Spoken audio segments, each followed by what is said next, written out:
Welcome back to Game of Theories. Today's story takes us into the cold heart of Westeros. What if Jon Snow tamed 3 dragons on Dragonstone and returned to claim the North? Before we begin, if you're enjoying these tales, do smash that subscribe button and ring the bell so a new adventure never passes you by. Now let's begin. Chapter 1. The fire that saw him the cold at the top of the world had a logic to it, and Jon Snow had spent a year learning the proof. Cold made men honest. It stripped away the things a Southron lord could afford to pretend: courtesy, mercy, the long view, until what remained was the single true question every creature on the wall asked 100 times a day: stay or freeze, move or die. There was no third answer, and any man who claimed to have found one was a man who had not yet been cold enough. He stood at the lip of the wall, 700 feet of black ice underfoot, and watched the haunted forest hold its breath. Snow fell as it always fell here, without hurry, without mercy, each flake taking its time about the work of burying the world. Below, the wildling fires had gone to ash. Above, the sky had the colorless look of a thing that had forgotten the sun. "You are thinking again," Tormund Giantsbane said behind him. "I can hear it, like a millstone with a stone caught in it." "I'm Lord Commander of the Night's Watch," Jon said. "Thinking is most of what I'm allowed." "Bad trade." Tormund came to the edge and spat over it a long way down. "Old men think, dead men think loudest of all. You should be drinking or fighting or under a warm woman, and you stand up here counting trees that aren't moving." Jon almost smiled and decided against the expense of it. "And if they were moving, then I'd be the one thinking." The big man's grin showed through the red wreck of his beard. "Counting how fast I could run." It was a good answer, and an honest one, which was why Jon kept Tormund close. Most men south of the wall lied for advantage. The free folk lied for sport and told the truth for advantage, which made them, by Jon's reckoning, the more trustworthy of the two breeds. You only had to know which game they were playing. Right now Tormund was playing the truth, because the truth was that they were both afraid, and naming a fear out loud was the cheapest way the free folk had found to rob it of weight. 8,000 of them had come through the gate. 8,000 mouths that had spent 300 generations hating everything the Black Cloak stood for, now camped in the shadow of the wall because the alternative was to feed the dead. Jon had opened the gate. He had argued for it, bled for it, stood in front of his own sworn brothers, and told them that the corpses in the snow did not care which side of an old grudge a man had been born on. He had been right. He knew he had been right as a man knows his own hand. And being right, he was learning, bought a Lord Commander exactly nothing but enemies on both sides of a wall. "You opened the gate," Bowen Marsh had said to him. 3 days passed, in the tone of a man reading a sentence.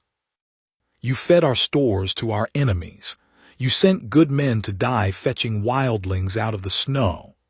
Marsh had wept while he said it. That was the part Jon could not get out from under his ribs. The man had wept, the tears freezing in the seams of his round red face, and gone on counting the cost in that bookkeeper's voice, as though grief and arithmetic were the same act performed with different organs. Maybe they were. Maybe that was the whole secret of the wall. "There," Tormund said, and pointed south, not north.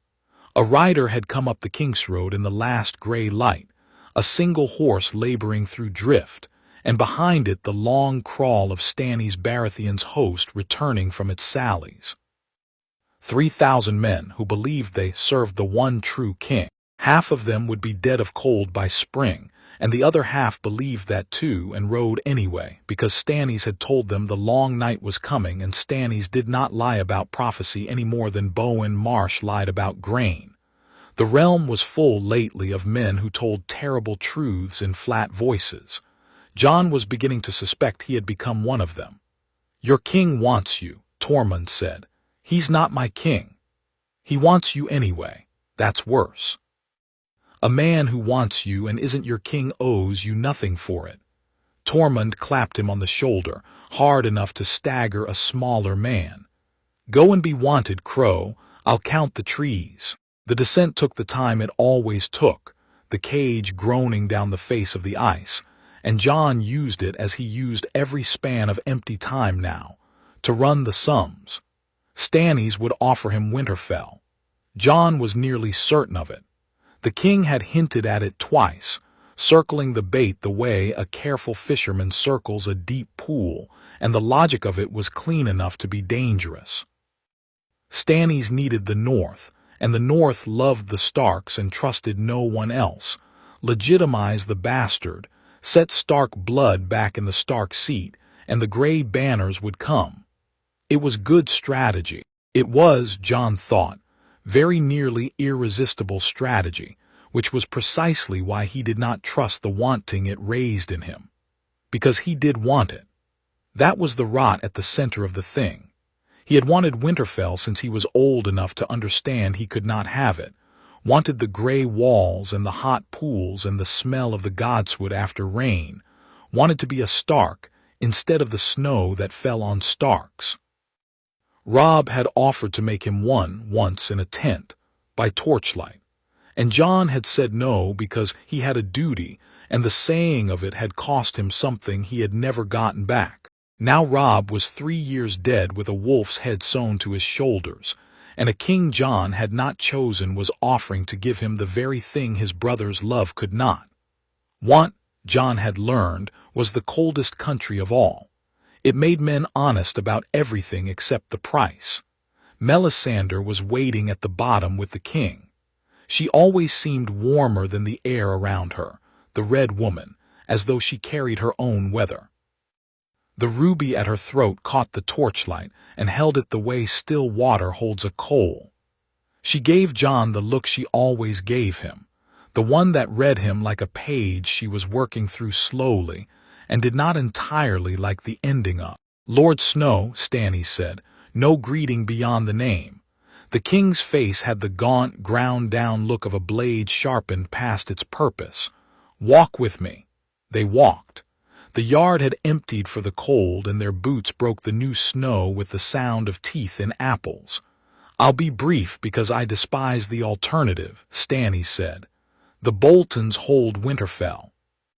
Roose Bolton, who put the knife in your brother, and his bastard, who is by all accounts the kind of creature the gods make when they are bored and cruel. The North hates them. The North will not rise for me, because I am a stranger with a burning god and a foreign queen's banner. But the North loved your father, and your father's blood is the only currency that buys gray cloaks. The king stopped and turned, and his eyes were the flat blue of ice over deep water. Bend the knee, take my decree. I will make you Jon Stark, Lord of Winterfell and Warden of the North, and the North will follow you to take it back. There it was, laid out plainly with no garnish, as Stannis laid out everything. The man had no gift for seduction, and so he had made a virtue of its absence, and the effect was that his offers always felt less like temptation than like a door simply opening in a wall you had thought was solid. You honor me, Jon said, which was true and which committed him to nothing. I do not honor you, I use you. Do not mistake the two, the mistake is fatal in my service.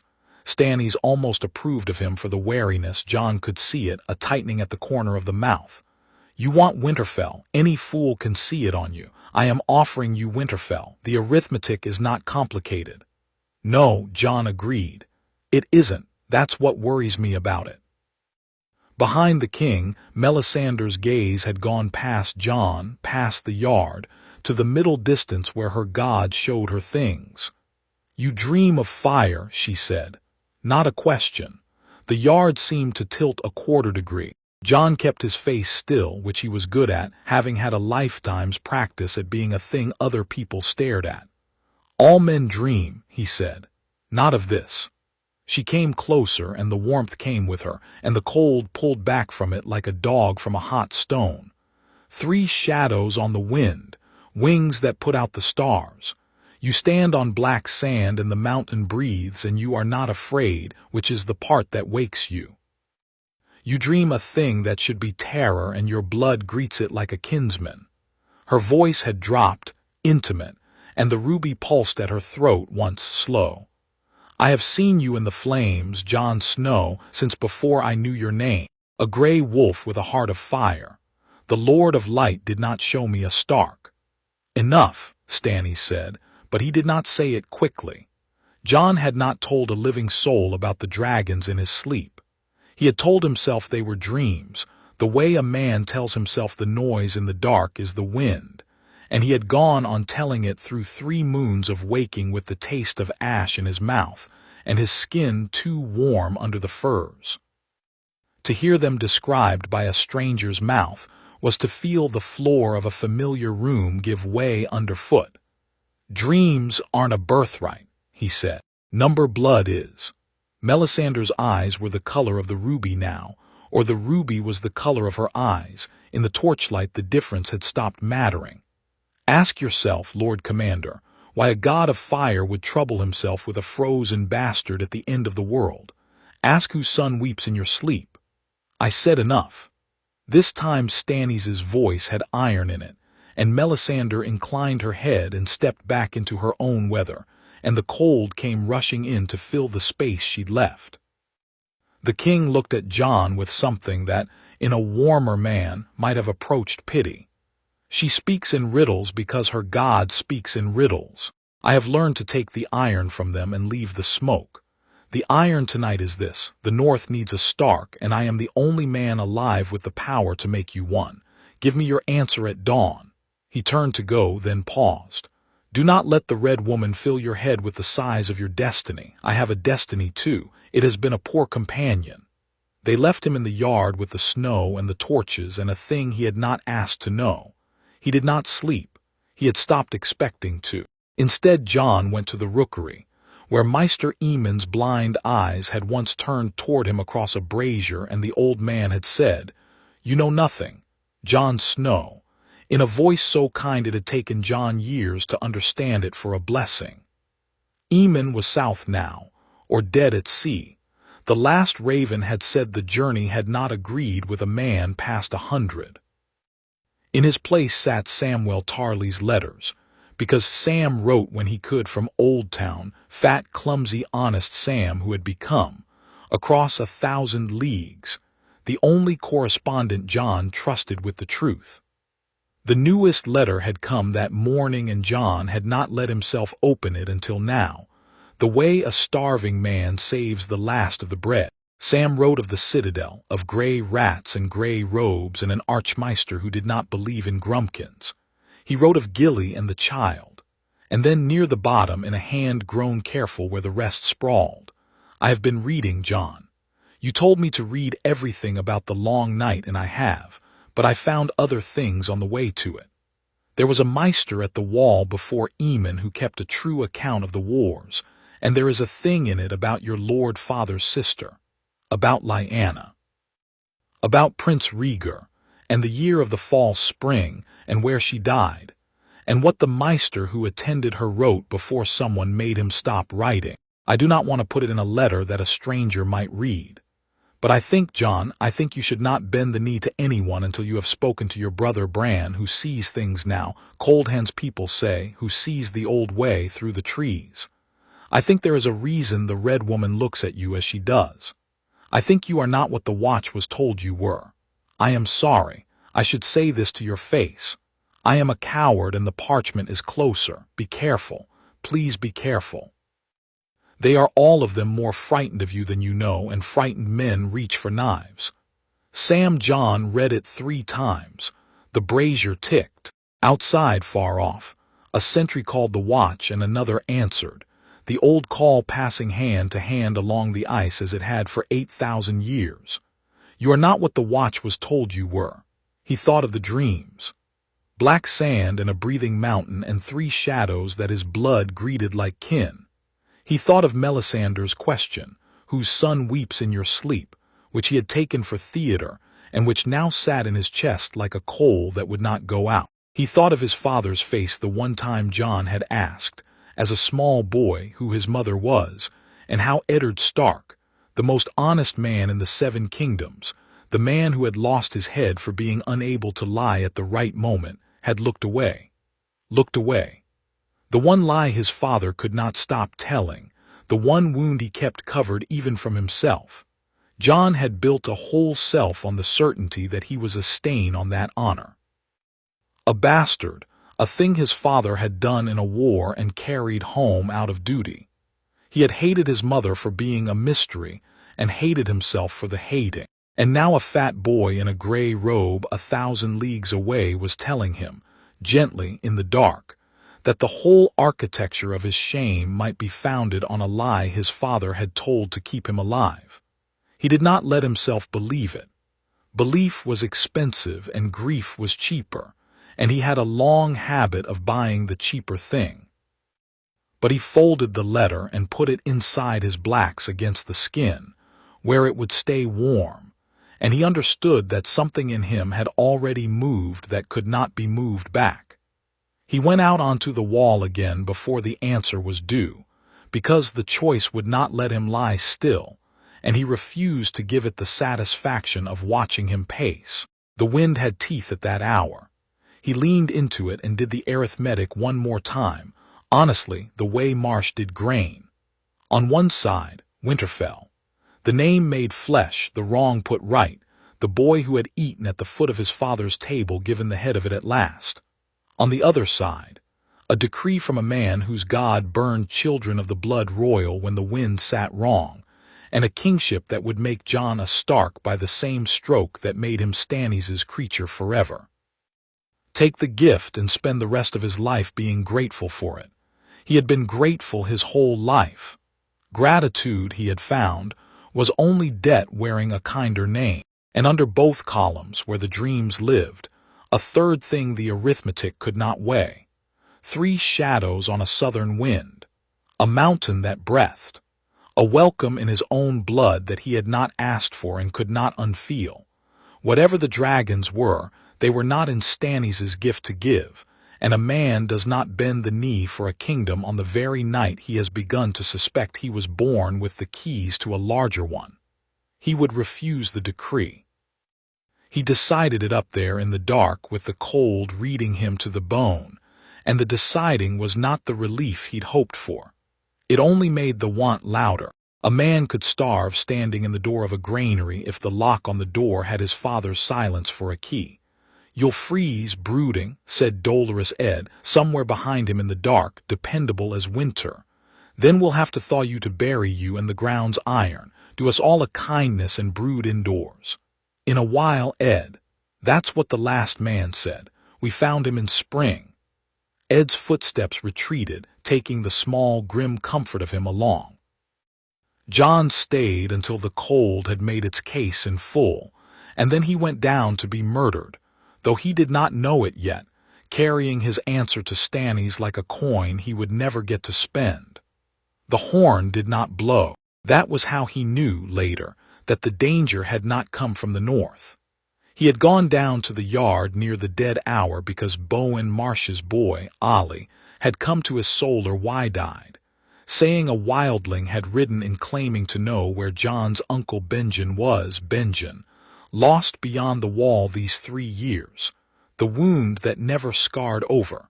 It was a clumsy lie. Jon knew it for a lie as surely as he knew the cold. There was no plan in which Benjen Stark walked out of the haunted forest into Castle Black on the one night the Red Woman had named him a dragon. He went down anyway. He told himself he went because a Lord Commander could not be seen to fear his own men. The truth, which he allowed himself only afterward, was that the lie had named his uncle, and there were certain words a man could not hear and stay sitting down, and his enemies had counted on exactly that. They had read him correctly. He would give them that much, the men who killed him. They had understood that his loyalty was a door, and they had only had to find the right name to knock with. The yard was empty. New snow, blue in the torchlight, unbroken. That was wrong, and he marked it wrong, and by the time the wrongness finished arriving in him, Bowen Marsh was already there. "Where's the wildling?" Jon asked. Marsh's round face was wet again. Still weeping, or weeping anew, the man seemed to leak grief the way other men sweated. "For the watch," Marsh said, and put a dagger in him.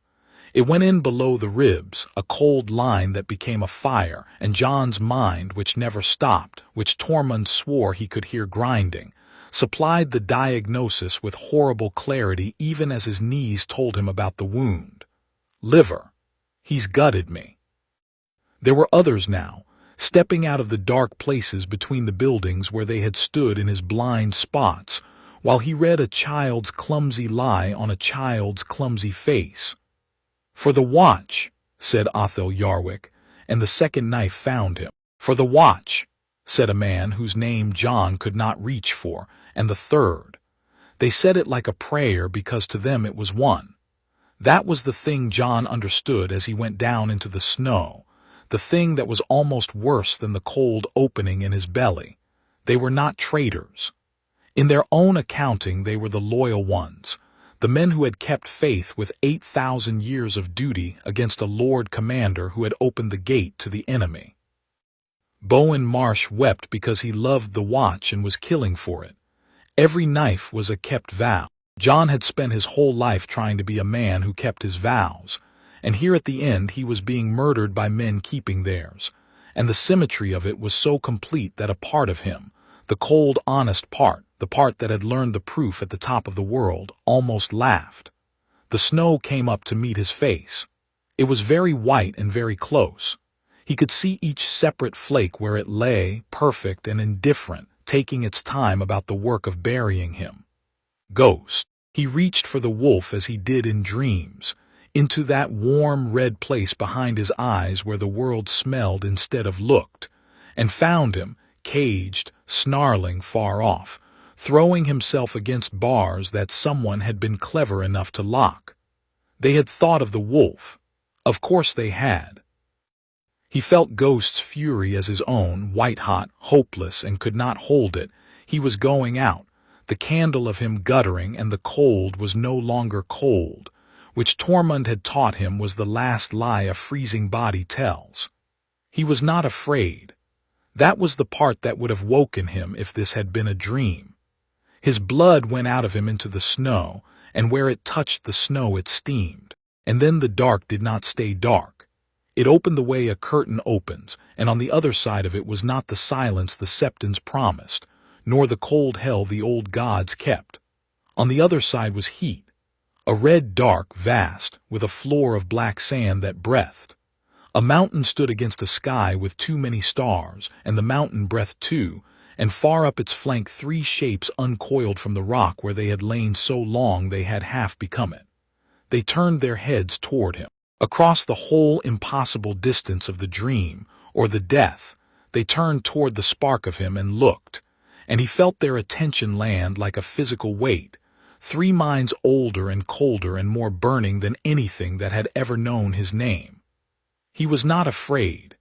His blood, the blood going out of him into the wall's white snow, the blood that had steamed where it fell, rose up to meet them, and it was glad. One of them, the largest, black as the space between stars, opened its mouth, and the light that came out was not light, it was the inside of the world, and it spoke without speaking, the way the trees spoke to Bran, the way fire spoke to the Red Woman, and what it said had no words because it was older than words.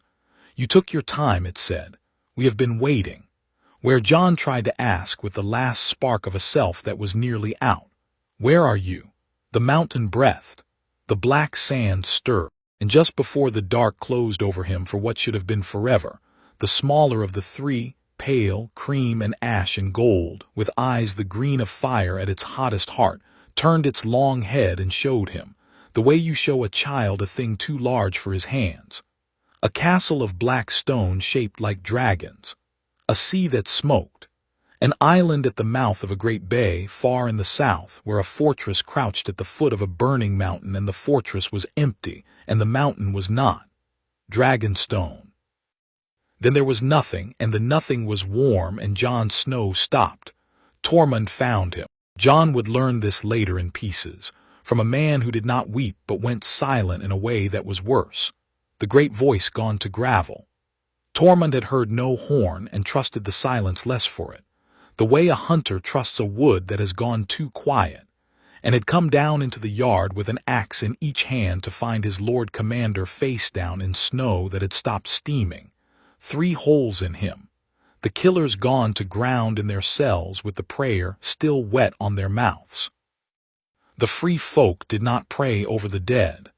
They burned them, because they had learned the hard way what the dead could do if you did not.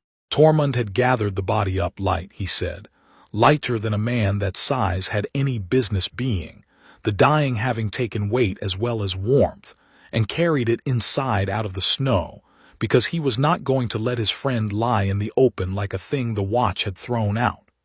And Melisandre had been waiting at the door.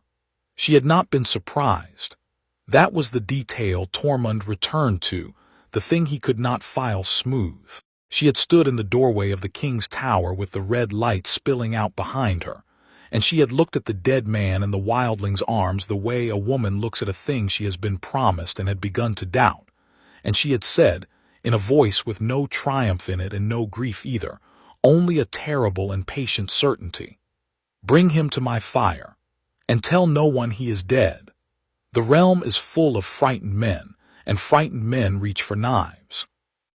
She had stepped back to let them pass, and the warmth of her had reached out into the cold, and the last of the snow had melted from Jon Snow's open and unseeing eyes. He is not finished. The Lord of Light does not light a candle to watch it gutter in the wind. He has work yet, this one. He has only just begun to learn what he is.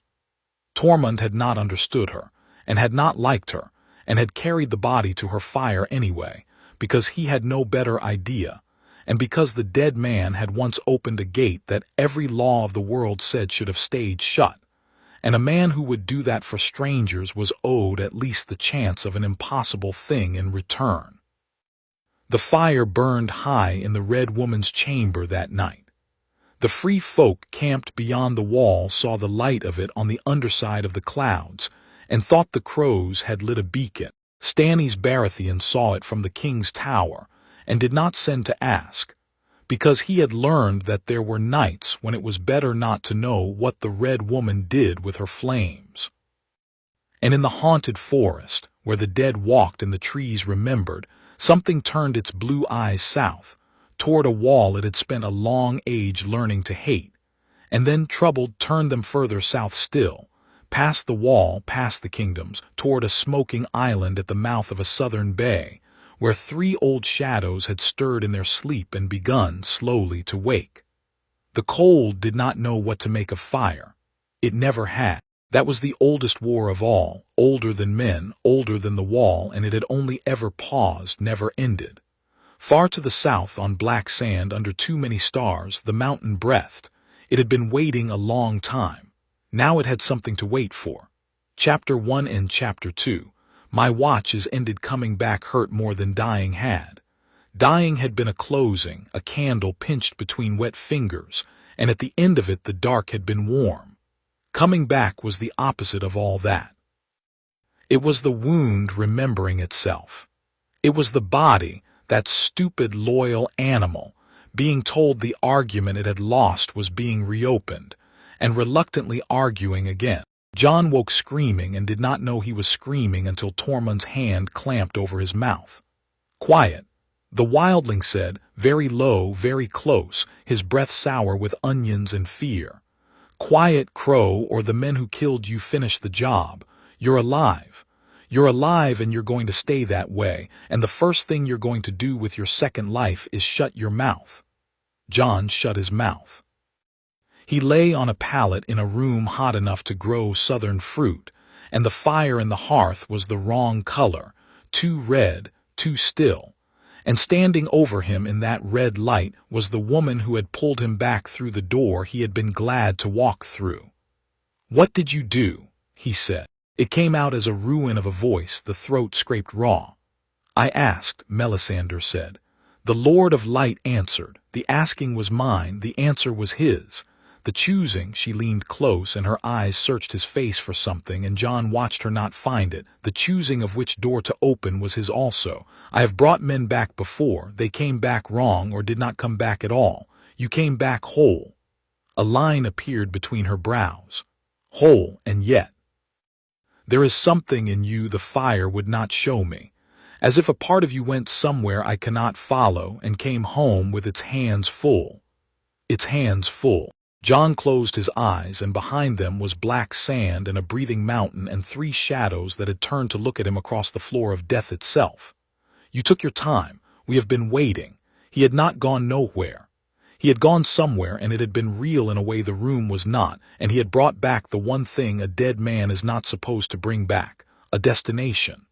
How long? He asked. 3 days. Tormund again, gruff, sitting now with his back to the door and an axe across his knees.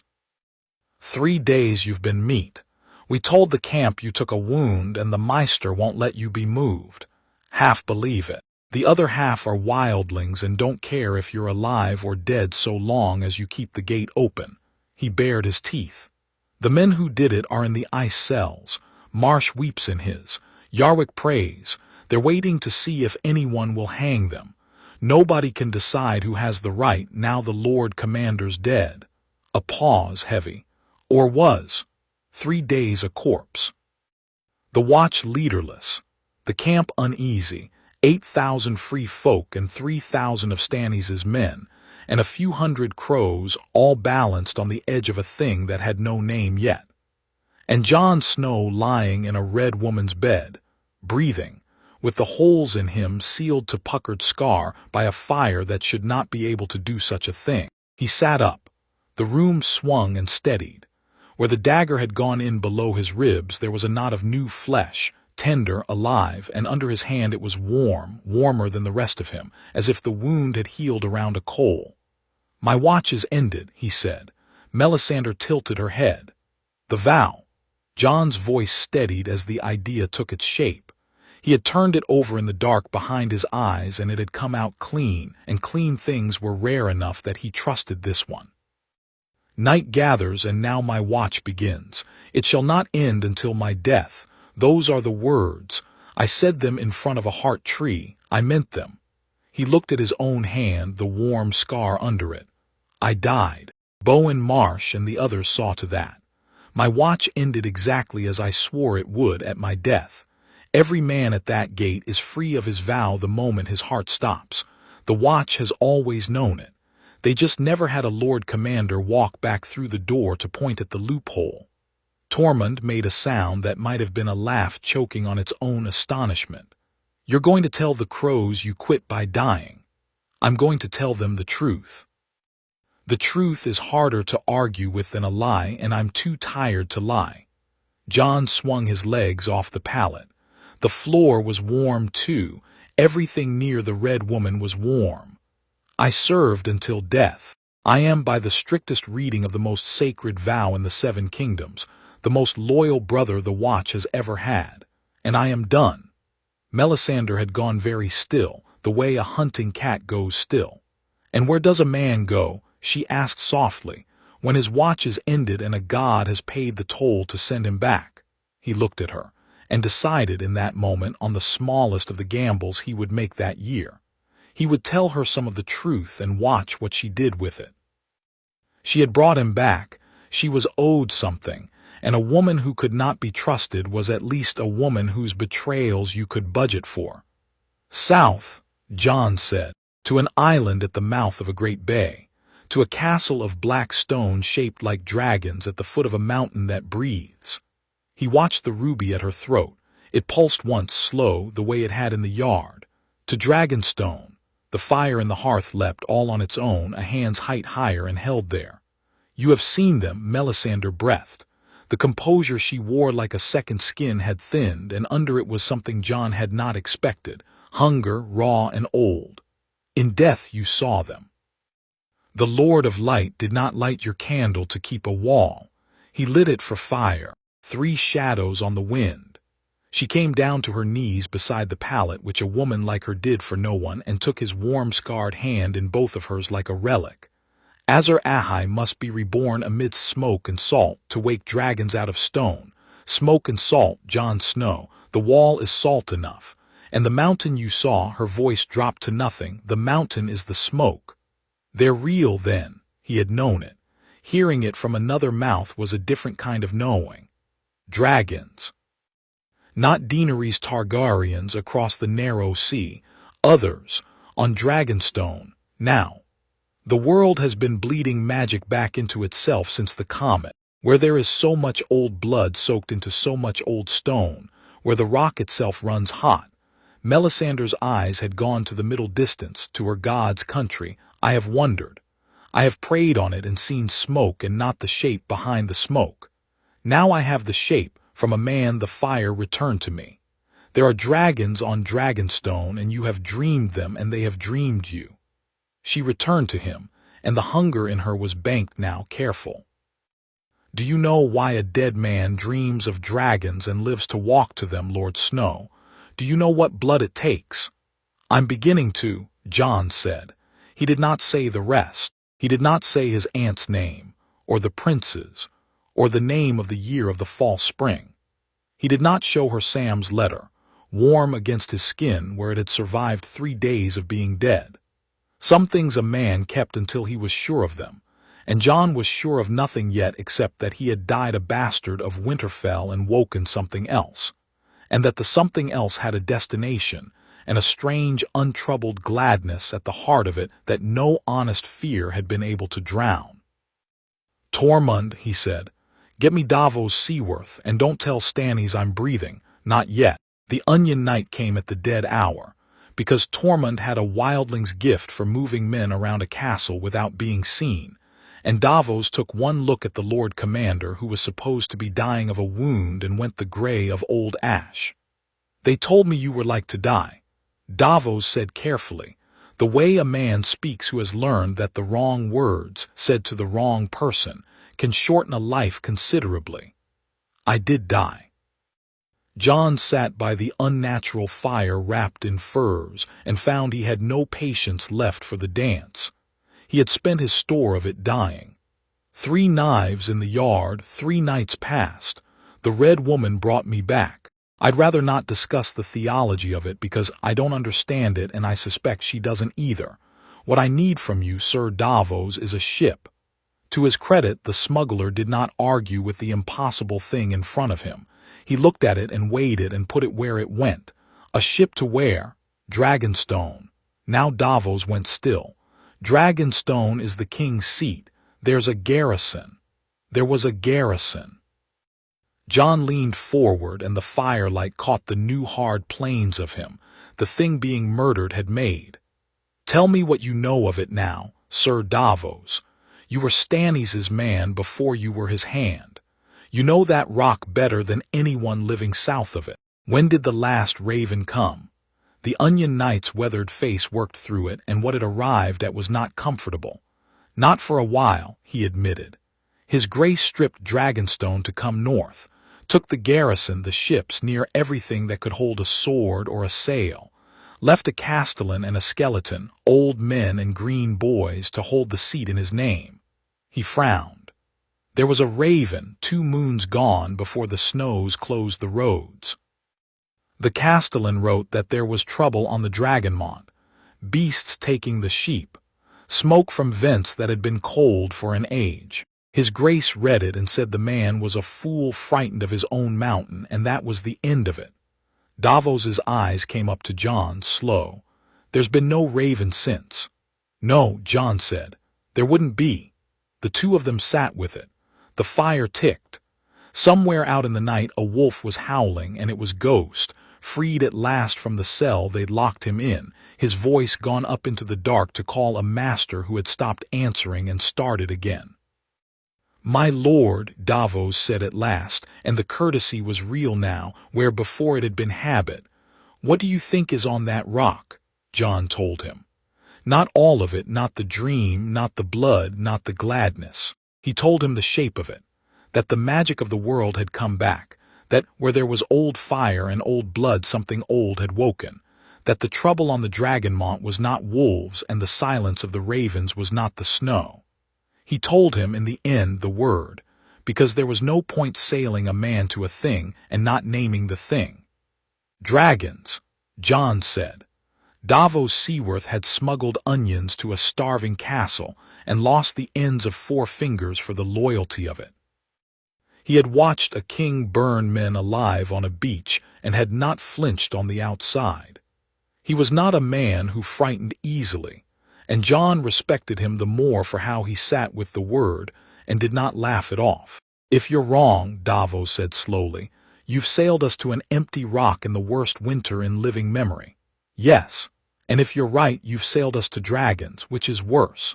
The Onion Knight rubbed the stumps of his fingers, an old habit, the body remembering an old price.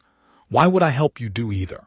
It was the right question, and Jon had an answer, and the answer was the truest thing he had said all night.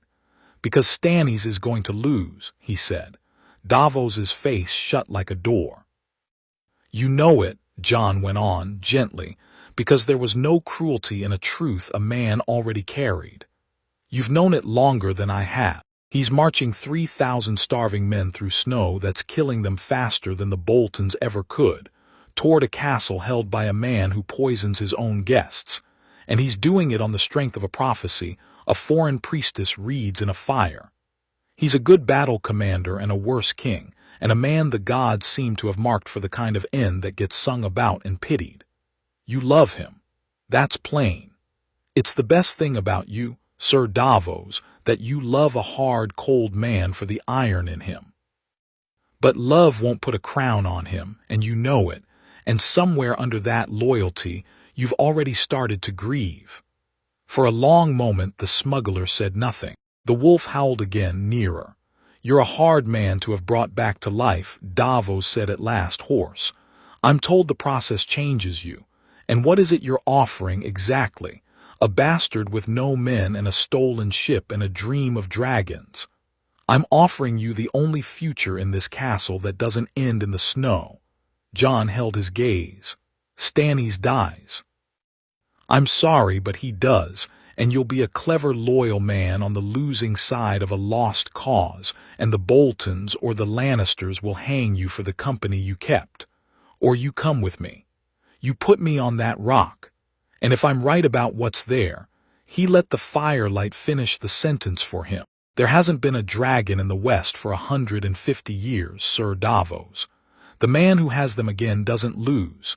He doesn't grieve on the wrong side of a war. He decides which wars there are." It was the cold arithmetic, laid bare, and Davos Seaworth was a man who respected cold arithmetic because he had survived on it his whole life. Jon watched him do the sums.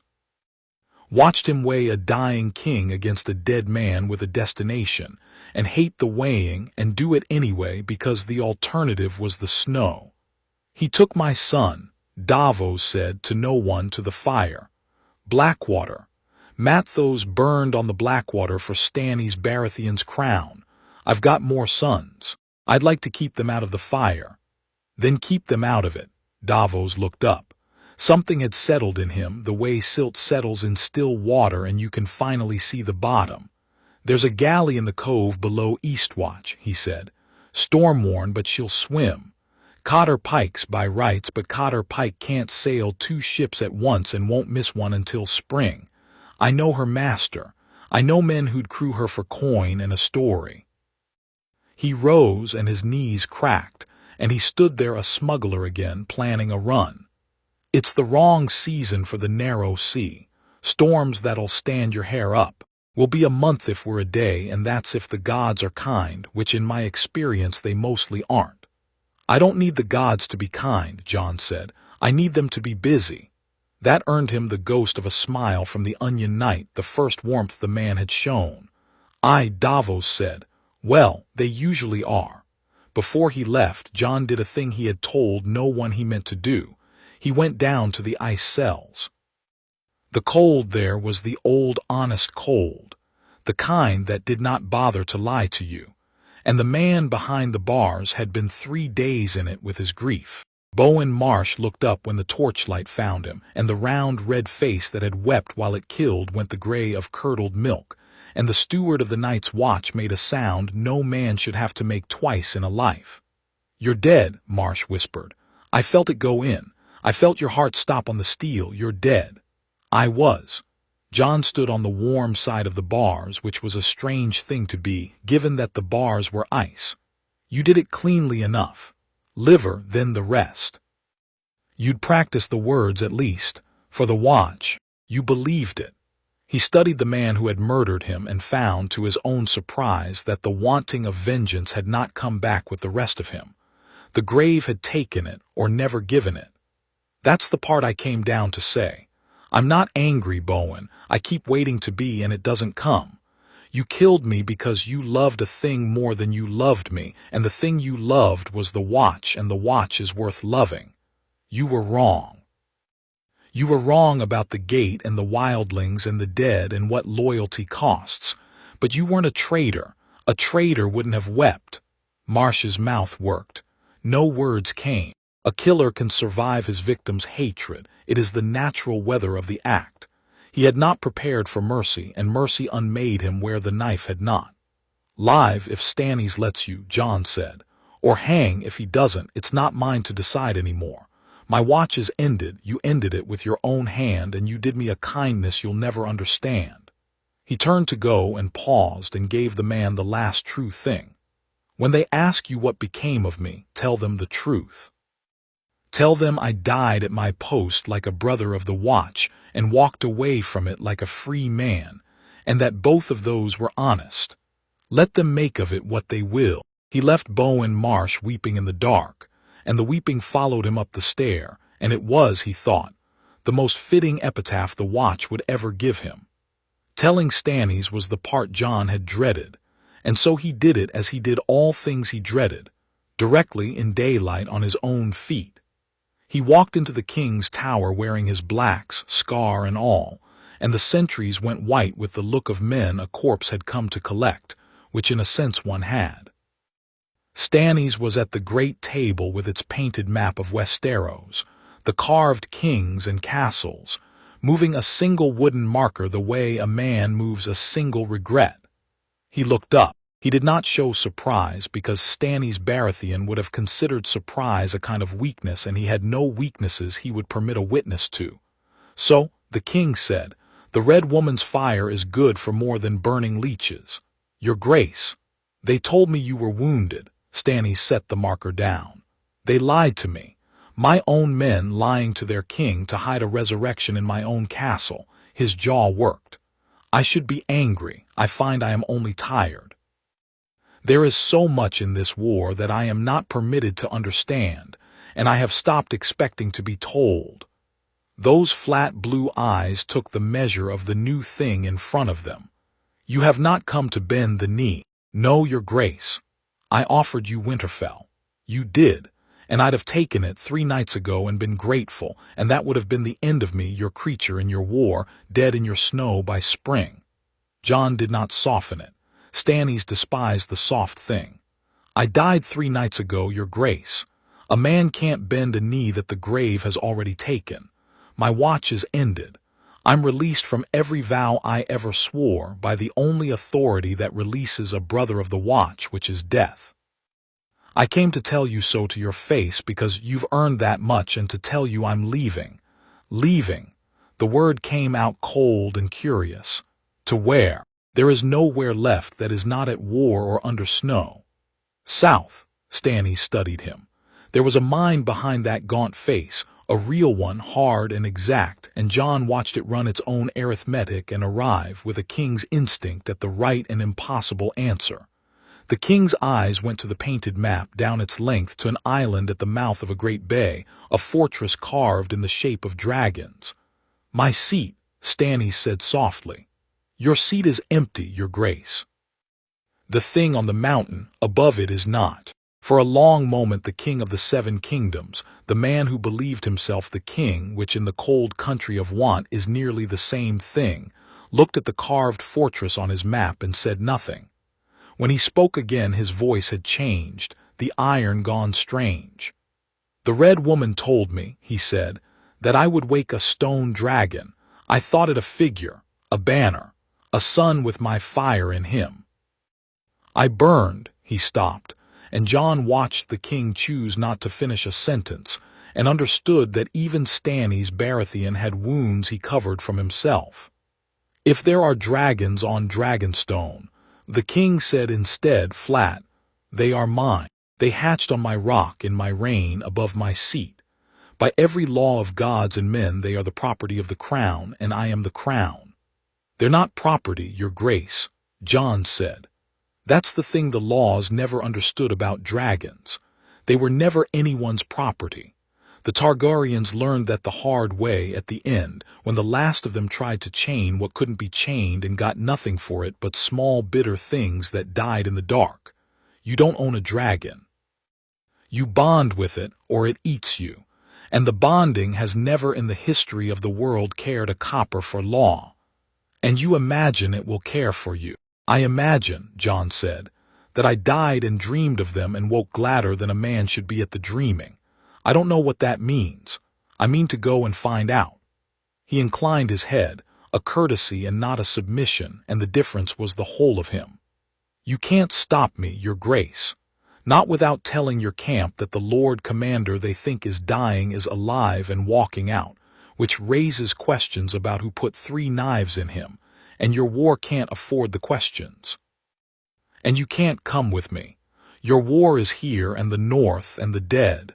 You said it yourself, a man has only one destiny and it's a poor companion. This one's mine. Stannis Baratheon looked at him for a long while. Then, to Jon's surprise, the king picked up the wooden marker he had been moving, a stag Jon saw, his own sigil small and dark, and set it down on the painted island at the mouth of the bay. A man conceding a square on a board he had thought was his. Go then, Stannis said. Wake your dragons, bastard, or be eaten by them. If you live, the flat eyes held a thing that in a warmer man might have been the beginning of respect. If you live, and they are yours, then you will have done what I could not, and the realm will reckon with it. And so will I. The dead are coming, Jon Snow. All my fires and all my men and all my righteous law will not be enough to meet them. If the gods have decided to put dragons in the hands of a Stark instead of a Baratheon, then the gods are crueler than I knew, and I have always known them to be cruel. He turned back to his map, dismissing the world. Davos goes with you. I know. Do not insult me by pretending otherwise. Take care of him. He is the only honest man I have left, and I find I cannot spare him and cannot keep him both at once. Your grace. And Snow. Jon paused at the door. The king did not turn. When you have them, when the whole world is afraid of you and your 3 shadows on the wind, remember that you were once a man who opened a gate for strangers freezing in the snow because it was right and not because it was useful. Power eats that man first. It always has. See that it doesn't. It was, Jon thought, the wisest thing Stannis Baratheon ever said to him, and the king said it to a map to the back of a leaving bastard, in a voice with no warmth in it at all. They sailed 3 nights later on the turning tide, out of the cove below Eastwatch by the sea. There were fewer of them than Jon would have liked and more than he had any right to. Davos at the helm with his smuggler's crew, hard men who asked no questions, a story couldn't answer. Tormund, who had announced he was coming in the tone of a man daring the world to argue, and brought a dozen free folk with him, spearwives and raiders who decided the South sounded warmer than the dead. Melisandre, who needed no invitation, whose passage no one had the standing to refuse, and whose presence on the deck made the sailors mutter and touch iron. Ghost, a white shadow at the prow, his eyes red coals in the dark, watching the sea the way he'd watched the haunted forest. And Val. She had come to Jon the night before they sailed, the wildling woman they called a princess for want of a better word, white-blonde and gray-eyed and entirely unimpressed by the resurrection that had every crow in the castle making signs against evil. I'm coming, she'd said, not asked. You opened the gate. You're the only kneeler who ever kept his word to my people. And there's nothing for me here but a wall and the cold and a king who'd marry me off to bind a treaty I never agreed to. She looked at him with those clear gray eyes that took the measure of a man and didn't bother to flatter him with the result. Besides, a man who comes back from the dead with dragons in his head is going somewhere worth seeing. I'd rather die seeing it than freeze not. He had not argued. He was learning not to argue with the free folk, who lied for sport and told the truth for advantage, and had just told him a true thing for the advantage of his company. So they sailed, the galley low and dark on a black sea, the wall falling away behind them into the night, 700 feet of ice going gray, and then going nothing as the storm light came up ahead. Jon stood at the prow with his hand in Ghost's rough and Sam's letter warm against his heart, and he watched the south, where the dreams lived, where a mountain breathed on an island at the mouth of a bay. He did not feel like a Lord Commander.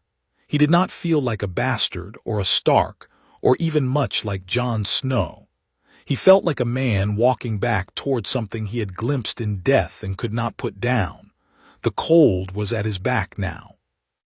Ahead the sea smoked under a red comet, and somewhere past the curve of the world 3 old shadows had felt the spark of him put out to sea, and turned their great heads, and begun, slowly, as mountains do anything, to wait. You took your time, the largest had told him in the country past dying. I'm coming, Jon Snow said to the dark to the south, to the blood that was glad. Wait a little longer. The sea took the galley south, and the wall let them go, and behind them in his red-lit chamber Bowen Marsh wept in the dark and prayed to gods who had already, in their cruel and busy fashion, given their answer. Chapter 2 and Chapter 3. The smoking sea. A month at sea taught Jon Snow a thing the wall had not, that there were forms of cold the body could not learn the proof of, because they killed too fast for study. The narrow sea in deep winter was one. The galley clawed south down the coast of the 7 kingdoms, with the wind howling out of the white world behind them. And there were nights the spray froze on the rigging into ropes of glass, and the sailors went up to beat it off before the weight of the ice rolled the ship onto her side and drowned them all. Davos drove them through it with the flat competence of a man who had outlived every storm that had tried him, and the crew obeyed him because he was right more often than the sea was, which in their trade was the only god worth keeping. Jon learned to be useful. He hauled line until the rope wore his palms to meat and the meat to callus. He learned the names of the sails and the logic of the tacking, how a ship could sail into a wind by lying to it about where it meant to go. He liked that.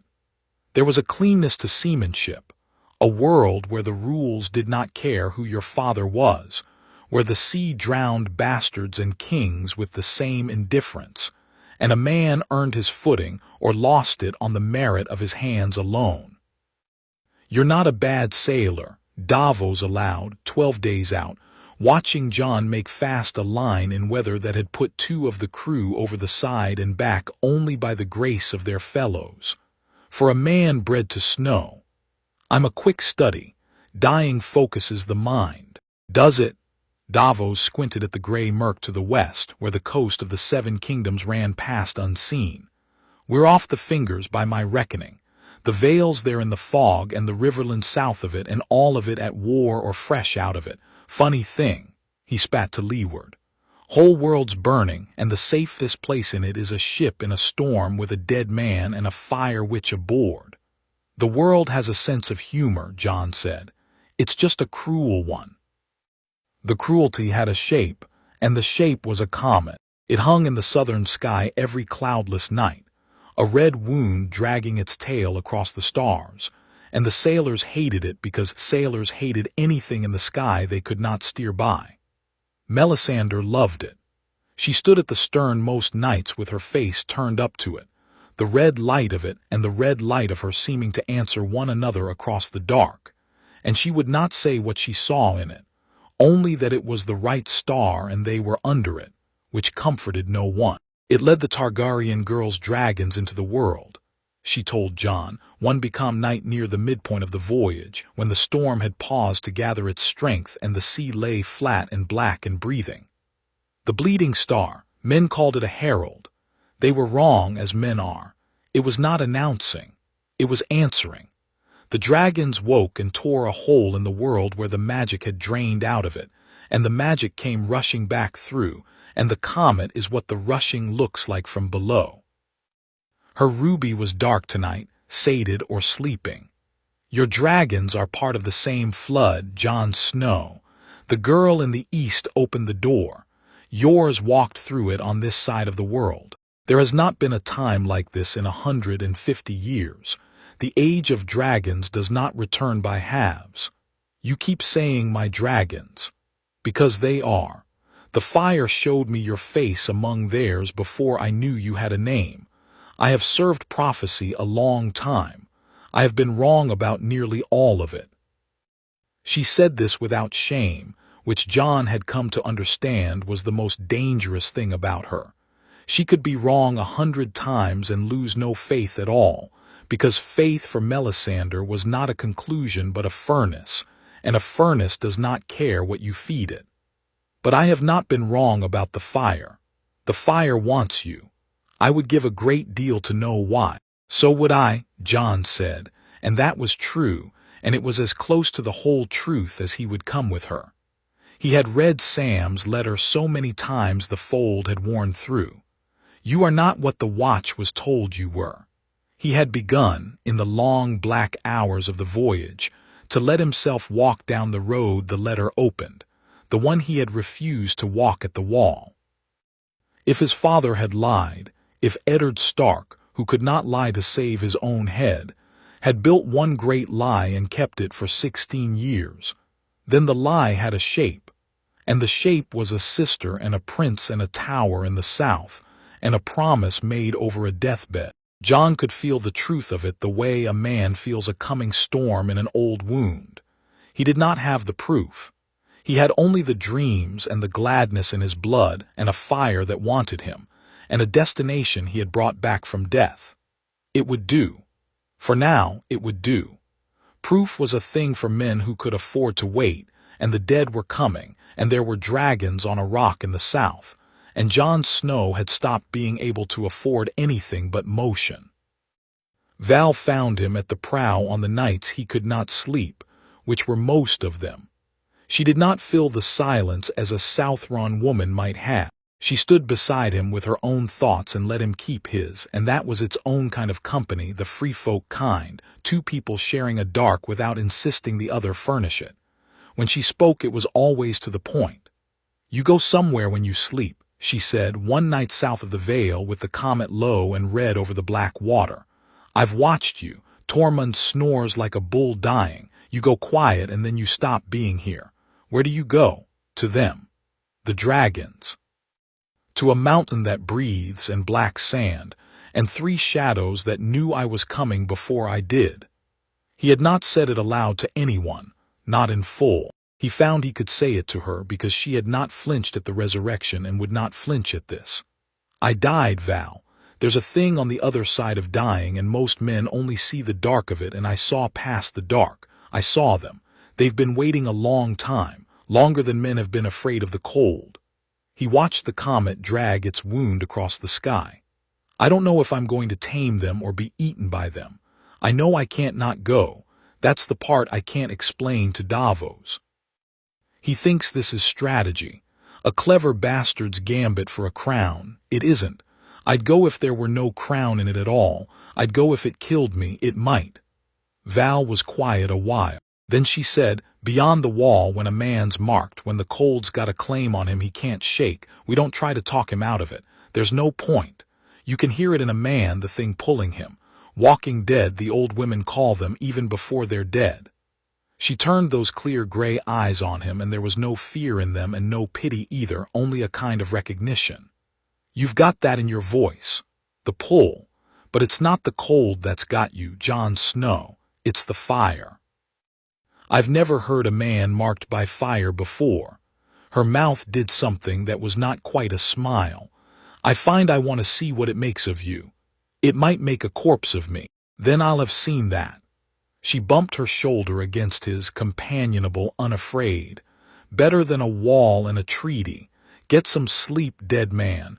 Go and visit your shadows. I'll mind the dark while you're gone. He slept that night with her warmth at his side against the cold of the deck, and he dreamed of black sand. and the largest of the three turned its head and showed him the sea. And the sea was full of his own small ship. And the mountain breathed, closer now, much closer, and the gladness in his blood had begun to taste like coming home. They raised Dragonstone on the 31st day, in the gray hour before a dawn that never properly came. Jon knew it before the lookout called it because the dream went still in him, the way a long-held note goes still when the singer finally stops. He came up from below into a morning the color of cold iron, and there, off the bow, rising out of a sea that smoked, was the island he had carried back from death. It was worse than the dream, and the dream had been bad.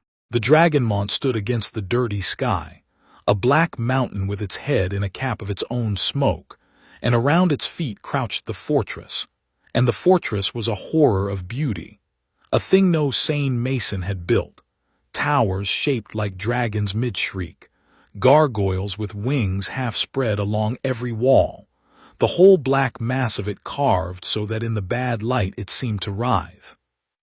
The Valyrians had raised it with arts that died with them, fused the stone with dragonfire into shapes that no chisel could make, and a century and a half of weather had only deepened the menace of it. It did not look like a castle. It looked as if the mountain had begun slowly over an age to dream of dragons, and the dream had hardened into towers. "Gods be good," Davos said quietly at the helm. He had been here 100 times in Stannis' service, and even he had gone still. "It's never looked like that. There's no light in her, not a torch, not a hearth. The whole rock's gone dark. No light."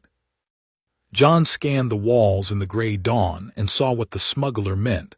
Dragonstone was a castle made to be lit, every dragonmouth a sconce, every gargoyle a brazier, and it stood now cold and black and silent above a town whose chimneys had all gone out.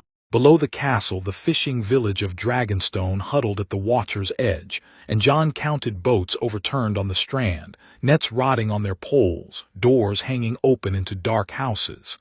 A village does not abandon its boats. Men do not leave their nets to rot. They had gone or they had been taken, and the difference was written somewhere on this rock in a hand Jon did not yet want to read. "Smoke," Val said beside him, pointing, not at the mountain, at the town. It rose thin and gray from somewhere among the cold houses, a single thread, the only living thing on all that dead shore. Smoke meant fire, and fire meant a hand to make it, and Jon felt the old soldier's calculus wake in him, the part that had not died with the rest. Survivors, maybe, or whatever had made survivors of the rest. "Bring us in slow," he told Davos. "The cove on the north side, out of sight of the mountain. We go ashore quiet and we find out what's left before we decide anything." "And if what's left is what I think is on that mountain," Davos asked, "then we'll have learned something." Jon put his hand in Ghost's ruff. The direwolf stood rigid at the rail, hackles up the whole length of his spine, his red eyes fixed not on the town but on the mountain, on the smoking cap of it. And a sound was coming out of him that Jon had never heard from any wolf. Not a growl, not a whine, but something low and steady and afraid. The sound of a predator that has, at long last, met the thing that is above it on the ladder of the world. "Easy," Jon murmured. "Easy. We're not going up there yet." Ghost did not look away from the mountain. They went ashore in the cove with the dawn, 15 of them, leaving the rest to hold the galley off the strand where she could run if running became the only sensible thing left. Tormund and 4 free folk, Val with her spear and her clear eyes, Davos who would not be left and 2 of his hardest crewmen, Melisandre who walked the dead beach as if it were a garden, and Ghost who paced ahead of them all with his nose to the cold stone and his ears flat to his skull. The village told its story to anyone who could read the dead. There were no bodies. That was the first wrong thing and the worst. A plague leaves bodies. A raid leaves bodies. Even a famine leaves the ones too weak to bear it. Here there were doors hanging open and tables still set, and a child's wooden horse lying in a frozen puddle in the middle of a lane, and no people at all, living or dead, The whole of Dragonstone town simply lifted out of its own lives between one breath and the next. "Look," Val said.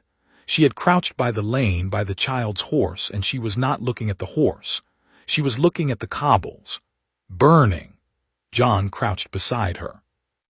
The stones of the lane were scorched, not blackened with soot but glazed, the surface of them gone smooth and glassy, the way sand goes to glass in a smith's hottest fire.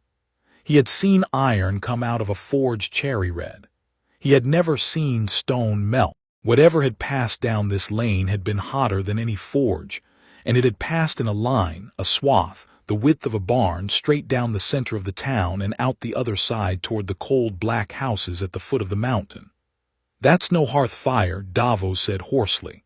"That's no wildfire either. Wildfire burns green and it burns everything. This," he looked at the glazed swath at the houses on either side of it standing untouched, their thatch unburned. "This went where it meant to go. Like a man walking. It burned a road through the middle of a town and didn't touch the houses to the sides.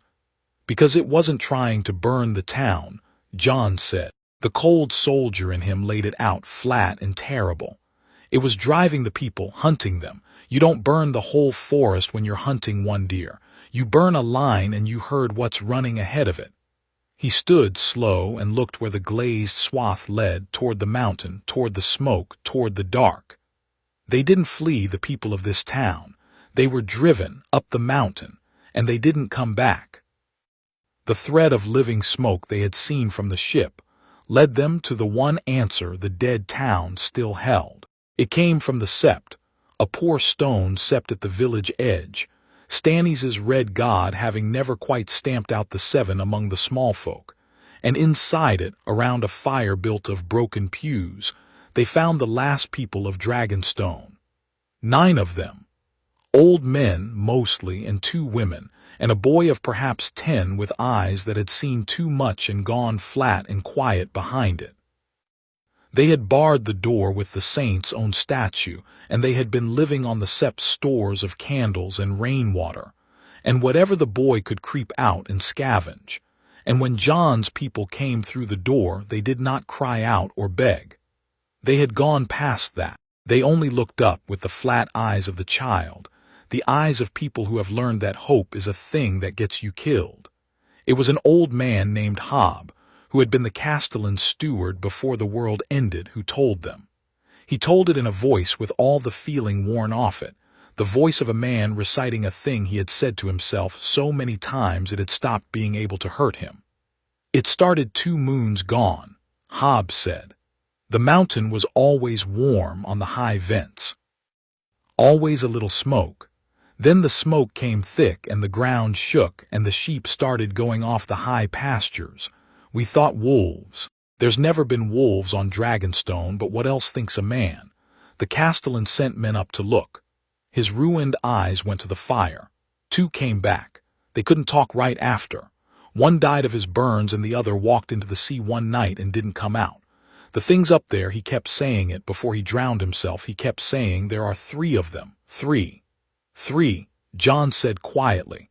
Beside him, Melisandre had gone very still, and her ruby had begun slowly to wake. 3, Hob nodded. "And then they came down, not all at once. The first one came at night, the big black one, and it took the castle, just took it, came down on the walls, and the men on the walls were ash before they could ring the bell, and the rest ran, and it sat in the ruin of the great hall like a cat in a barn, and it would not be moved. The second one took the high town. The third," his voice did finally break here, a hairline crack in all that worn smooth stone. "The third one is the worst. It doesn't roar. The black one roars, you hear it coming, you have that much. The pale gold one comes quiet. It came down the lanes quiet, and it burned them quiet, the people, and the fire it makes isn't red. It's white. It melts the stones.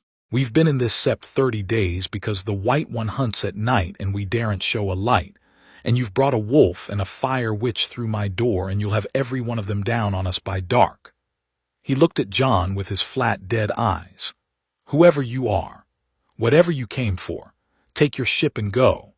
There's nothing on this rock now but the three of them, and the three of them belong to no one, and they'll eat the world before they let a man put a chain on them.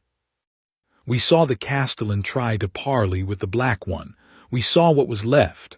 Jon was quiet for a moment. Then he crouched so his eyes were level with the old man's, and he spoke gently, because cruelty had no place in front of a man who had survived this much. "I'm not going to put a chain on them," Jon said. "Then you're going to die." "Maybe," Jon held his gaze, "but I've done that once already and it didn't take." He rose. "Davos, get these people to the ship. Food, water, a warm hold, all of it. They've earned a passage off this rock and they'll have it." He looked at the child with the flat eyes, the one who had crept out at night under a white burning death to keep 8 old people alive. And something moved in him that he did not name, because he was rationing the naming of things. All of them, especially the boy. When the survivors were gone, shepherded down to the cove by Davos and his crew, the rest of them stood in the cold, sept around the dying pew fire. Jon, Tormund, Val, Melisandre, Ghost, and the thing none of them had said yet sat in the middle of the room like a fourth fire. It was Tormund who said it, because Tormund said the things other men were too clever to. So, the big wildling looked at Jon across the embers. 3 dragons, one that comes roaring, one that's taken the high town, and one that comes quiet and burns white and melts the stone. He scratched at his beard. "And you mean to go up that mountain and make friends with them?" "I mean to try. They eat men, Jon Snow. They ate a whole town. They ate the king's garrison and a castellan who came waving a white flag." Tormund's voice had none of its usual laughter in it. "I've fought giants. I've fought the dead.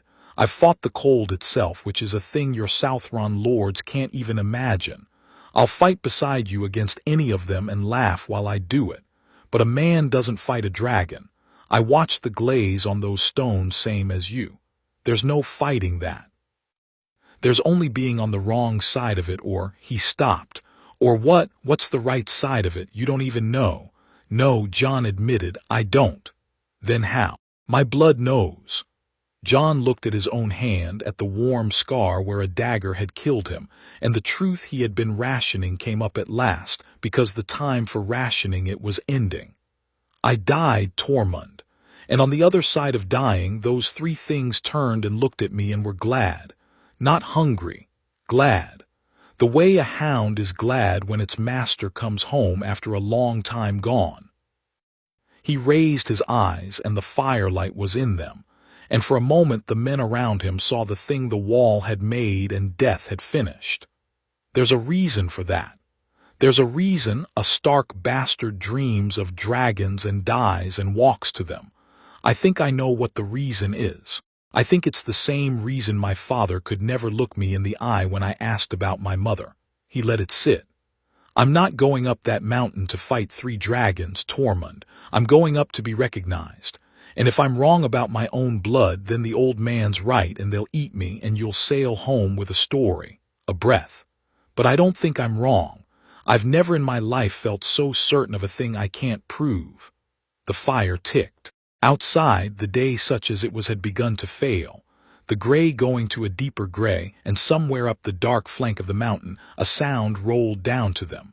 A long, low, grinding roar, like a mountain clearing its throat, like the largest door in the world swinging on a hinge of stone. The Black One.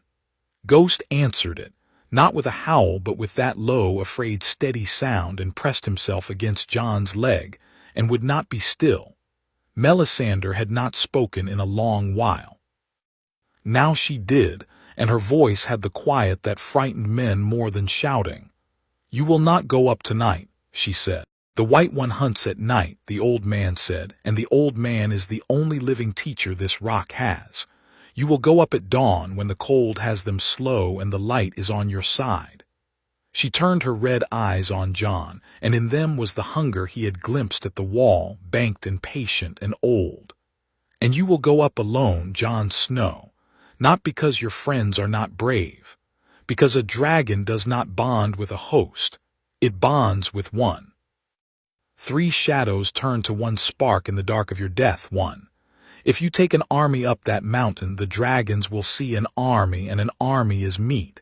If you go up alone, they will see only you." Her ruby pulsed, slow, certain, "And what you are will have nowhere left to hide." Tormund was already shaking his head, already gathering the breath to argue, and Val's hand had tightened on her spear, and Davos was not back yet to add his weight to theirs. But Jon was looking at the Red Woman, and the Red Woman was looking at him, and the two of them understood the thing the others did not want to. She was right. He had known it before she said it. He had known it since the country past dying, when three great heads had turned toward the single spark of him and called it kin. Whatever waited on the mountain, it waited for one man, and an army at his back would only get the army killed. "Dawn," Jon said. "Alone." They saw the first of them that evening, and the seeing changed the shape of the argument forever. It came as the last gray light failed over the western sea.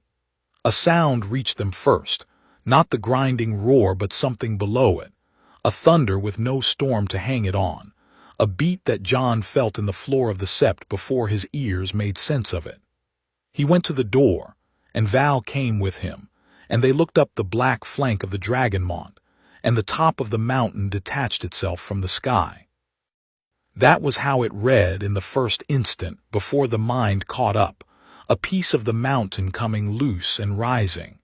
Then the wings opened, and there was no mistaking it for stone. The black one climbed off its peak into the dying light, vast and unhurried, and the wings of it went out and out until they seemed to span the whole gap between the mountain and the first stars, leather stretched on bone. And where the last of the sun caught the spread of them, they were not black at all, but the deep red black of old blood, of a coal an hour dead. It did not flap so much as the air agreed to hold it. Along the ridges of its spine and the seams between its scales a light moved, slow and orange, the banked glow of a forge that has burned 1,000 years and means to burn 1,000 more. And when it turned its great head, the eyes of it caught the comet's red and threw it back, 2 coals the size of shields, indifferent to everything the world had ever called large. It wheeled once over the smoking peak, and it screamed, and the scream was the grinding roar heard whole, no longer muffled by stone, a sound that had weight, that pressed on the chest, that sent every gull on the island up off the cliffs in a white panic and silenced even the sea. Then it folded one wing and dropped, fast, terribly fast for a thing so large, down behind the shoulder of the mountain toward the cold castle that had been a king's seat, and the dark took it, and the thunder of it faded, and the night came down complete. Beside Jon, Val had not moved.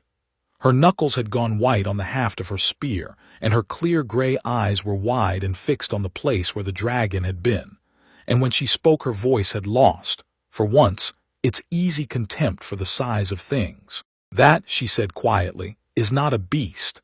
She turned to look at him, and there was no laughter in her now, only the bare honest fear of a people who had learned fear from giants and the dead and had never until this moment met its master. "Beasts, I understand. That thing looked at the world the way a man looks at a field he's deciding whether to burn, and you mean to walk up to it alone in the morning and ask it to know you." She breathed out slow. "Jon Snow. If your blood is wrong about itself, there won't be enough of you left to bury." "I know," Jon said. He found he could not look away from the dark where it had gone. The gladness was still in him, deeper than the fear, and that was the most frightening thing of all, that some part of him had watched that vast indifferent horror climb off the mountain and had wanted, more than it had ever wanted Winterfell or his father's name or anything in the cold country of want, to be up there with it, riding the air it deigned to hold. "I know, Dawn, alone." Up the dark mountain, the black one roared again, and the sound rolled down over the dead town and the cold castle and the smoking sea, and far out on the water the people of Dragonstone, huddled in the warm hold of a stolen galley, heard it and wept the dry weeping of people who have run out of any other kind. The cold did not know what to make of fire. Jon Snow stood in a sept full of broken saints with his hand in his direwolf's ruff, and his dead man's blood gone glad in the dark, and he watched the night come down on the mountain that had been waiting for him, and he did not look away. Chapter 3 in Chapter 4. Haggard Jon climbed the Dragonmont in the grey before dawn, alone, and the mountain taught him its first lesson before he had gone 100 paces, that it was not, in any sense a man could hold on to asleep. The ground was warm, not the warmth of the Red Woman's chamber, which had a kindness in it, but a deep dry heat that came up through the soles of his boots from somewhere far below, the heat of a thing that had been burning so long it had forgotten how to stop. Steam bled from cracks in the black rock and went up white into the cold, and where it touched the air it froze and fell again as a fine gray ash, so that he climbed through a slow snow that was not snow, that tasted of sulphur and old fire, that settled on his blacks and turned them gray. The mountain breathed around him in and out, a tide of heat he could feel against his face when the wind shifted, and somewhere above, in the smoke, the thing that lived in the breathing waited. The mountain had a graveyard, and it told the rest of the story the survivors in the sept had left unfinished. Halfway up, where the slope flattened into a shoulder of rock before the climb to the castle, Jon found the place the castellan had died. He knew it for what it was because of the glass. The black stone of the shoulder had run molten and cooled again into a frozen pour, smooth and shining, and caught in the glass like flies in amber, were the things the fire had not had time to finish. A sword, its blade sagged and drooping where the steel had begun to soften, fused to the rock. A chain of office, the castellan's, gone to a string of bright beads melted into the stone. And worst, the shapes of men, not bodies. The fire had left no bodies but hollows. The negative spaces where men had been standing when the heat took them, their final attitudes printed into the glass like the prints of leaves in coal. One of the hollows had its arms raised, not to fight, to shield its face, the oldest and most useless gesture there is, a man's hands going up against a thing no hands could stop. They had come up here under a white flag, the survivors said, to parley with the black one. The black one did not parley. It had let them climb, exactly as it was letting Jon climb now. And then it had answered their flag of truce with a pour of fire that turned the whole shoulder of the mountain to glass, and it had gone back to its hall to wait for the next fools who mistook patience for mercy.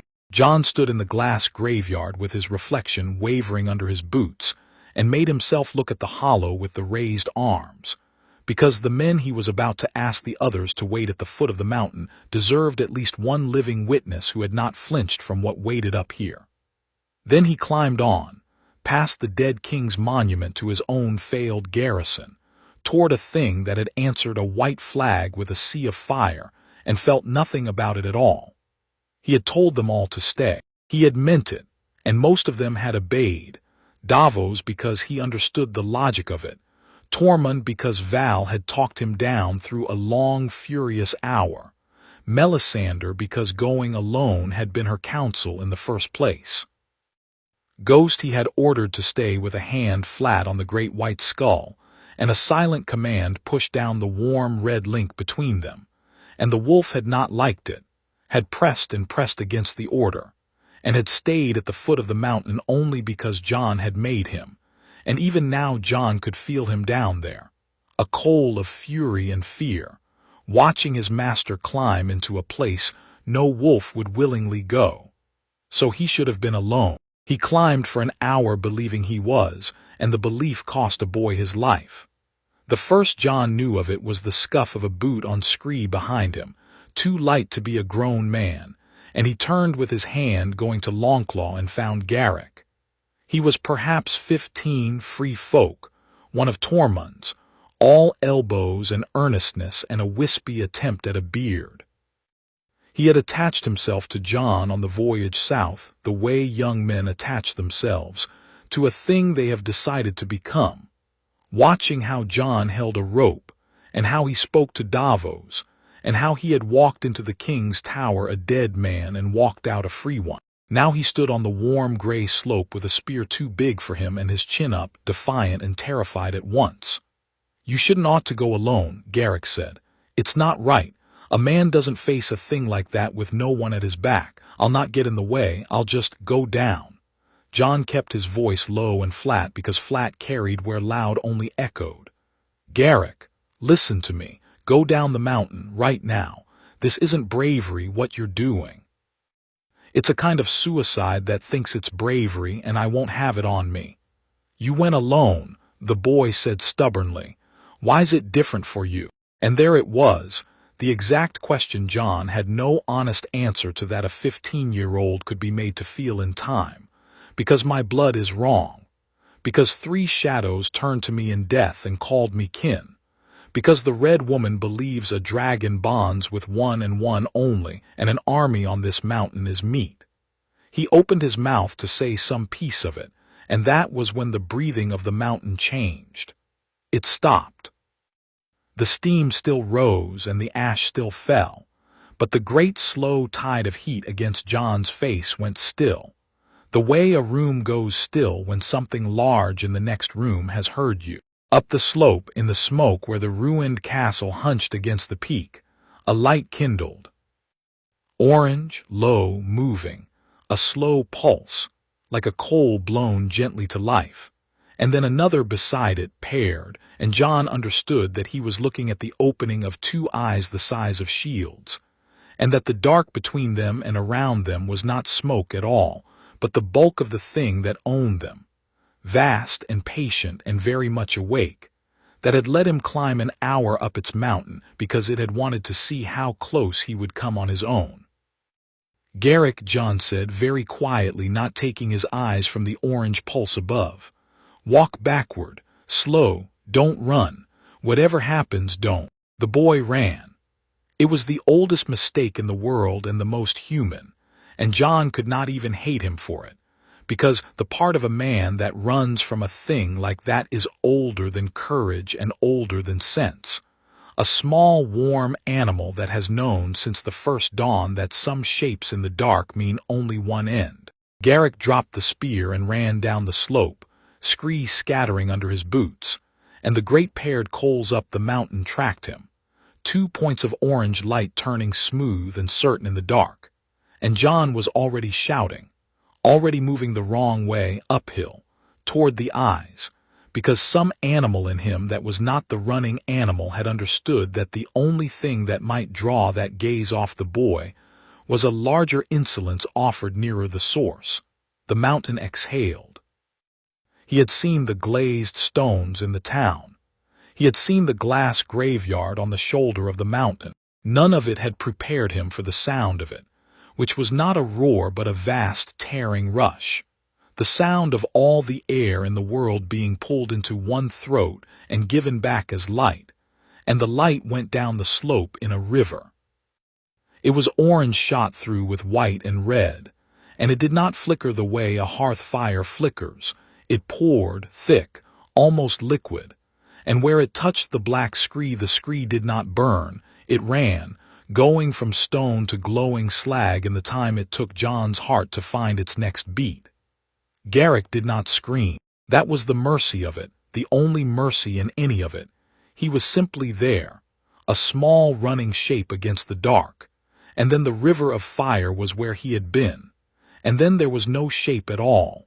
Only the afterlight burned into Jon's eyes and the smell, which Jon would carry the rest of his life and never describe to anyone, the smell that told the truth the eyes had been spared. Jon stood in the wash of heat with the boy's death roaring in his ears and the great paired coals swinging up the slope toward him, and he did not run. It was not courage. He wanted that understood later on the nights the smell came back. It was not courage, and it was not the wanting of dragons, and it was not even his strange, glad blood. It was that running was Garrick's death. He had just watched it. The running was the thing that made you meet, and the only road that was not the running road led up the mountain into the eyes of the thing that had made the river. So Jon Snow walked up the Dragonmont toward a dragon that had just burned a boy to nothing, because every other direction was worse, and he had spent his whole life learning that when every direction is bad you choose the one that is at least your own. "You," he said. His voice cracked and he made it not crack. "You want to burn something, burn me. I climbed up here on my own feet to find you. The boy was nothing to you. He was a child who couldn't follow an order. You burned him because he ran, because running makes a thing pray, and I want you to know. He was close now, terribly close, close enough to feel the heat coming off the bulk of it in waves, close enough to see the shape resolve out of the dark, and it was so much larger than the dream that the dream felt now like a polite warning. I want you to know that I am not going to run." The dragon came out of the smoke. It came the way a cliff would come if a cliff could choose to lean over you, the long black neck unspooling down the slope, the head dropping until it filled the world, and Jon made himself look at it whole, because to look away was to be the running animal in a different costume. The head was longer than a horse, the jaw a forge door, and along its length ran the seams of orange light he had seen from the town, brighter now, pulsing with the breath, the banked fire showing through the gaps in scale like sunlight through the shutters of a burning house. The scales themselves were black, true black, the black of the space the stars hang in, and they were not smooth. They were scarred and pitted and overlapping, a wall of black plates each the size of a shield, and here and there among them the orange glow leaked through in cracks, so that the whole vast length of the thing seemed to be holding in a fire that wanted out. And the eyes were the worst, because the eyes were not a beast's. A wolf's eye held hunger and fear and a kind of honesty. A horse's eye held panic. These eyes, molten bronze, slit-pupilled, the size of shields and lit from within, held nothing Jon had a name for, not hunger, not rage, not even cruelty, all of which would have been comprehensible, all of which were human-sized things. They held a vast and ancient attention, a regard older than the wall and colder for all its fire, the regard of a thing that had watched mountains wear down and seas change their minds and the little warm scurrying business of men come and go, and had not, in all that time, found a reason to care. It looked at him. It came down close, close enough that the heat of its breath dried the sweat on his face to salt, and it looked at Jon Snow the way the night sky looks at a candle, and it opened its jaws, and inside them the fire was building, white at the root, and Jon stood in the open door of his own death for the second time in a fortnight, and did the only thing left to a man with nothing else. He reached as he did for Ghost, down into the warm red place behind his eyes, except there was no warm red place that touched this. There was a furnace, a roaring vault of heat and age and pressure, and he flung himself into it, his whole battered, resurrected self. And he did not try to command it, because you do not command the inside of a mountain. You do not command the space between the stars. He did the only honest thing. He let it see him. All of him, the bastard's shame and the dead man's wound, and the glad strange blood, and the boy he had just failed and the cold he had come from, and the fire he had been called to. He held nothing back, because there was nothing left worth holding, and he pushed the whole of Jon Snow up into that furnace and said, without words, in the language older than words that the largest of the three had spoken to him in death, "I came. You called and I came. Here I am. Know me or kill me, but do not mistake me for prey, because I am not. I am yours. I have always been yours. I only just learned it." The fire in the dragon's throat went white, and held, and did not come. The great head was so close now that Jon could have laid his hand on the black scale below the molten eye, and the eye had changed, not softened. Nothing in that gaze would ever be soft, but sharpened, focused. The vast indifferent attention narrowing down to a point, to him, to the spark of him it had felt across the whole distance of death, and now found standing on its mountain refusing to run. The furnace Jon had flung himself into pushed back, and the pushing was a question, and the question had no words, but it had a shape, and the shape was the same shape that had greeted him in the dark past dying. "You." "Me," Jon said aloud, his voice a wreck. "Yes, me. I took my time. You said it yourself. I'm here now." The dragon drew breath. The white fire in its throat guttered and banked and went back down to the orange glow, and the great jaws closed slow, the forge door swinging shut, and the head came down the last few feet and stopped, the molten eye a hand's breadth from Jon's face, the heat of it enough to redden his skin, and the two of them stood like that on the warm black slope in the falling ash, the dead man and the dragon, taking the measure of a thing neither had a name for. Then it touched him, the great snout, black and hot and harder than any armor ever forged, pressed against his chest, against the place under his ribs where Bowen Marsh's dagger had killed him, and the red woman's fire had brought him back, the warm scar that ran warmer than the rest of him. It pressed there once, the gentlest thing that mountain of a creature could possibly do, the contact of a force that could glass a town, choosing, for him, to be only a touch, and the furnace in Jon's mind opened wide and let him all the way in, and he understood in a flood that nearly took him off his feet what the bond was. It was not mastery. The Septons and the singers had it wrong, all of them. 150 years of stories had it wrong. A dragon rider did not master a dragon any more than a man mastered the sea he sailed or the storm he flew through. The bond was older and stranger than mastery. It was recognition. The dragon had spent an age in the bones of the mountain, sleeping the slow stone sleep, and it had been waking these 2 moons into a world with no kin in it, no rider, no voice it knew, alone in a way nothing that large should ever be alone, and it had been burning the world not out of cruelty, but out of a grief it had no other language for, the tantrum of an orphaned god. And then a spark had appeared at the edge of death, blood it knew, blood of the old blood, the blood the Valyrians had bred into themselves across 5,000 years for exactly this, for the joining, and the dragon had reached for it the way a drowning thing reaches for air. It was as lonely as he was. That was the secret at the heart of the fire. The most terrible thing in the world was lonely, and it had been waiting, and he had come. "All right," Jon whispered and laid his hand at last on the black scale below the molten eye, and the scale was hot enough to hurt, and he did not take his hand away. "All right, I'm here. You're not alone anymore. Neither am I." His throat closed and he pushed through it. "I'm going to give you a name because that's what men do. We name the things we love so we can call them home. Do you understand? A name. So that when I call it across any distance, you'll know it's me and you'll come." He pressed his palm flat against the heat. "V. Hagar. Your name is V. Hagar." The dragon made a sound.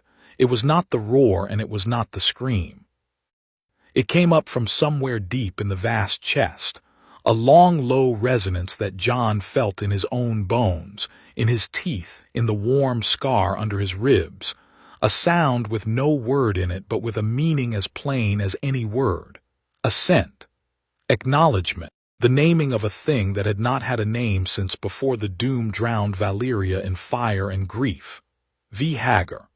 The dragon turned the great molten eye on the man who had named it, and the ancient, indifferent attention had a new thing in it now, small and fierce and impossible, and the new thing was belonging. Jon climbed onto its neck because it lowered itself to let him. That was the part he could never afterward explain to Davos, who wanted mechanics, who wanted to know how a man got onto a beast the size of a galley. The truth was that there was no how. V. Hagar lowered its neck to the slope, slow, deliberate, an invitation older than saddles, and Jon set his hand on a ridge of spine and his boot on the joint of a foreleg and climbed. And where the heat of the scales should have cooked him, it only warmed him, because the dragon was not now trying to burn him, and a dragon that is not trying to burn you is merely very, very warm. He settled into the hollow at the base of the great neck, where the spinal ridges made a kind of seat that no smith had ever forged, and that fit a man as though it had been waiting for one.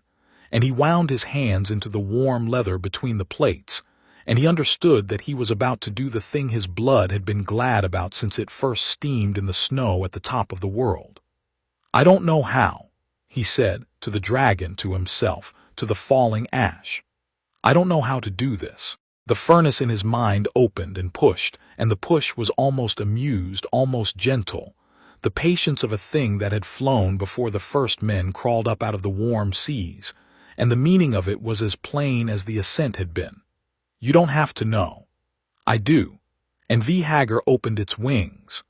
The sound of it was the sound the ship's sails made in the worst of the storm, multiplied past sense, a double crack of leather catching air, and then the slope dropped away.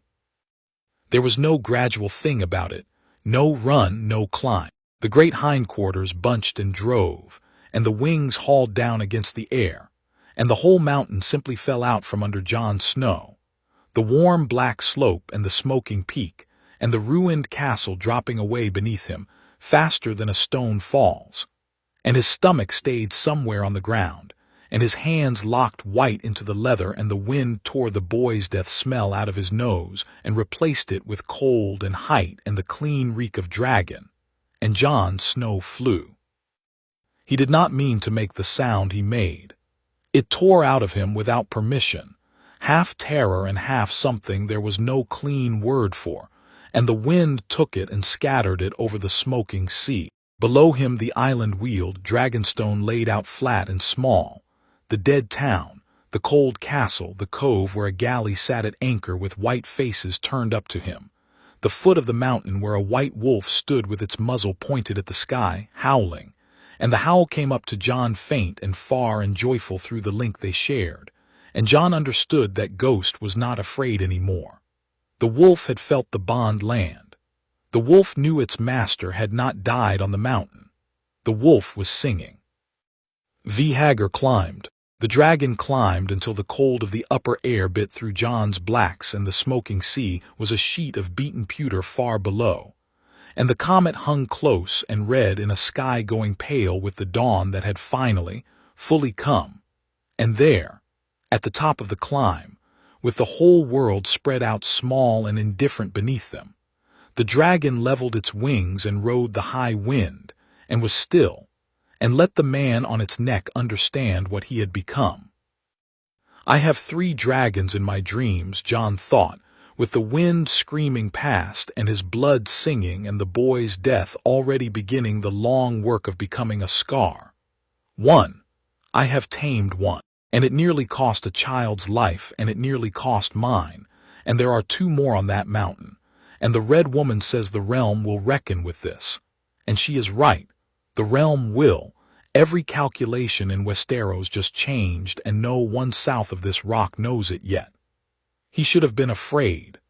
Some cold accountant in him noted that he was not, and noted it as data, and set it beside the other strange new facts of his second life.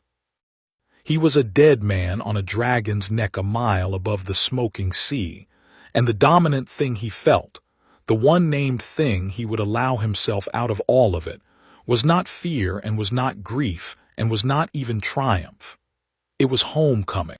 After a whole life of being the snow that fell on a great house, the stain on an honest man's name, the boy at the foot of the table, Jon Snow had finally, a mile above the world, on the neck of the loneliest thing in creation, come home to a thing that was his by blood and had been waiting for him since before he was born. Down on the strand, Davos Seaworth watched the black shape level off against the dawn, and did the arithmetic he had spent his whole life doing, and arrived, for once, at a sum too large for the ledger. He had sailed a dead man to an empty rock on the strength of a dream, and the dead man was flying. The Onion Knight signed himself, old habit, the 7-pointed star across his breast, and beside him Melisandre watched the black dragon and the rising sun with her ruby blazing at her throat, and a thing on her face he had never seen there before, which was not triumph and not faith, but the simple wonder of a believer whose God, for once, in plain sight in waking day, had kept his word. Azar Ahai, she breathed. Come again. Or just a Stark with strange luck, Davos said, because someone had to. There is no such thing as luck, Sir Davos. She did not look away from the sky. There is only the fire and what it chooses, and it has chosen him. You felt it land the same as I did, the same as the wolf did. The whole world will feel it, given time. Her eyes followed the black shape as it began, at last, its long wheeling descent back toward the mountain, toward the two that still waited there, asleep in the stone, unbonded, unnamed. He has won. He thinks the worst is behind him. Now she did turn, and the day's light made her face strange and old. The black one is the simplest of the three, Sir Davos. The black one wears its heart in its fire, you can see it coming. He has tamed the loud one, the grieving one, the one that fights you to your face. She looked back at the mountain. The other two are not so kind. The pale huntress does not announce herself. And the white one, the wonder in her voice cooled toward something careful. The white one does not grieve. It waits. It has been watching all of this from inside the mountain, taking the measure of the man who walked up here and lived. When he goes for that one, it will already know everything about him, and it will have decided what to do with the knowing. The black one nearly killed him by accident, in its pain. The white one, if it kills him, will mean it. Davos looked at the red woman, and looked at the black dragon coming down out of the dawn, with the dead man on its neck, and found that the sum in his head had not gotten any smaller. Then we'd best hope, he said, that the man on that beast learns fast. High above, descending, Jon Snow leaned along Hager's hot black neck with the wind in his teeth and the dawn in his eyes, and felt, through the bond, the dragon's awareness brush against two sleeping presences in the bones of the mountain below, one pale and quick and watchful, one quiet and patient and old, and felt Hager's regard for them, which was not love and was not rivalry, but something colder and more complicated. The regard of the eldest of a clutch for siblings it had spent an age sleeping beside, and never once trusted. Two more, Jon thought, and the homecoming in him made room at last for the cold accountant's verdict. The boy is dead and one is mine, and there are two more, and the second will not be one the way the first was, because nothing is ever won twice the same way. Hager folded its wings and dropped toward the smoking mountain, and Jon Snow held on and went down to begin again. Chapter 4 and Chapter 5. Salith the black dragon would not let anyone near him for 3 days, and that, Davos said, was the first practical lesson in what they had become. Hager had taken the ruin of the great hall for his own, Aegon's hall, where the painted table sat carved with the kingdoms 150 years out of date, and he lay there in the dark among fallen stone with his great head on his foreclaws and his orange seams pulsing slow. And when Tormund came too close on the second day to bring Jon bread and salt fish, the dragon's eye opened, and the breath in his throat went white at the root, and Tormund discovered a speed in himself he had not known a man his size possessed. After that they left the food at the threshold and let Jon carry it in, because Jon was the only living thing on the island Hager would suffer within a spear's length, and even Jon felt the dragon's regard follow him every step, jealous as a new-wed husband, possessive as the grave. He doesn't like sharing you, Val observed from the safe side of the broken doors, watching Jon move among the rubble with the dragon's eye tracking him. 3 days you've spent in there. You smell of him. You're starting to walk like him. It was not entirely a compliment. There's a boy dead on this mountain, Jon Snow, and you've spent 3 days keeping a beast company while his ashes blow into the sea. That landed where she meant it to. Jon came out into the gray daylight and stood with her on the steps of the dead king's hall, and for a while he did not answer because there was no answer that was not either a lie or a wound. "I know," he said finally. "Garrick, I know. I keep waiting for the bond to make it not matter the way." He stopped, refusing the easy phrase. "I keep half hoping that being joined to a thing like Hagar would burn the smaller feelings out of me. It doesn't. It just gives me a larger thing to feel them inside of." He looked at his own hands. The right was wrapped in linen where the scales had blistered it. He had not taken his palm from the heat when he named the dragon, and the dragon's heat had marked him for it, a brand in the shape of a single black scale that would never fully fade. He died because he followed me, because I let men follow me. That's the price of the thing I'm becoming, and I'd be a fool and a worse man to pretend the price gets cheaper the more of it I pay. Val studied him with those clear gray eyes, and whatever she had come up the mountain to say, she set it down unsaid. "All right," she said instead. "That's an honest answer. The free folk can live with an honest answer." She nodded toward the smoking peak above the castle, where the high cliffs vanished into cloud. "And the next one, the fast one. You can't sit in a hall feeding it salt fish until it loves you. It's not down here grieving in a king's ruin. It's up there." She pointed, and Jon followed her hand to the high crags. "I've been watching the sky 3 days while you played nursemaid to your black bull. There's a pale thing rides the wind up there at dawn and at dusk. Silver and gray like storm light. It doesn't roar. It doesn't come down and burn villages. It hunts the seabirds off the cliffs, and it's fast, Jon, gods, it's fast. It folds up and drops, and the gulls don't even know it's there until they're gone. I've hunted my whole life, and I've never seen anything take prey clean as that." Something that was nearly admiration moved in her voice. "Your black one fights you to your face. That one won't. That one will let you climb all the way up to it and never show itself, and the first you'll know is the wind from above." Melisandre, when Jon brought the problem to her fire that night, agreed and added the thing that mattered. "The black one is rage," she said. "The pale one is patience. They are not the same animal wearing different colors. They are different answers to the same loneliness. Hagar met its grief by burning the world. Salith." Jon had told them the names that had come to him in the bond, surfacing out of his blood as the first had old Valyrian shapes he had never been taught. Salith met its grief by going high and cold and watchful, by trusting nothing it had not first stalked to the ground. You cannot walk up to such a creature and offer it your whole self the way you did the black. It will read the offering as a trap, because everything is a trap to a thing that has survived by suspecting everything. The red woman's eyes found him across the flames. "You won the black one by being braver than your fear. You will not win the pale one with courage. Courage is loud. She will despise it. You will win her, if you win her at all, by being a better hunter than she is, and you are not. No man is." Her ruby pulsed. "But you have something no man has. You have a wolf who is hers in kind. Predator knows predator, Jon Snow. The wolf is the only currency the pale one might respect." So Jon learned patience, which did not come to him naturally, because patience was a thing for men who believed they had time, and Jon Snow had spent his whole life being told, in 100 small ways, that his time was borrowed.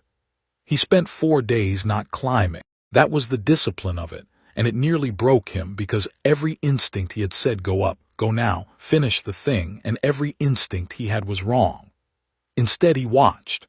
He took Val's place on the high rocks above the cove at dawn and at dusk, the 2 hours the pale dragon flew, and he studied her as a hunter studies a stag he means to take in a single season, not the animal only, but the pattern of the animal, the where and the when and the why of it.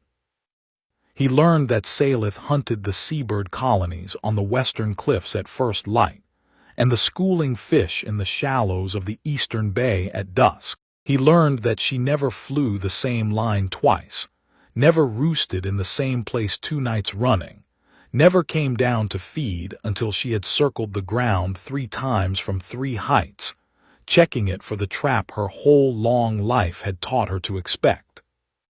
He learned that she watched him watching, that she knew exactly where he sat each morning, that twice she altered her flight to pass close over his rock, not to threaten.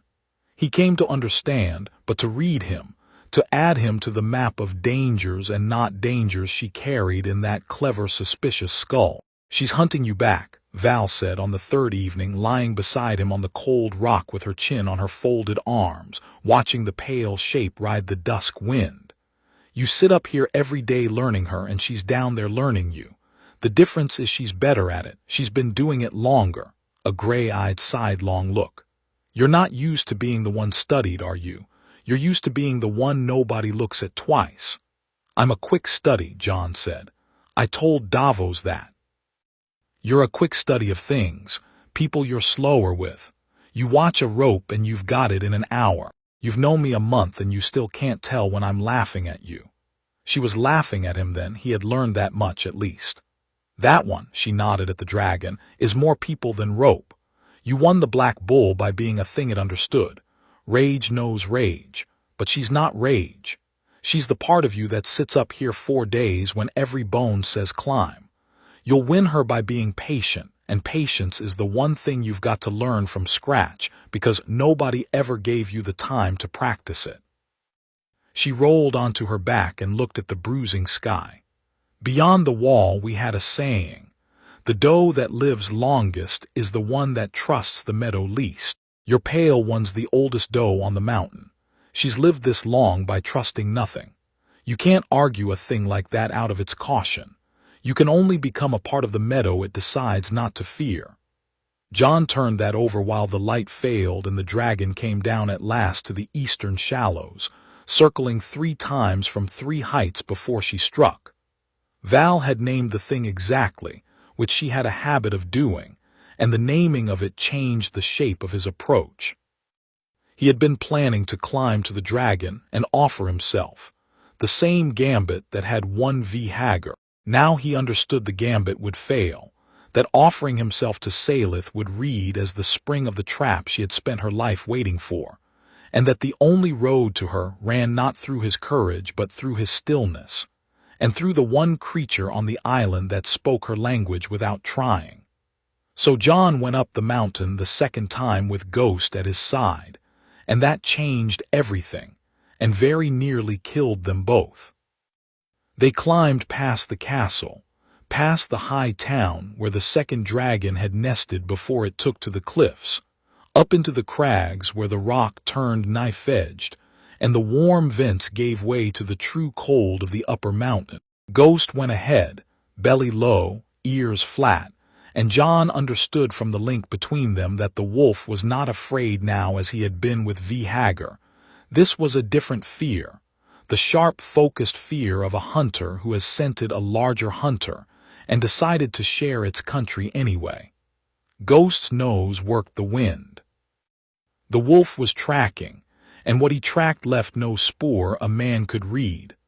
A coldness on the wind, a place where the seabirds did not fly, a silence in the high rocks that was the silence of a thing that has frightened off everything that makes noise.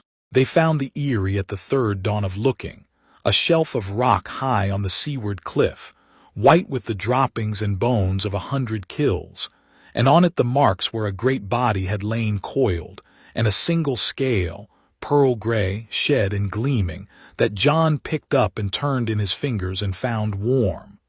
But the shelf was empty. The huntress was out on the wind.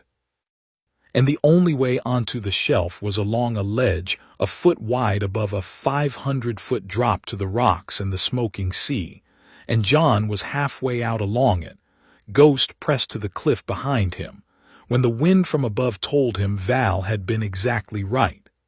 There was no sound. That was the horror of it and the wonder of it both. Hagar had announced himself with the opening of eyes and the kindling of fire and a roar that emptied the cliffs of gulls. Salith came as a shadow that fell across the ledge and a cold rush of air, and the sudden total understanding that something was directly above him, dropping, and Jon flattened himself to the rock with his cheek against the cold stone, and his fingers in a crack and his whole body promising the ledge that it would not fall, and the pale dragon's talons closed on the rock a yard from his head with a screech of stone that he felt in his teeth. She had not struck him. That was the first message, and Jon's reeling mind seized it even as the rest of him shook. She had dropped out of the dawn fast enough to take a gull on the wing, fast enough to pluck him off the ledge and let the long fall finish him, and she had not.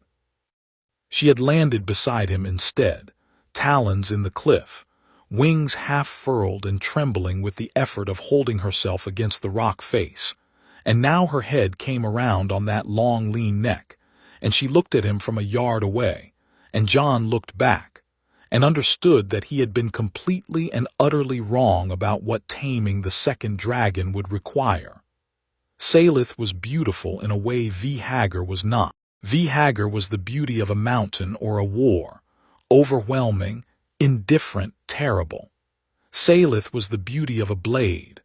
Where the black dragon was vast and scarred and heavy, she was long and lean and clean, her scales the pearl gray of storm light over water, paling to white along her throat and the leading edges of her wings, darkening to the deep gray of a thundercloud along her spine. She was smaller than Hagar, though smaller here meant only the size of a war galley rather than the size of a hill, and every line of her was built for speed, the wings impossibly long, the body whittled down to muscle and hunger. Her eyes were not Hagar's molten bronze. They were pale gold, almost white, the gold of the sun seen through high cloud, and they were not indifferent at all. They were sharp. They were measuring. They were the eyes of a thing that had survived its whole long life by being smarter and faster and more suspicious than anything that hunted it, and they were reading Jon Snow on his ledge as a master swordsman reads an opponent's stance, looking for the lie, the weakness, the place to put the point.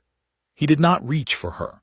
Melisandre had been right about that. He felt the bond in him, the same furnace door that had opened to Hagar, and he felt it want to open to her, and he held it shut, because to fling himself at this creature would be to offer a trap to a thing that had built its whole self around the certainty that everything was a trap. Instead, he did the hardest thing, the thing that went against every instinct a prey animal owns. He looked away. He turned his face from the dragon, slow, deliberate, and looked out at the smoking sea, and he made his body soft on the ledge, unthreatening, uninterested, a thing with no designs, and he let her look at him as long as she liked without looking back. It was the wolf's lesson. Ghost had taught it to him 100 times in the snows beyond the wall. That to stare is to challenge, that two hunters who mean to share a country must first agree not to fight over it, and the agreeing is done with the eyes, with the deliberate offered throat of a glance turned aside. Jon offered Salith the side of his face and the long view of the sea and the plain fact of his unconcern, and behind him he felt Ghost do the same. The wolf had lain down on the wider ledge, chin on paws, ears up but unaggressive, watching the dragon sidelong with the patience of a creature that had all morning. For a long time nothing happened, which was itself the thing happening. The pale dragon held to the cliff and watched them. Man and wolf, two predators on her doorstep who had not attacked, had not fled, had not groveled, had simply arrived and declined to be either threat or prey, and Jon could feel her suspicion working at it, turning it over, looking for the angle. The sun came up off the water. A flight of gulls, forgetting their fear, wheeled out from a lower cliff, and Jon felt Salith's attention flick to them, the ancient reflex of the huntress, and flick back to him, and he understood that she was hungry, that she had not eaten because she had been watching the man and wolf climb her mountain for 3 days, and that her hunger was an opening if he was clever enough and quick enough to use it. So Jon Snow did a mad thing, the kind of thing that wins a war or ends a life. He reached not into the furnace, not for the dragon but for the wolf, down the warm red link to Ghost, and through Ghost's eyes he found the gulls, the wheeling white shapes against the gray, and he pushed at the wolf, a hunter's suggestion there, and Ghost rose slow, and Jon shared with Salith. Not a command, not a reaching, just a leaving open, a door cracked rather than flung wide, the wolf's intent, the hunter's focus, the joy of the chase about to begin. He offered her, across the cold yard of air between them, not himself. A hunt. Salith's pale gold eyes sharpened to points. And then, with a scream of stone, she dropped off the cliff. For one sick instant Jon thought he had lost her, that she had simply fled. And then he saw her open her wings below him and bank out over the sea and rise, fast, impossibly fast, up under the wheeling gulls, and take 3 of them out of the sky in a single pass without seeming to slow. And the joy of it came back up the cracked open door of the bond and hit Jon like a wave. Her joy, the clean, fierce delight of the kill, shared, offered back to him, because he had been the one to point her at it. He laughed, he could not help it. He sat on a ledge 500 feet above the smoking sea with his wolf beside him, and a dragon hunting gulls below him on his suggestion. And he laughed, and the laugh went down the bond, and Salith heard it and came back. She landed on the ledge again, lighter this time, and she dropped one of the gulls at his feet, a gift, a hunter's gift, the offering one predator makes to another it has decided to share its country with. And Jon understood that the bond was forming, not in a flood as it had with V. Hagar, but stitch by careful stitch, trust by tested trust, and that this one, won slowly, might in the end be the stronger for the slowness. He picked up the gull. He did not eat it, he was not so far gone as that. But he held it and let her see him hold it, and he reached out his marked right hand, slow, and laid it on the pearl-gray scale of her lower jaw, and she let him, and the scale was not hot like V. Hagar's. It was cool. Cool as storm light, cool as the sea, and under the cool he felt the same loneliness he had felt in the Black Dragon, the same orphaned grief, dressed in patience instead of rage. Salith, he said softly, and the name landed in her as it had landed in V. Hagar, recognition, assent, the deep glad shock of a thing called home after an age of silence. Salith, there you are. It nearly ended there, and it nearly ended badly because V. Hagar came. Jon felt it through the bond an instant before it happened, a vast hot fury rising up the mountain, the black dragon's possessive rage at the scent of its master's bond reaching toward another. And then V. Hagar was there, climbing the air off the lower slopes, roaring, the orange seams of him blazing, and Salith's head came up off Jon's hand and her wings flared, and the trust he had spent 3 days stitching together started, in an instant, to tear. He had a heartbeat to decide, and the deciding was the whole of it. The easy thing, the safe thing, would have been to reach for V. Hagar, to soothe the black bull, to command it down. V. Hagar was his, fully his, and would have obeyed. But Salith would have seen it. She would have seen the man's side with the loud one against her, and she would have understood correctly that she was the outsider, the third, the suspected one, and the bond would have died on the ledge, and she would have gone high and cold and watchful forever. So Jon did the other thing, the hard thing, the thing that gambled everything he had won in 3 days against everything he had won in 1. He turned to face V. Hagar, his first, his black bull, the thing that loved him with all the jealous fury of the lonely, and he reached down the bond to it, and he did not soothe it. He pushed it back. No, he sent with all the will he had, the will that had walked up a mountain toward a river of fire and refused to run. She is mine too. You will not. She is ours. Down.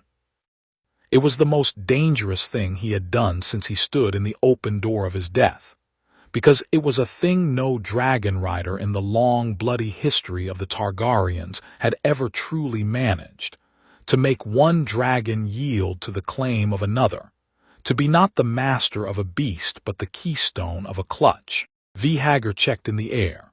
The black dragon hung there on its great wings, 10 feet from the ledge, fury and confusion warring in the molten eyes, the white fire building and guttering in its throat. And for one long, terrible moment the whole thing balanced on a knife. Hagar might burn them both, master and rival together, in the blindness of its jealous grief. Then Ghost stepped to the edge of the shelf, between Jon and the black dragon, and the wolf did not snarl and did not cower.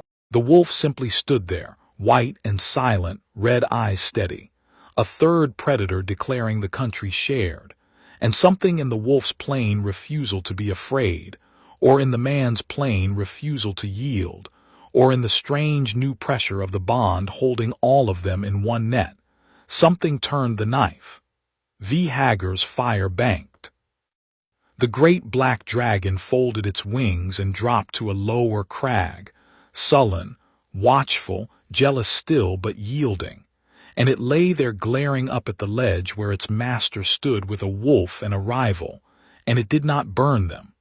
Jon let out the breath he had been holding, and that was the moment the ledge betrayed him. The rock he had braced his foot against all this while, weakened by Salith's talons and Hagar's landing and 100 years of frost, sheared away under his weight, and Jon Snow went off the cliff. There was no ledge, and then there was no anything, just the open air and the smoking sea 500 feet below, and the long fall already begun. And the cold accountant in him noted, with terrible clarity, that he had survived 3 dragons and a murder and a resurrection only to die from a loose stone, and that the gods did indeed have a sense of humor, and it was indeed a cruel one, and Salith caught him.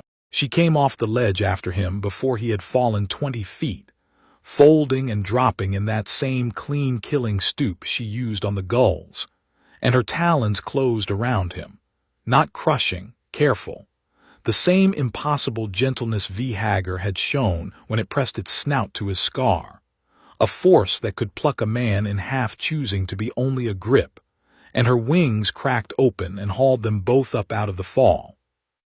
And Jon hung in the claws of the pale dragon 100 feet above the rocks with the wind screaming and his heart trying to climb out of his mouth, and he started, helplessly, to laugh again.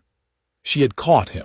The suspicious one, the watchful one, the one that trusted nothing.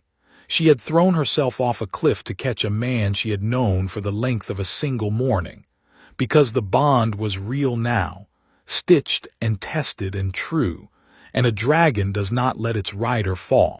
Salith carried him up and around in a long wheeling climb, and below them Hagar rose off its crag and fell in beside them, sullen no longer, drawn into the flight by the same net that held all of them. And for the space of a few minutes Jon Snow flew between 2 dragons over the smoking sea with his wolf howling joy on the cliff below, and the cold accountant in him went quiet, and the only thing left in him was a thing he would not name twice in one telling, because he had spent his one named feeling on the homecoming the day before, and a man had to ration these things or be undone by them. They set him down on the wide ledge, the both of them, and he lay on the cold stone with his marked hand pressed flat against the rock and laughed, until it turned to something that was not quite laughing, while a pale dragon and a black dragon settled to either side of him, wary of each other, jealous of each other, bound through him to each other, and a white wolf came and lay across his legs and put its great head on his chest over the scar where a dagger had killed him.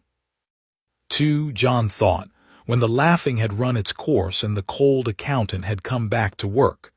2 dragons, and the bond between them runs through me. I am the thing that lets them share a sky. That is a power the Targaryens never had, not even at the height, when the dragons fought each other in the skies over the trident and tore the dynasty apart from the back of its own mounts. 2, and they will fly together because of me. And the third, the white one, Mordrax. He turned his head and looked up, past the crags, past the high cold cliffs, to the smoking peak of the Dragonmont, where the cloud hung thick and the vents bled their gray breath into the morning. And somewhere in there, in the hot dark at the heart of the mountain, the last of the 3 lay coiled and patient and awake, The one that did not roar and did not announce itself and did not, Melisandre said, grieve. The one that had watched all of this from inside the stone. The one that, if it killed him, would mean it. He could feel it. Now that two of the three were his, he could feel the third at the edge of the net, watching, and where Hagar had been rage and Saleth had been patience, the thing in the mountain was neither. It was waiting. It had been waiting since before he came. And as Jon lay on the cold ledge between his two dragons and felt the third's attention brush across him, cool and green gold and utterly unhurried, he understood that the white dragon was not going to be hunted, and was not going to be confronted, and was not going to be won by courage or by patience or by any clean thing. The white one was going to have to be bargained with, and Jon Snow did not yet have the first idea what it wanted, or what he would have to give. Down on the ledge, Saleth lifted her pale head and turned it toward the smoking peak, and a sound came out of her that Jon had not heard before, not the scream of the stoop, not the gull joy of the hunt, but a low, uneasy keening, the sound a clever thing makes when it looks at the one thing on the mountain it has never dared to challenge. Beside him, Hagar's orange seams pulsed, and the black dragon, for all its rage, did not look at the peak at all, would not look at it, the way the bravest man in a village will not speak of the thing in the deep wood. His two dragons were afraid of the third. Jon lay between them in the cold morning, marked hand on the rock, wolf on his chest, and looked up at the smoking peak where the last of his blood's inheritance waited, and began, with the cold, patient part of himself that had survived everything else, to think about what a thing that did not grieve and did not rage might possibly want from a man, and what it might cost him to provide it. Chapter 5. In Chapter 6, Mordrak's Melisandre came to him before he went up the last time, and told him she was going to die, and asked him not to stop her. It was the deep of the night, 6 days after the pale dragon caught him off the cliff, and Jon had been sitting alone in the lee of the king's ruined hall with Longclaw across his knees and his two dragons asleep on the mountain above him. Hagar a banked furnace in the dark, and Saleth a coil of storm light on her high shelf, both of them present in the back of his mind now, always, the net of the bond humming with their slow dreaming. He had been trying to think his way into the heart of the mountain, into the thing that waited there, and getting nowhere, because every road his mind walked into the white dragon ended at the same locked door. He could not find its want. Hagar had wanted not to be alone. Saleth had wanted a hunt and a partner and a country shared. The third had wanted nothing he could name, and a thing that wants nothing cannot be bargained with, and a thing that cannot be bargained with cannot be tamed, only fought, and you did not fight the white fire that turned stone to glass. You are looking for what it wants, Melisandre said, coming out of the dark into the small light of his fire, and you have not found it because you are looking for the wrong kind of want. He did not startle. He had stopped startling. The dragons heard everything, and through them so did he. And you know the right kind. I have served the Lord of Light for a very long time, Jon Snow. She sat across the fire from him, and the red of her was strange in the small flames, banked, almost human. I have read his fire since I was a slave child in the temples of Ashai, and I have been wrong about nearly everything I read, and I have learned one true thing in all of it, which is the nature of fire. Fire does not want to rule. That is the black one, rule, dominance, the loud hot one of a king. Fire does not want to hunt. That is the pale one, appetite, partnership, the want of a clever beast. Those are the wants of dragons. She looked into his small fire, and the small fire showed her something. The third is not a dragon's want. The third wants what fire itself wants, which is the only thing fire has ever wanted since the first spark in the first dark. Fire wants to be fed. Men feed it, Jon said. It ate a town. It ate a town because the town was there. That is not feeding, that is only burning. She raised her eyes, and in them was the thing he had glimpsed at the wall and on the ship, the old hunger, but turned now to a strange new use. There is a feeding that is not burning, Jon Snow. There is an offering given freely, a life laid down into the fire by a will that chooses it, and that is the oldest and truest sacrifice there is, older than the seven, older than the trees, older than the names men give their gods. King's blood, the priests of my order say, and they are not wrong, but they have made it small, made it a trick of murder, of leeches and pretenders burned on beaches for advantage. The true thing is larger. The true thing is a life given, not taken. The White One has been waiting on this mountain not for a master and not for a hunt. It has been waiting to be fed the only food that means anything. It has been waiting for an offering. The fire ticked. The mountain Vhagar stirred in its sleep, and the orange seams of it pulsed once against the dark and went still. "No," Jon said. He had understood her by then. "Number, I won't let you. You will not be asked to let me." There was no drama in it. That was the terrible part. She said it as flat as Stannis read a sentence. "I have seen my death in the flames 100 times and never the shape of it, only that it would be by fire, which a priestess of fire finds neither strange nor unwelcome. I have spent my life feeding other people to my god, leeches and king's bastards and a princess on a pyre that I will not speak of, that I see every night, that I will carry into whatever comes after." Her composure thinned, and beneath it Jon saw, for one moment, not the red woman but the slave girl she had been, sold to the fire before she could choose. "I have done terrible things for the Lord of Light, Jon Snow, and told myself every one of them was his will, and perhaps it was, and perhaps I was only a frightened woman finding holy words for cruelty. I no longer know, but I know this. The fire that took those others took them because I gave them to it. Not one of them chose.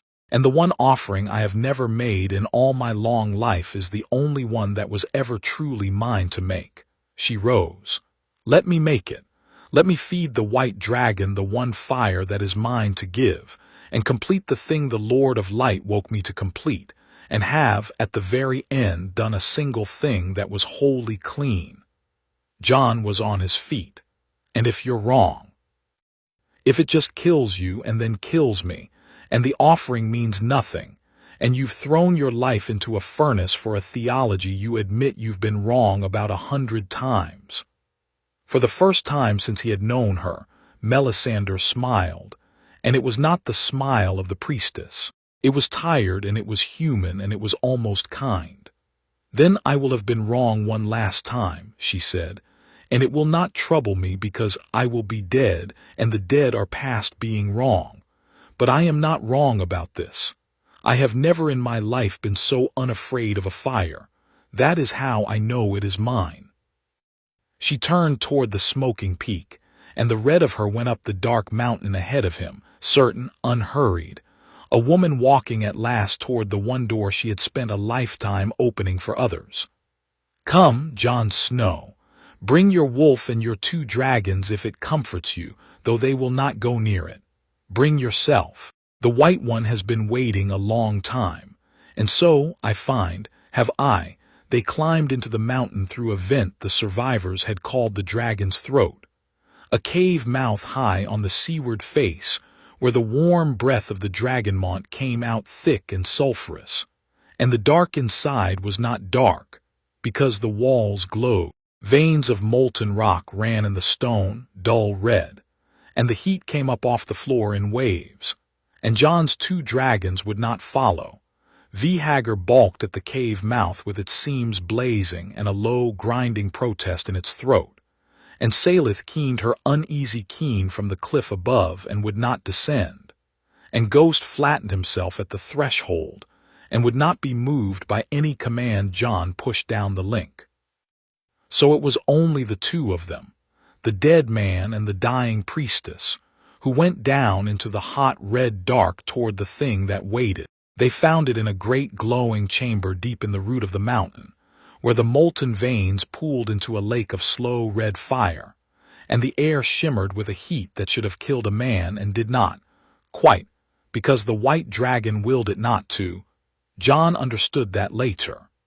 The chamber was warm enough to keep him alive and no warmer, and that was the first proof that the thing in it had been expecting them, and was, in its own cold, patient way, being hospitable. Mordrax was the smallest of the three, and it was the worst. It lay coiled on a shelf of black glass above the lake of fire, and at first glance it had none of Hagar's terrible majesty or Salith's clean, deadly beauty. Its scales were cream and pale gold gone ashen, dull, almost sickly, the color of old bone and dead embers, and where the other two gleamed it seemed to drink the red light and give nothing back, a patch of grayness in the glowing chamber. It was lean as the pale one but smaller, and something in the set of it, the slow folded patience of it, put Jon in mind not of a beast at all, but of an old man in a corner who has stopped bothering to seem alive, because he has learned that seeming alive invites demands. Then it opened its eyes, and Jon understood his mistake. The eyes were green gold, the green of fire at its hottest secret heart, the green a smith sees an instant before the steel goes wrong, and they were not sharp like Salith's or molten like Hagar's. They were amused. They were the eyes of a thing that had been watching him climb its mountain and tame its brothers for a fortnight, that had read every move he made and every fear he hid, that had known he would come down here in the end, because there was nowhere else for a man with 2 dragons and an unfinished clutch to go, and that had decided, long before he arrived, exactly what it thought of him. There was no question in those eyes, none of Hagar's grieving need or Salith's testing suspicion. There was only knowledge, complete and patient and faintly, horribly entertained. It did not roar. It did not rise. It looked at the two of them across the lake of fire, and it made a sound, a low, dry, sliding hiss like sand running through a glass, like the first breath of a fire catching in dry grass, and the hiss came into Jon's mind down the unfinished edge of the bond, and it had this time almost the shape of words. "You brought me a gift," it seemed to say, the green gold eyes moving from Jon to the red woman and back. "How thoughtful. They never bring me gifts. They only run and burn, and that grows tedious." The hiss ran on, dry and amused. "You think you have come to tame me, wolf blood. You tamed the loud one with your courage and the quick one with your wolf, and you are very pleased with yourself, and you have not understood the first thing about me, which is that I do not need taming. I have been awake far longer than my brothers. I woke first. I have watched everything. I let you take the other two because a clutch divided is a clutch that dies, and I have no wish to die, and you, little dead thing, are the only keystone on offer." Mordrax's head lifted slow off the black glass. "So I will not fight you, but I will not be given to you for nothing either the way they were. I am the price of the set, wolf blood, and you have already worked out, I think, what the price of me is." "It wants the offering," Jon said hoarsely aloud, and beside him Melisandre nodded calm, already unfastening the ruby from her throat, the great red stone that had been part of her so long the skin beneath it was pale and strange. "It wants the offering," she agreed, "and I have come to make it. Let it be clear, Jon Snow, so that you carry it true." She turned to him and pressed the ruby into his marked right hand, folding his blistered fingers over it. "This is mine, Freyly. No one takes it from me. I give it to the fire to complete the prince that was promised and to clean, at the last, one small corner of a long and bloody service. You did not ask it of me. You begged me not to do it. Remember that, when men say you fed a woman to a dragon for a crown, you did not. I fed myself for a god, and it was the only wholly free thing I ever did." Her hand closed his around the stone. "Live a long time. Be better than the men who will tell you power requires you to be worse. And when you stand on the walls of your home with 3 dragons and the whole world afraid of you, light a fire some night and look into it, and think of me, and know that I was not, in the end, only cruel." She walked out across the shelf of black glass toward the white dragon, over the lake of slow red fire, and Jon moved to follow her and could not. His body would not cross the glass, some deep animal refusal or some last gift of hers, holding him at the edge, and Melisandre of Asshai walked to the foot of the thing that had been waiting on the mountain for an offering since before the first man came to Dragonstone, and she stopped, and she lifted her face to it, and she said, in the old tongue of her order, words Jon did not know, and then in the common tongue, clear, unafraid, "For the night is dark and full of terrors. Take what is given. It is given freely." Mordrax opened its jaws, and the fire that came out was white. It was not the white at the root of Vhagar's flame or the blue-white edge of Salith's. It was white all through, white as the heart of a star, white that left an afterimage scored across the eye, and it did not pour the way the black dragon's fire poured. It was precise. It came in a single bar, narrow, terribly bright, and it took the red woman exactly and only. And Jon, blind and reeling at the chamber's edge with the heat of it searing his face and his right side where it was turned toward the lake, did not see her die so much as see her cease. The red of her there one instant, lifted-faced and unafraid, and the next instant gone, not screaming, not burning, simply taken, returned to the fire she had served. And the white bar of flame closed, and the chamber rang with the silence after it, and the ruby in Jon's marked hand had gone in that instant from cool to scalding, blazing with a red light of its own, and then dark, and then dead, an ordinary stone. The white dragon lowered its head. The green-gold eyes found Jon at the chamber's edge, and the dry, amused hiss came again down the bond, but it had changed. The entertainment in it gone quieter, almost not respect. The white one would never offer anything so warm as respect, almost satisfaction. She gave herself, Mordrax said. They never give themselves. In all my long waking I have never been fed a thing that chose to be fed. It tasted of her whole life, wolf blood. It tasted of 1,000 cruelties and one clean act, and the one clean act was worth more than all the cruelties, which is a thing your kind has never understood and mine has always known. The head came lower, the green-gold eyes filling the chamber. You have paid my price, though you did not pay it, which is the only way it could have been paid. The offering had to be freely given, and a thing given freely cannot be bought, only received. You received it, the slow, dry hiss, almost gentle now. So, I am yours, dead thing, the last of the three, but understand what you have taken into yourself, for I am not the loud one and I am not the quick one. I am the one that remembers the cost. Every time you ride me, every time you loose my fire on the men who will come against you, and they will come, wolf blood, the whole world will come, you will feel her. You will feel the price of everything you do. The other two will let you forget what fire costs. I will not.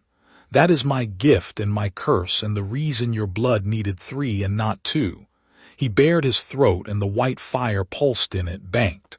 Come then, take your last inheritance, and carry the woman in it forever as I will. Jon crossed the black glass. His body led him now. He came to the foot of the white dragon with the dead ruby in his marked and blistered hand, and the afterimage of the white fire still burning behind his eyes, and the smell, that smell again.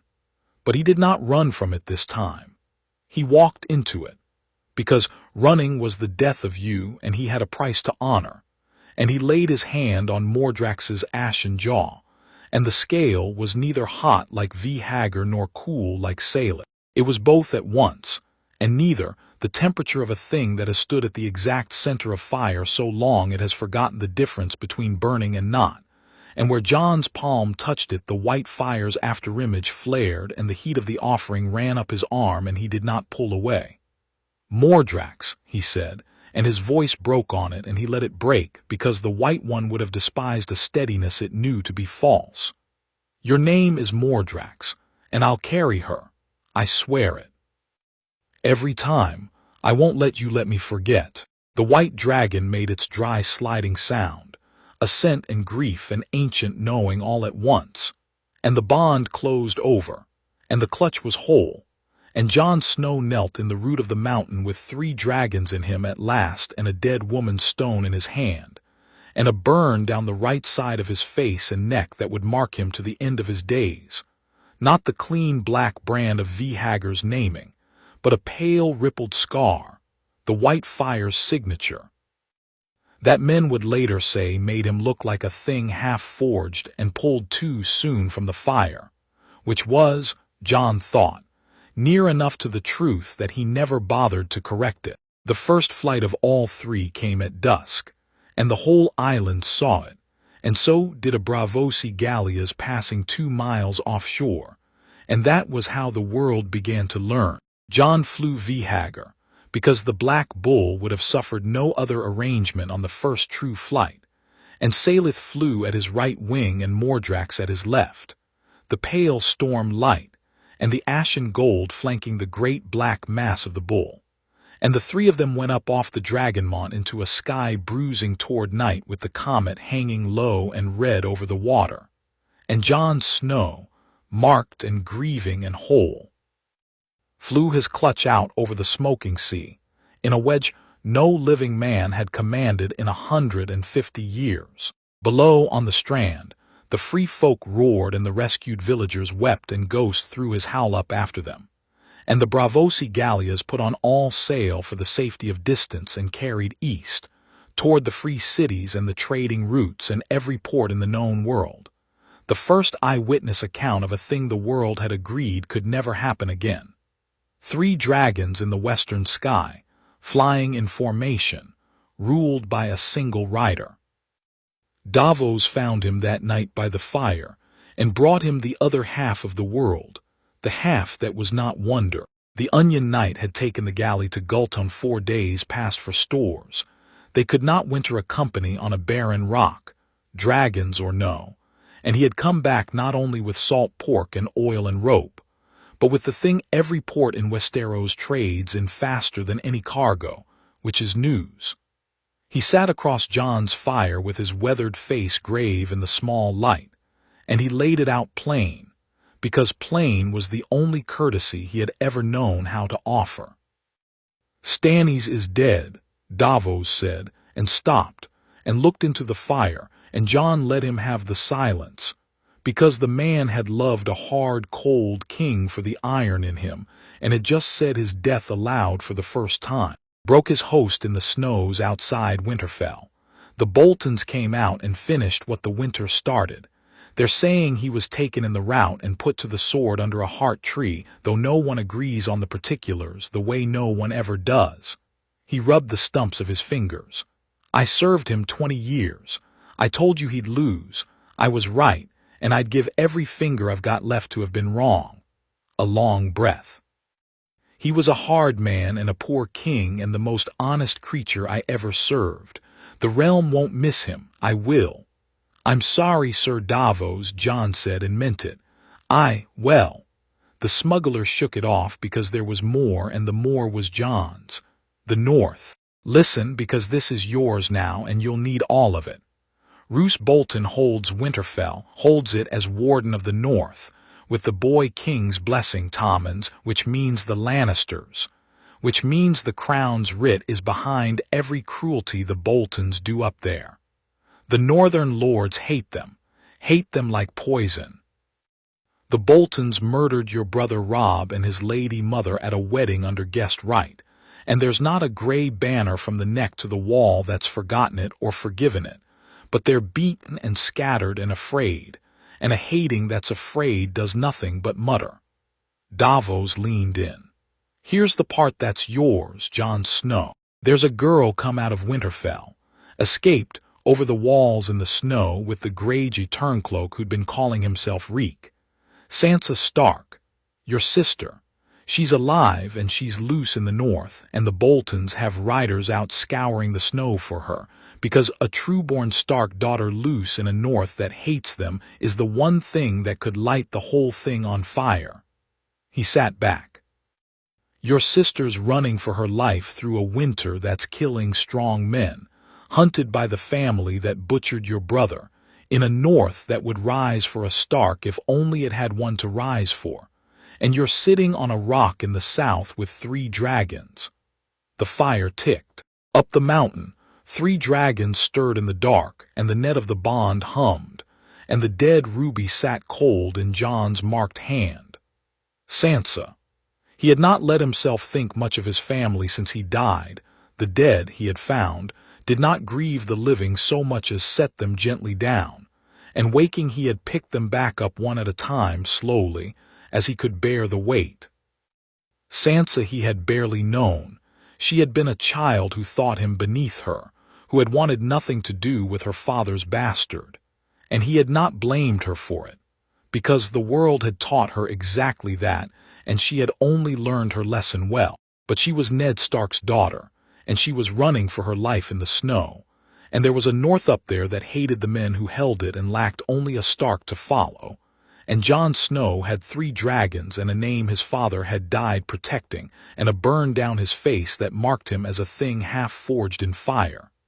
He thought of Stannis' offer, the one he had refused on the night he died. Bend the knee, and I will make you Jon Stark, Lord of Winterfell and Warden of the North. He had refused it because it would have made him a creature of a dying king. There was no king to be a creature of now. There was only an open wound where the north used to be, and a sister in the snow, and a clutch of dragons no man could stand against. How long, Jon said, to make ready? The galley the free folk supplies, and word Davos can you get word north, to the lords who hate the Boltons. Manderley, you said White Harbor's the strongest port still standing. Can you reach a man there? Davos studied him across the fire, and what he saw made him sit up straighter because he had sailed a dead man to a rock on a dream, and the dead man had become something the ledger had no column for, and now the dead man was doing arithmetic of his own, the cold, large arithmetic of a thing that decides which wars there are. I can reach Wyman Manderley, Davos said slowly. He's the richest lord in the north and the canniest, and he's bent the knee to the Boltons with murder in his heart. Everyone knows it. He'd cut his own arm off to strike at them if he had an arm worth striking with. The smuggler's eyes narrowed. What do I tell him? Jon rose, and the firelight caught the new ruin of his face, the pale rippled scar of the white fire down his neck, and the dead ruby in his marked hand, and the thing the wall and the grave and the mountain had made of a bastard. Tell him the Starks are coming home, Jon said. Tell him a son of Winterfell is coming north with fire and blood to take it back, and that he can stand in the snow and watch, or he can be on the right side of the only war that's going to matter. Tell him to find my sister before the Boltons do and keep her safe, and that the man who keeps Sansa Stark safe will be remembered when the accounting comes. He looked up the dark mountain to where 3 dragons waited in the bones of the world. And Davos, don't tell him about the dragons. Let the realm hear that from the Bravosi and the fishwives and its own bad dreams. Let it grow in the telling. By the time I come north, I want every man from the neck to the wall to have already decided in the dark of his own heart whether he believes a Stark bastard tamed 3 dragons on Dragonstone. A breath. Belief is a kind of bending the knee, Sir Davos. I'd like the north to have started bending before I ever arrive. Davos Seaworth looked at the dead man with the burned face and the 3 dragons and the dead woman's stone, and he did the last of his arithmetic, and he rose, and he did a thing he had not done for any man but Stannis Baratheon in 20 years. He went to one knee in the cold ash of the mountain and bowed his head and said, "Aye, my lord, I'll send the word." "Get up, Sir Davos," Jon said, not unkindly. "I haven't earned that yet, but I mean to." Above them, on the smoking peak, the white dragon lifted its ashen head and turned its green-gold eyes north, toward a frozen kingdom that did not yet know what was coming for it, and made its dry sliding sound into the dark, the sound of a fire catching, far off in dry grass, that has not yet decided how much of the world it means to burn. Chapter 6 and Chapter 7. The shape of Westeros in King's Landing. The news arrived the way all the worst news arrived, not as a thunderclap but as a rumor, then a joke, then a report, then a thing no one in the Red Keep would say above a whisper. Cersei Lannister heard it first as the joke. A Braavosi captain in port, deep in his cups, telling the dockside that he had seen 3 dragons in the western sky off Dragonstone, flying in a wedge like geese, ruled by a single rider with a burned face. The gold cloaks had brought it to the small council as the sort of thing the small council ought to hear and laugh at, and the small council had laughed at it, all but Grand Maester Pycelle, who had gone the color of his own beard and said nothing, because Pycelle had served 6 kings and had learned that the rumors men laughed at were precisely the ones that killed them. Then came the report. A second ship, and a third. A fishing fleet out of Gulton that had seen the same wedge of wings against the dawn. A septon on Dragonstone's own shore. There were always septons. The faith bred them like the sea bred fish, who had written to the High Sparrow himself of a miracle or an abomination. He could not decide which. 3 dragons born of the smoking mountain and a man come back from the dead to ride them. By the time the third account reached the Red Keep, no one was laughing, and Cersei sat in the small council chamber with the painted ceiling of conquerors over her head, and felt the particular cold that comes to those who have built their whole lives on the certainty that some things can never happen again. "It is a Targaryen," she said, flat. "It must be. Dragons answer to the blood of the dragon. The beggar king's spawn has crossed the narrow sea, or there is some bastard of the line we never accounted for." Her green eyes moved around the table, finding each man's fear and weighing it. "Which is it, my lords? You are paid to know these things. Which of the old serpents has crawled back into my realm?" It was Qyburn who answered in that soft, ruined voice, the voice of a man unmade by the citadel and remade by something worse. "The accounts agree on one detail, your grace, which is curious. They name him a Stark, a son of Winterfell." The burned face the dead man returned. "The small folk are already calling him the wolf that flies." He folded his hands.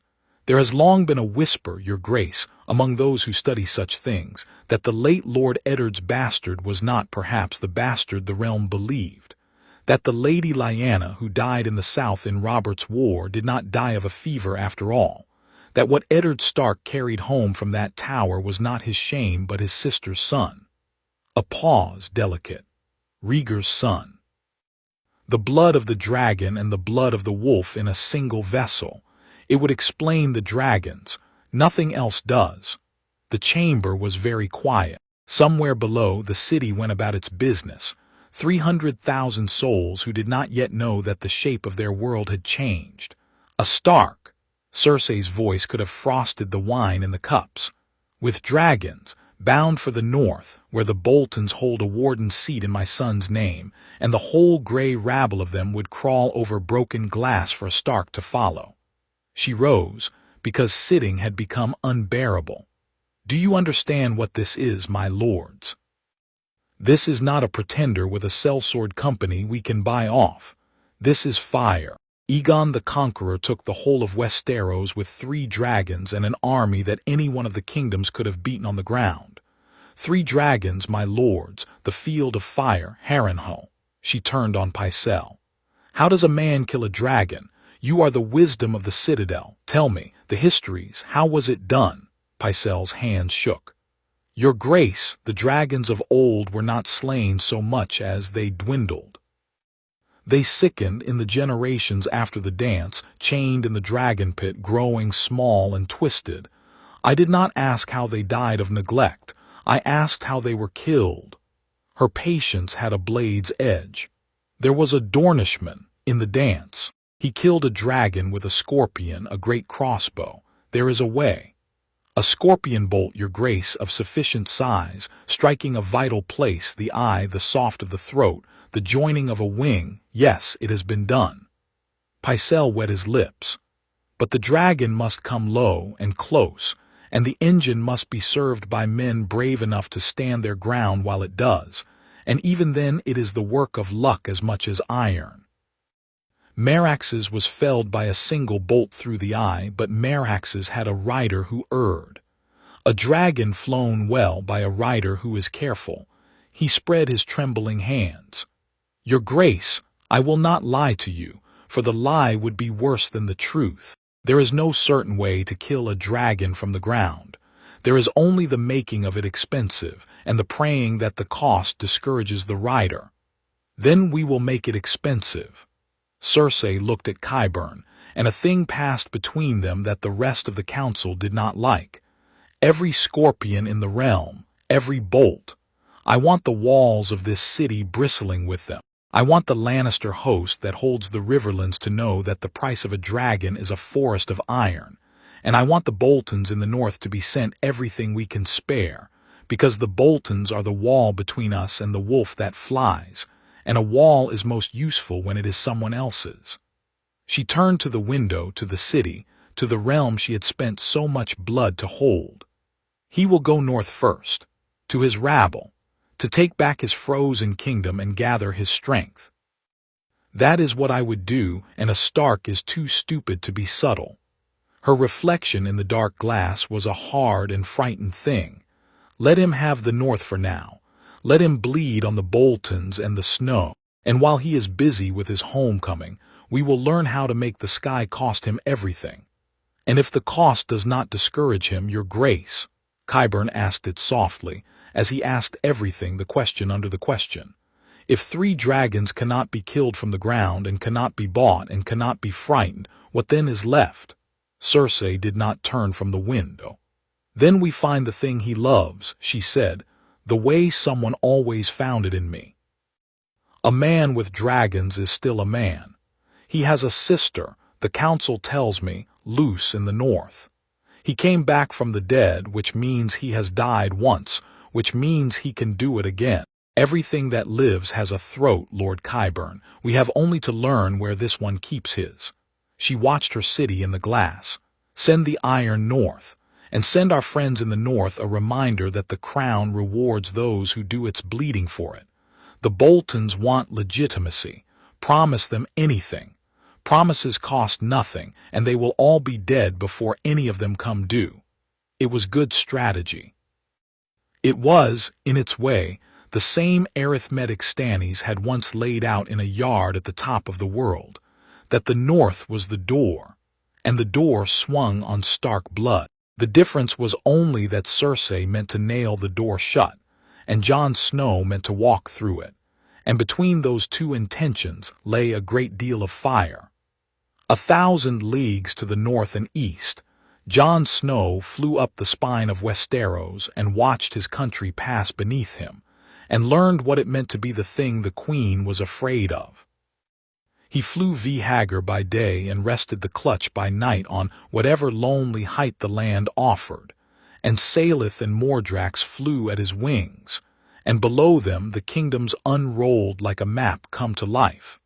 He had never seen Westeros. He had been born in the north and gone to the wall and never once in his life stood south of the neck, and now he crossed the whole of it in a handful of days, and the size of it undid something in him that had been small and certain. The crownlands, patchworked with winter fields, the Trident, 3 great rivers braiding silver through a country still scarred black from the war that had killed his brother, the blue line of the Vales mountains far to the east, and the Eyrie a white splinter against them. Towns, hundreds of towns, thousands of villages, a holdfast on every hill and a sept in every village, and smoke rising from 100,000 hearths, and all of it, every soul in it, looking up as he passed. That was the thing he had not reckoned on. He had thought about the lords, the armies, the scorpions Davos warned would come.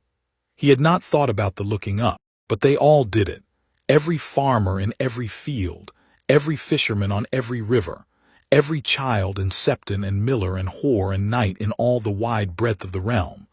They heard the wings or felt the shadow, and they lifted their faces. And Jon, a mile above them on the neck of a black dragon, felt the weight of all that looking land on him at once, and understood that he had become, without choosing it, a thing that changed the inside of every head that saw him.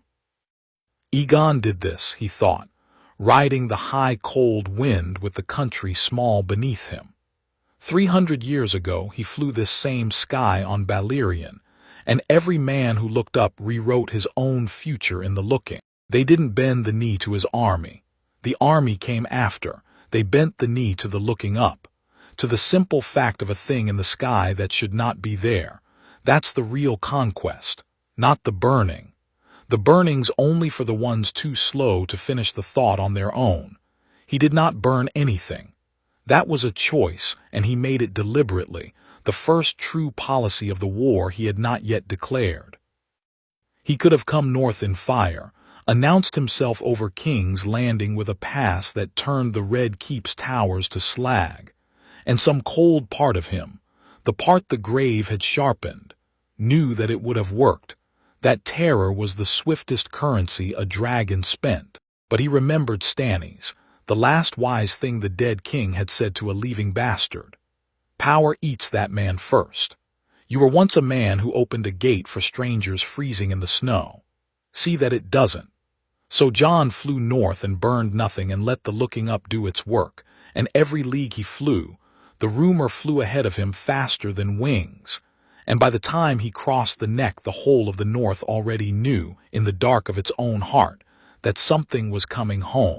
They came down the third night on a bare hill above the Trident, the 3 dragons folding out of a sky thick with stars, and Davos and Val and a handful of the free folk made the rendezvous there with the galley's longboats, having shadowed Jon's flight by sea and river.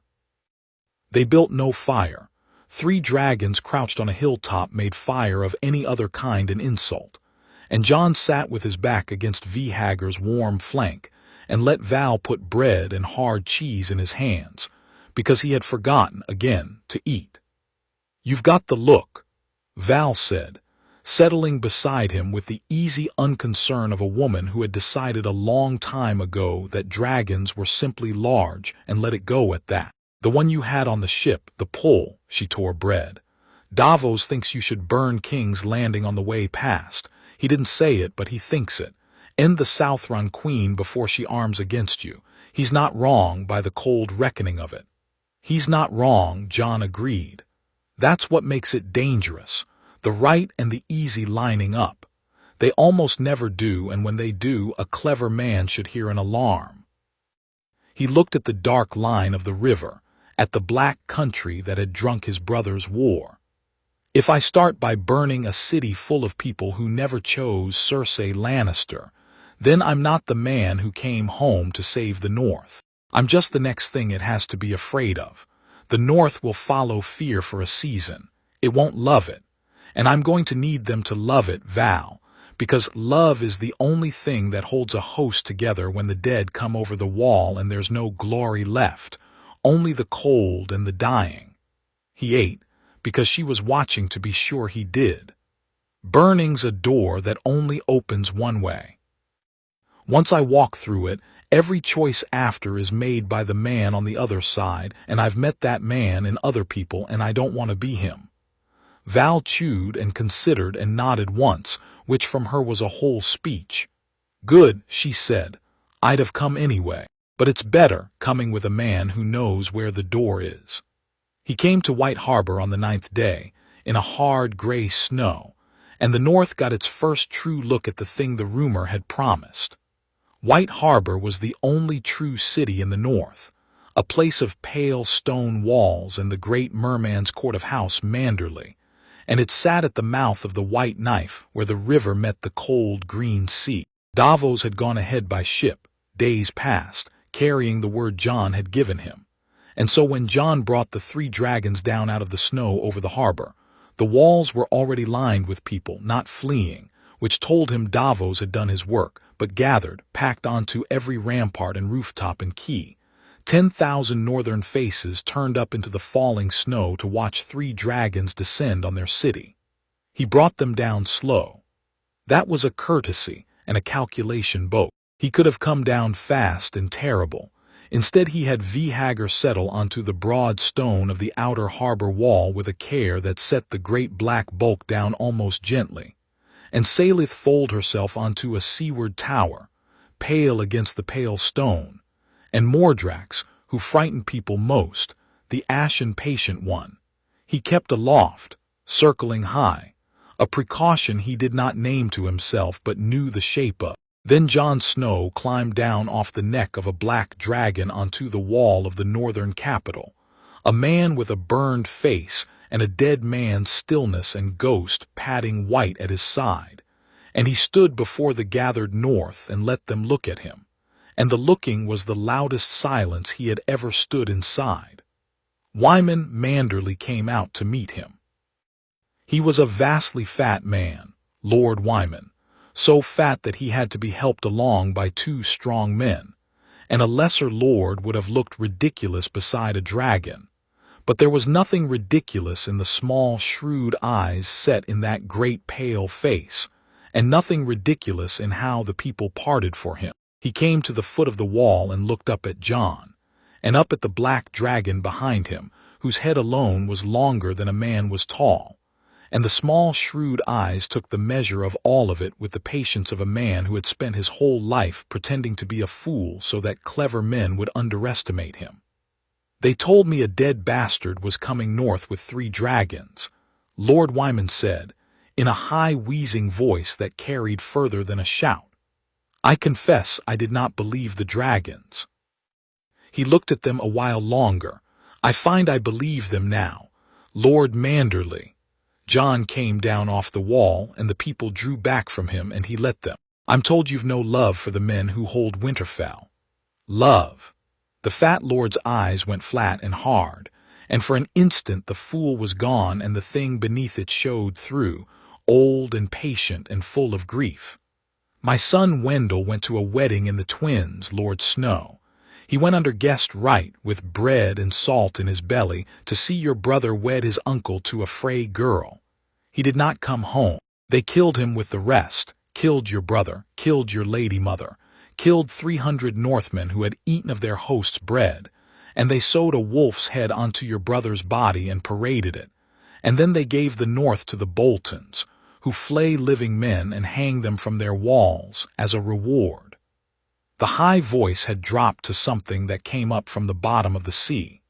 You ask if I love them.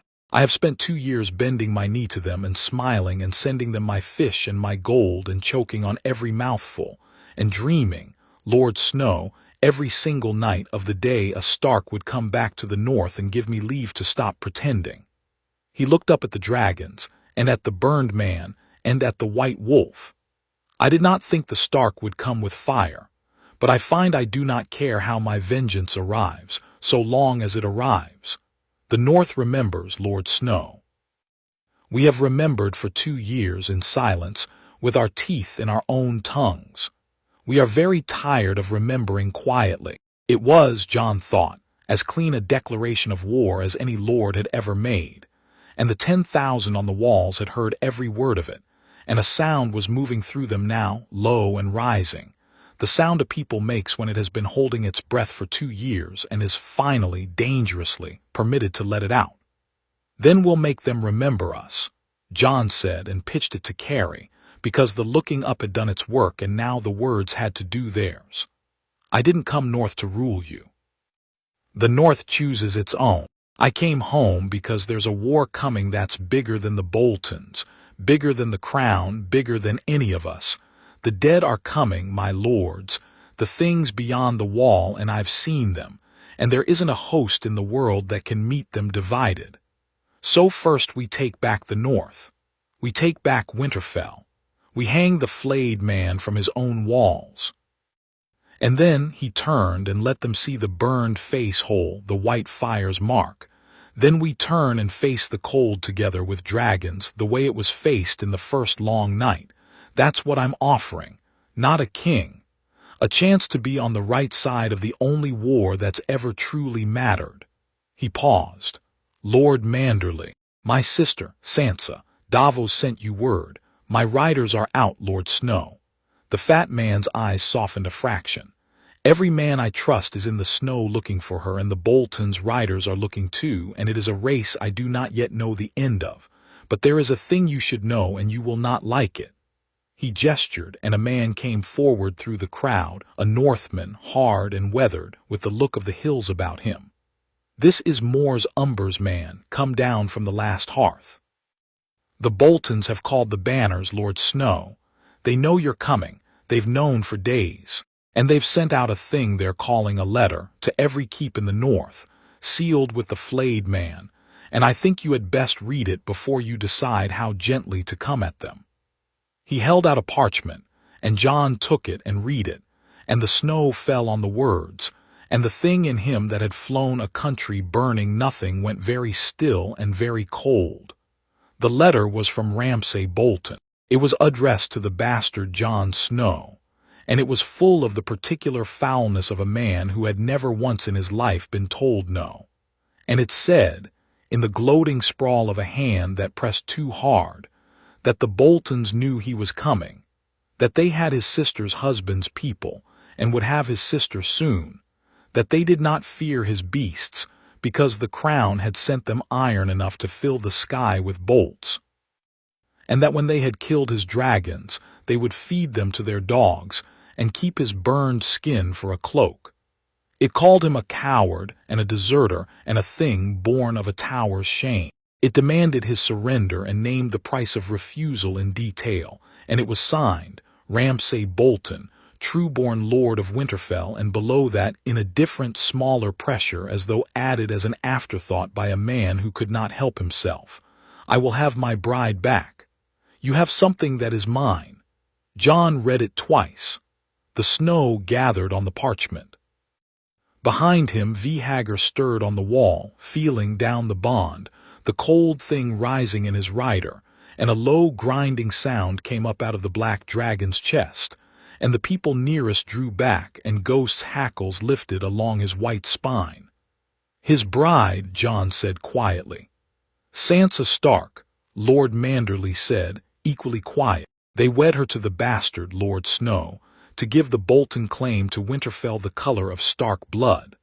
What he did to her in that marriage, I will not say on a wall in front of children. It is why she went over the wall into the snow. It is why she would rather die in a blizzard than be found.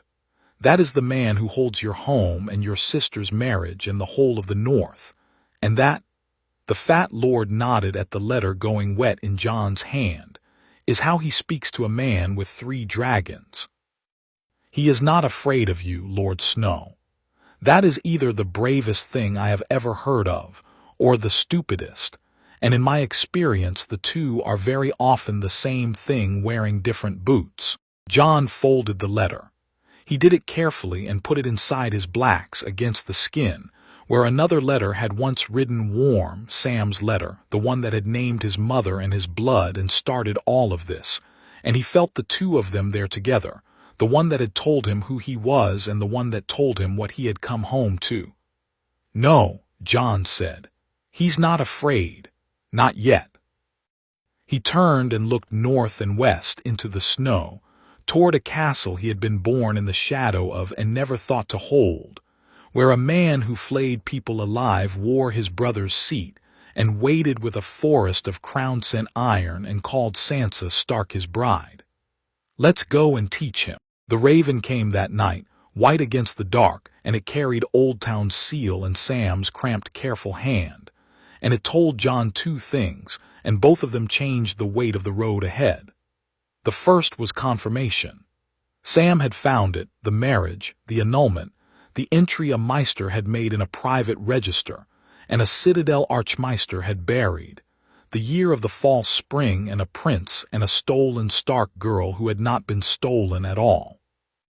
Rhaegar Targaryen and Lyanna Stark, wed in secret before a heart tree in the Riverlands, and a child born in a tower in the Red Mountains of Dorne, while a war burned the realm to ash.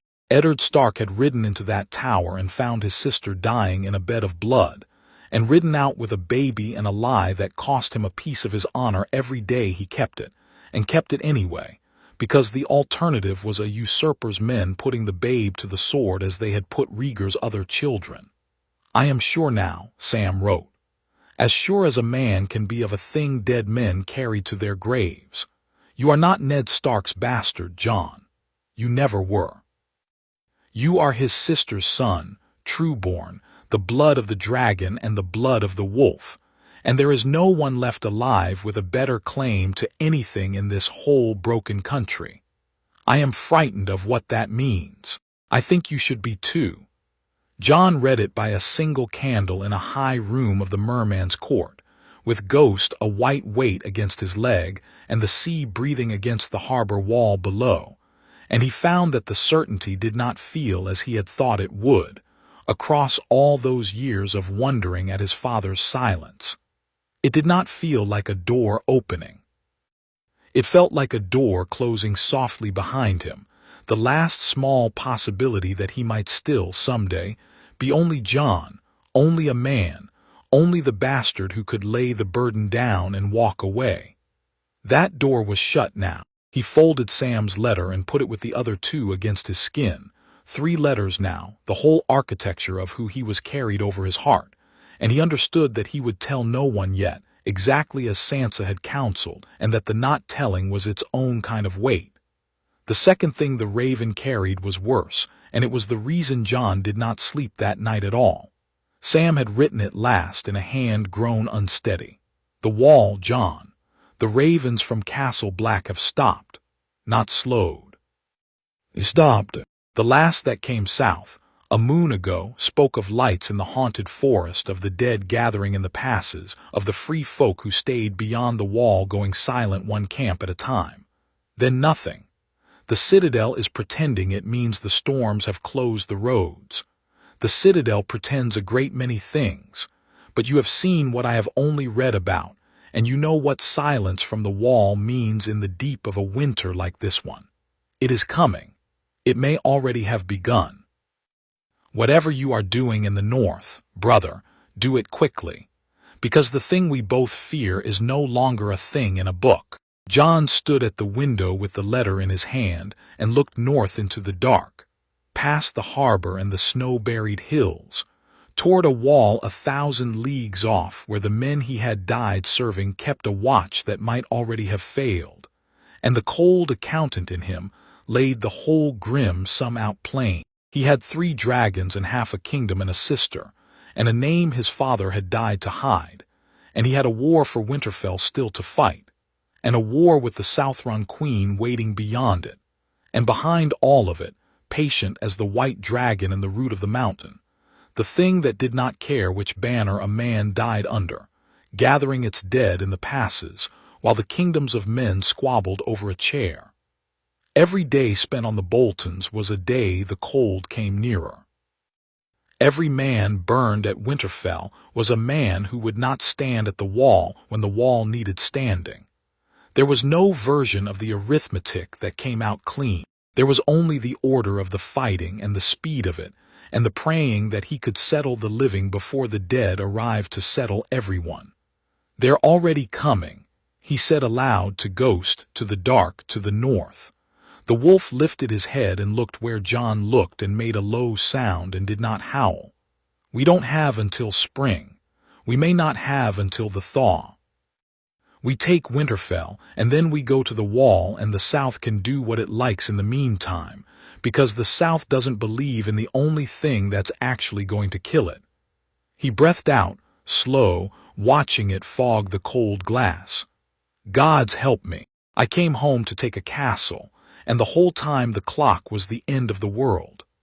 Davos found him there at dawn, sleepless, and read the news in his face before Jon said a word, and the Onion Knight, who had buried a son in one war and chosen a dead man over a dying king in another, only nodded, the way a man nods at weather he has been expecting.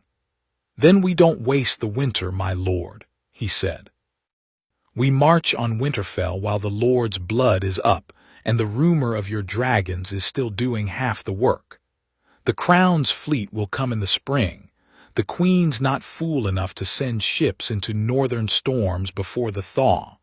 The dead will come when they come. But the Boltons we can reach now this season, before the next great blizzard closes the King's Road." He set a hand, briefly, on Jon's shoulder, which he did for no man lightly.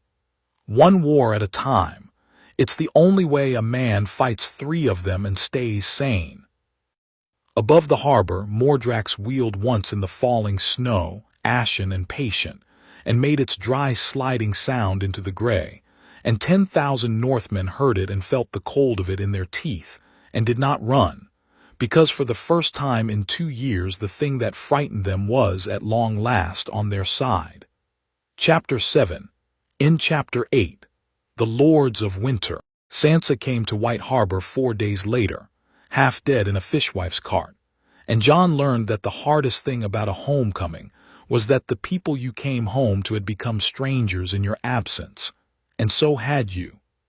Manderly's riders had found her on the King's Road south of the White Knife, her and the Greyjoy turncloak both, frostbitten and starving, 2 days ahead of a Bolton hunting party that had been close enough to hear the dogs. They brought her into the merman's court wrapped in every fur they had, and Jon was called from the council of war he had been holding with Manderly's captains, and he came into the warm hall and stopped, because the woman they had brought in was not the sister he half remembered. He had known Sansa as a child, a pretty, prim, golden thing who had wanted lemon cakes and a Southron knight, and had looked at her father's bastard with the polite distaste her lady mother had taught her. The woman by the fire was none of that. She was tall and gaunt, her red hair gone dull and matted, her hands wrapped where the cold had bitten them, and her eyes had the flat, watchful stillness Jon had seen in the child in the sept on Dragonstone, the stillness of a creature that has learned hope gets you hurt. She looked up when he came in, and for a moment neither of them moved, 2 strangers who shared a dead father's blood, and the whole warm hall held its breath around them. "Jon," she said. Her voice was a ruin scraped raw by cold and worse. "They told me. I thought it was a lie. The Boltons lie about everything, and this was so large a lie." Her wrapped hands gripped the arms of the chair. "I thought they'd invented you to draw me out, a dead brother on a dragon. It sounded exactly like a thing Ramsay would do. It's not a lie." He crossed the hall, slow, giving her time to decide what she wanted of him because he did not know and he did not think she did either. "It's me. I died, Sansa. I came back. There are dragons. All of it's true, every impossible piece of it." He stopped a few feet from her, close enough to see how the cold had gnawed her, and the thing in him that had flown a country burning nothing went taut. "I used to think you didn't have much use for me. When we were children." A sound came out of her that had started life as a laugh somewhere far back, before the cold and the marriage and the wall she had gone over into the snow. "I didn't," she said. "I was a stupid little girl who thought the most important thing in the world was being a proper lady, and you were and I was unkind to you because Mother was, and I wanted to be like Mother." The flat, watchful eyes filled and did not spill, because she had learned not to let them. "And now you're the only one left who looks like home. Robb's dead. Father's dead. Bran and Rickon I don't even know. Arya's gone. And here you are, the brother I was too proud to love. And you came back from the dead with fire. And you're the only family I have in the whole world, and I was horrible to you. And I'm Jon, I'm so. Don't." He went to one knee by the chair so their eyes were level, and he did not touch her, because he had seen what touching could mean to someone who had been touched wrongly, and he waited until she gave the smallest nod, and then he took her wrapped and ruined hands very gently in his marked and ruined ones, 2 stark scarred in different fires. "You were a child. So was I. The people who hurt you aren't children, and they aren't sorry, and they're the only ones who owe an apology, and they're going to pay it in a coin they'll like a good deal less than words." He held her hands. "You're home now. You're a Stark in the North, and the North remembers, and there are 3 dragons on the walls of this city that belong to your family. No one is ever going to make you a bride again. I swear it on our father's name, the name we both have a right to, whatever else is true. You're safe." She did spill then, silently, the flat watchfulness breaking just for a moment, and she leaned forward and put her forehead against her brother's shoulder. And Jon Snow held his sister in the merman's court, while the northern captains looked away to give them the decency of not being watched. And the only named thing he let himself feel in all of it was the one he had not felt since before he died. That he had, against every expectation of his life, a family again, and a reason past prophecy and past dragons to take back his home. It was Sansa who raised the harder question, 2 nights later, when the cold had begun to come out of her bones and the keeper of unglamorous truths had begun to wake behind her eyes. "They're saying you're not father's son," she said. They were alone but for Davos and Ghost in a small, warm room above the merman's court, the war map between them. She said it carefully, watching his face because it was a thing that could cut either of them. The Meisters whisper it. Manderly's already heard it. Rhaegar Targaryen and Aunt Lyanna in a tower in the south and father riding home with a baby and a lie. The dragons all but prove it. Her flat eyes held his. "Is it true?" "I think it is," Jon said. He had carried Sam's letter against his skin across a sea and back. He took it out now and let her read it and watched her read it twice as he had. "I can't prove it. Sam will in time with the Citadel's books, and Bran, if he's alive, will know it through the trees. But the dragons know my blood, and a man doesn't argue with 3 dragons about whose son he is." Sansa folded the letter and gave it back and was quiet a long moment, and when she spoke she had become, again, the keeper of cold truths. "Then don't tell the lords," she said. "Not yet, maybe not ever." She held up a wrapped hand before Davos could object. "Hear me. The North will follow a Stark. It will follow Ned Stark's blood through fire and snow, bastard or no, because the North loved father and the North remembers. But a Targaryen," she shook her head. "The dragons that the songs sing of in the North are the dragons that burned Harren and bent the kings of winter to a Southron throne. If you stand up in that hall and say I am Rhaegar's son, half of them will hear conqueror, and the half that doesn't fear you will be the half already afraid of your beasts. Be the Stark who came home. Let the dragons be a Stark's strange inheritance, not a dragon lord's birthright. The truth is a weapon, Jon. You don't fire a weapon the moment it's loaded. You wait until it's aimed at the one throat that matters." Her mouth thinned. "When you stand against the Southron Queen, when the realm's whole quarrel is whether a Targaryen or a Lannister should sit the Iron Throne, that is when Rhaegar's son is worth more than 10 dragons. Save it for then." Davos looked at her with frank respect. "She's right, my lord. I've sat more councils than I can count. That's the cleverest thing anyone said at one." "My sister the strategist," Jon said, and it was not quite a jest because there was awe under it. "All right, I'm the Stark who came home. The other truth keeps until the South makes me spend it." He looked at her across the map. "But I won't lie if a man asks me plain, Sansa. I've had enough of my father's kind of lie. It kept me alive and it cost him something every day of his life, and I watched what carrying it did to him. I'll hold the truth back. I won't deny it to a man's face. That," Sansa said, "is the difference between you and the people who held me. They denied everything to everyone always. It's why no one could ever trust them, even the ones they bought." She almost smiled. "Hold it back. That's enough. The North can work with a man who keeps his counsel. It can't work with a man who keeps no faith." The Greyjoy was a different matter, and a harder one. Theon Greyjoy Reek.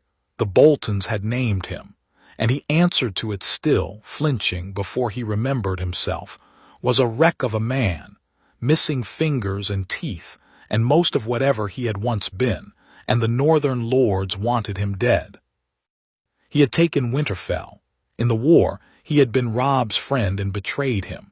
He had, the North believed, murdered Bran and Rickon and burned the bodies, though Sansa swore to Jon in private that the 2 boys he'd killed had been Miller's sons, a cruelty meant to cover a kindness. that Theon had spirited the real Stark boys away before the lie. Now he knelt in the merman's court, shaking, and waited to be sentenced, and Jon stood over him with Longclaw at his hip and felt the whole hall waiting for the easy justice. "You betrayed my brother," Jon said. "Yes." No defense. The broken man had none.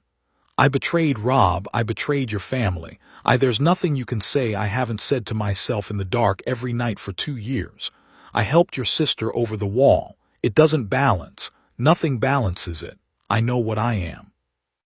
He bowed his ruined head. "Do it, please. I'm tired."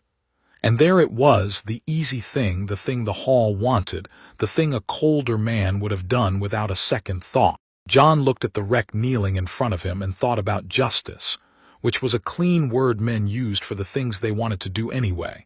And he thought about Sansa saying, "He helped me over the wall. He held my hand. He was the only one." And he thought oddly of Bowen Marsh weeping in the ice cells, a man who had done a terrible thing for what he believed was loyalty. "No," Jon said, and the hall stirred, displeased. "You want me to kill you because dying's easier than living with what you did." "I know that road, Theon. I've walked it. Dying is the cheap thing. You don't get the cheap thing." He crouched. "You helped my sister. That's not nothing. It's not enough, but it's not nothing, and a man who's done one true thing at the bottom of a pit can do more if someone's fool enough to give him the chance. I'm going to be that fool. You're going to live, and you're going to fight, and you're going to spend what's left of you taking back the home you helped lose. That's not mercy. Mercy would be the sword. This is a debt, and you're going to pay it on your feet, not your knees." Theon Greyjoy looked up at him with something breaking open in his ruined face, and could not speak, and Jon left him there and turned to the war, because the war would not wait on any man's redemption. The lords came to White Harbor over the next fortnight, summoned by Manderley's ravens and drawn by the rumor of dragons, and Jon learned that taking the north would be a harder thing than taking 3 dragons, because dragons, at least, did not have grievances. They gathered in the merman's court, the lords of the north and the chiefs of the mountain clans, and they were a fractious, suspicious, grieving lot, and not one of them had come because he had decided to follow Jon Snow. They had come to look, to take the measure of the burned bastard with the beasts, the way buyers come to look at a horse they have not decided to purchase. And Jon stood before them in the great hall with Ghost at his side and Sansa at his right and Davos at his left, and let them look, and listened, because the first rule of leading Northmen, his father had once said, was that you let them say their piece, all of it, however long it took, and only a Southron fool tried to hurry a Northman to a point. The Glovers spoke for the cautious. Robert Glover, whose brother's seat at Deepwood Motte had been taken by the Ironborn and held still, stood with his arms crossed and his face like a closed door. "We followed a Stark once," he said. "Robb Stark, the young wolf, who never lost a battle and lost his head all the same, because he trusted men he should not have and went south on a war that was not the North's to fight. The North bled white for the young wolf. My own house bled. And where was the North's bastard then? At the wall in his black cloak while we died. And now he comes home with dragons and a Southron sorceress's stink on him and a dead man's face, and he tells us there's a war coming worse than any we know, and he wants us to bleed again. I am done bleeding for Starks who go chasing wars. Give me a reason that is not a song." It was a fair speech and a dangerous one, and Jon felt the hall move with it, the grief and the wariness finding a voice. He did not answer it with a song. He answered it with the truth, which he had learned was harder to argue with. "You're right," Jon said. "Robb went south and the North bled, and I was at the wall. I won't insult you by pretending otherwise. I took a vow and I kept it, and keeping it meant I wasn't here when my brother needed me, and I'll carry that to my grave, both of my graves, as it happens." A few of the clansmen barked laughter at that, rough and surprised, and Jon let it pass. "And here's the other truth, Lord Glover, the one you won't like. I'm not asking you to bleed for a song. I'm not even asking you to bleed for me. I'm asking you to bleed for the simplest thing there is, which is that the dead are coming and they don't care what banner you fly. I've seen them. I died fighting the things that serve them. When they come over the wall, and they'll raise every man who's ever frozen in the north, and they'll add him to their host, and your dead and my dead and Rob's dead will all march together under the same cold, and there will be no north left to be cautious about. He stepped forward. I have 3 dragons. The histories say the last long night was ended by fire. I don't bring you a song, my lord. I bring you the only weapon in the world that's ever beaten the thing that's coming, and I'm asking you to help me clear the road to the wall, which runs straight through Winterfell and the man who's flaying your people in it. That's the reason. It's not a pretty one, but it's true, and you're a Northman, and I'll wager you'd rather have a hard, true thing than a pretty lie any day of your life. Glover did not answer at once, but his arms uncrossed by a degree, and that was a thing in a Northman. The mountain clan spoke for the bluff and the loyal, and they spoke through Hugo Wull, a vast bear of a man they called Big Bucket, who slammed his cup on the table and roared into the hall. I knew Ned Stark. I followed him in the Greyjoy War, and I'd have followed him into the sea if he'd asked it. And this is his blood, dragons or no, bastard or no, look at him. He's got the Stark look, the long face, the gray eyes. He's more Ned Stark than any true-born lord in this hall. Big Bucket pointed a meaty finger around the room. The Wulls don't care about your politics. A Stark called the banners and we came, as the clans have always come. And if the wee Stark wants to fly a dragon over the flayed bastard's castle and burn him out of it, then the Wulls will be at the foot of the wall cheering while he does it.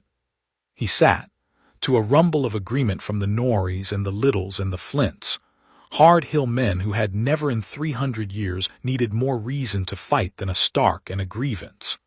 And then a girl stood up, and the hall went quiet, because the girl was 10 years old and her name was Lyanna Mormont. She was the lady of Bear Island, an orphan, sole ruler of her house, and she was perhaps half the height of the men around her, and not 1 inch less certain than any of them. My mother died for your brother, she said, and her child's voice was flat and hard and carried to every corner of the hall. 5 Mormont women, my mother and her sisters, and they're dead, most of them, for House Stark, and I am the lady of Bear Island, and I have 62 fighting men, and I have heard a great deal of talk in this hall about whether a Stark is worth following. Her dark eyes swept the lords, the grown men, and shamed them with a child's clarity. I don't care that he's a bastard. The dragons don't care. The dead won't care. My mother used to say that the things that matter don't ask to see your papers. She turned to Jon, and her small, fierce face did not soften because Lyanna Mormont's face did not know how. You say the dead are coming. My grandmother told the same stories. Everyone laughed at her. I don't think they're laughing now with a dragon on the harbor wall. She lifted her chin. Bear Island knows no king but the king in the north whose name is Stark. I don't know if that's you, with your fire and your dead man's face. But I know whose blood you carry, and I know the things that are coming, and I know which side of the wall I mean to die on. House Mormont stands with the Starks, as we always have, as we always will. She sat down, 10 years old, and the silence she left behind her was the loudest thing in the hall. It was Lyanna Mormont who turned it in the end, not the dragons, not Manderly's grief, not Jon's hard, true speech. A child of 10 shamed the lords of the north into remembering who they were, and one by one, grudging or eager, they stood. The Wulls and the clans first, then Manderly with all his wealth and his fleet, then Glover slow, his closed face opening at last, then the Hornwoods and the Serwins and the Mazins, the hill houses and the river houses, the grieving remnant of the north heaving itself up out of 2 years of swallowed rage to stand, finally, behind a Stark. Not all of them. That was the thing Jon marked, the cold accountant noting the gaps. The Karstarks did not come. Harold Karstark had thrown in with the Boltons. The bond between the houses old and the grievance against the Starks older. For Robb had taken Lord Rickard Karstark's head in the war, and the Karstarks would have their blood for it, and they would have it on the Bolton side. And the Umbers came split. Mor's Umber, old Crowfoot, came down from the last hearth to stand with Jon, but his nephew the Small Jon had taken the other road, had given the Bolton's men, and worse, had given them a hostage of his own blood to seal it, because the Small Jon had decided that the wildlings Jon had brought south were a betrayal he could not forgive, the free folk being the oldest enemy the Umbers had. So the North came to Jon, but it came divided, brother against cousin, house against house, and Jon understood that the war for Winterfell would not be Northmen against Southrons but Northmen against Northmen, and that whatever he burned, he would be burning his own. The free folk did not make it easier. Tormund and his people had come ashore at White Harbor, and the sight of wildlings walking the streets of a northern city set old teeth on edge in every hall. 300 generations of raiding did not wash out in a fortnight, and there were brawls in the winter town, and a flint man knifed over a stolen skin of ale, and Jon spent as many hours keeping his own coalition from killing itself as he spent planning the war. He did it as he had done everything since the Wall, by standing in the middle of the thing and refusing to flinch.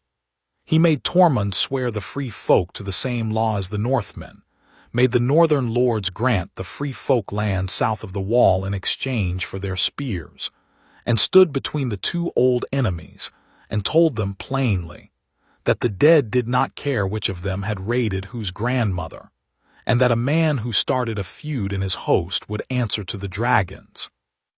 They believed the part about the dragons.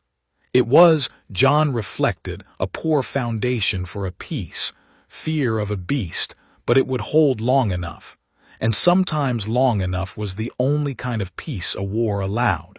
It's the part the songs leave out, Davos said quietly that night when the lords had drunk themselves to bed, and the two of them sat alone with the dying fire and the war map Manderly's Meister had drawn.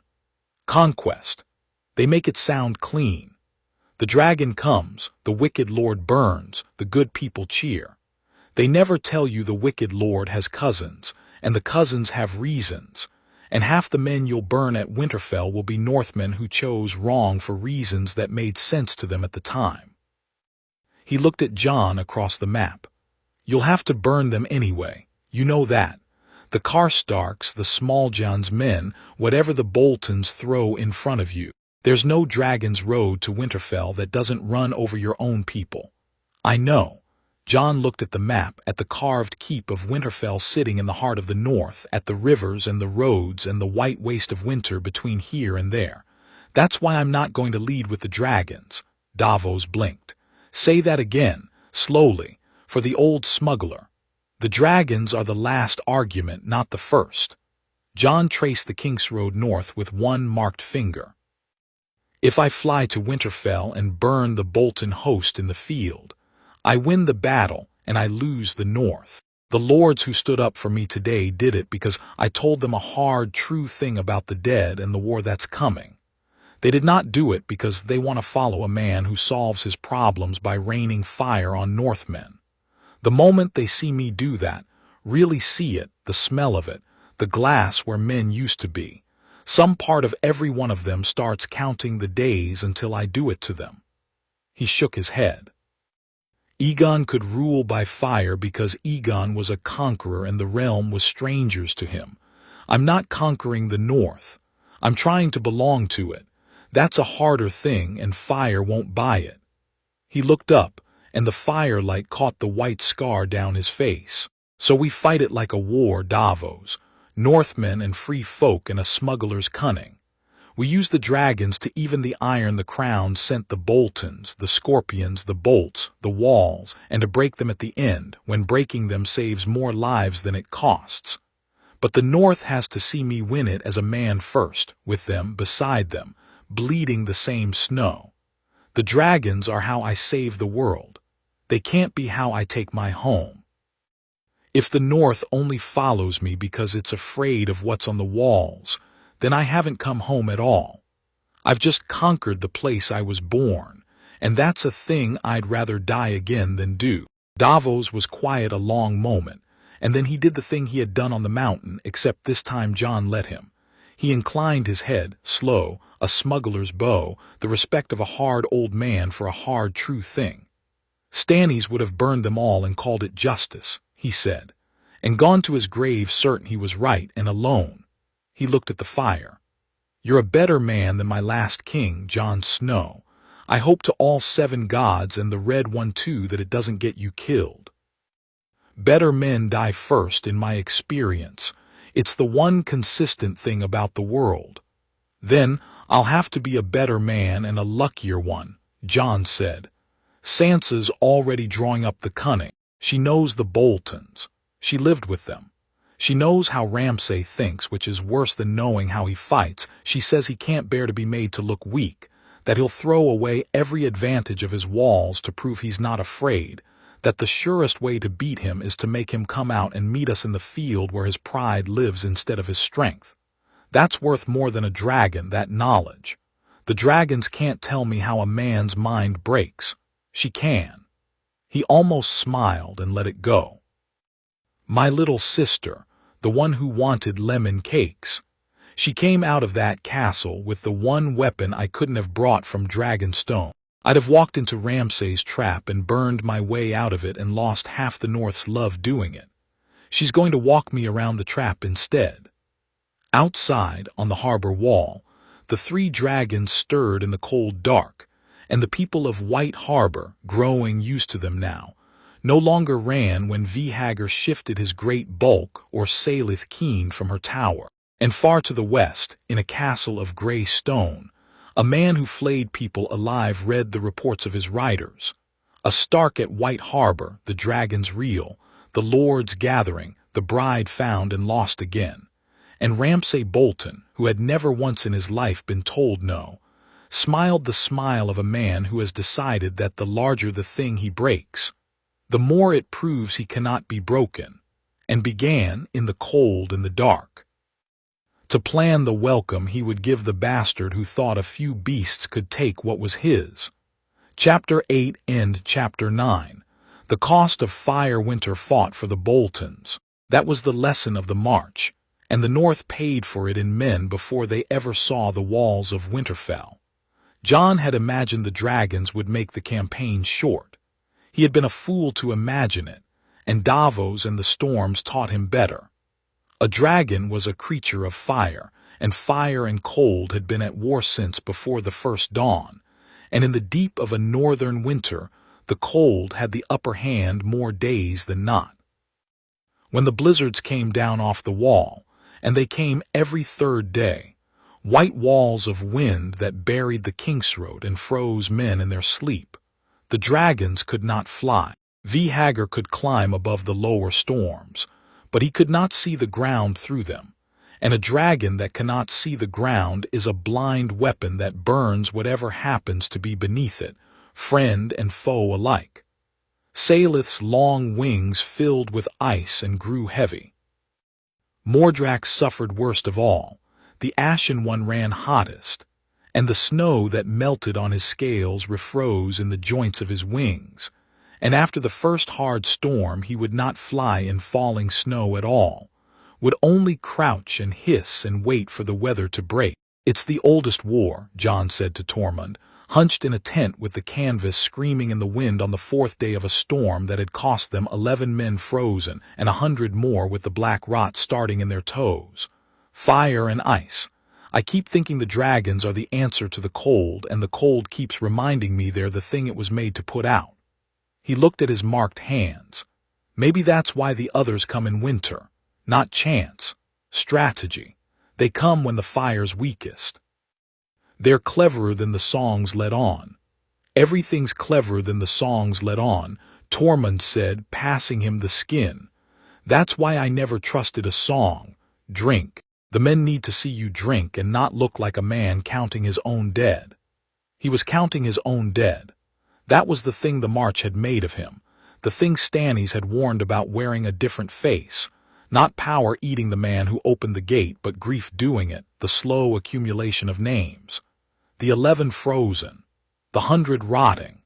The scouts the Bolton's riders caught and sent back without their skins, hung from trees along the King's Road as a courtesy, Ramsay's idea of correspondence. Jon had 3 dragons and could not stop the snow from killing the men who marched beneath them. And every morning the host was a little smaller. And every morning he rose and let them see him not flinch. And every night he sat with the cold accountant and added up what the homecoming was costing in the only currency that mattered. The free folk took the cold better than the Northmen, which the Northmen resented, and the resentment was a second front Jon fought every night around the cookfires.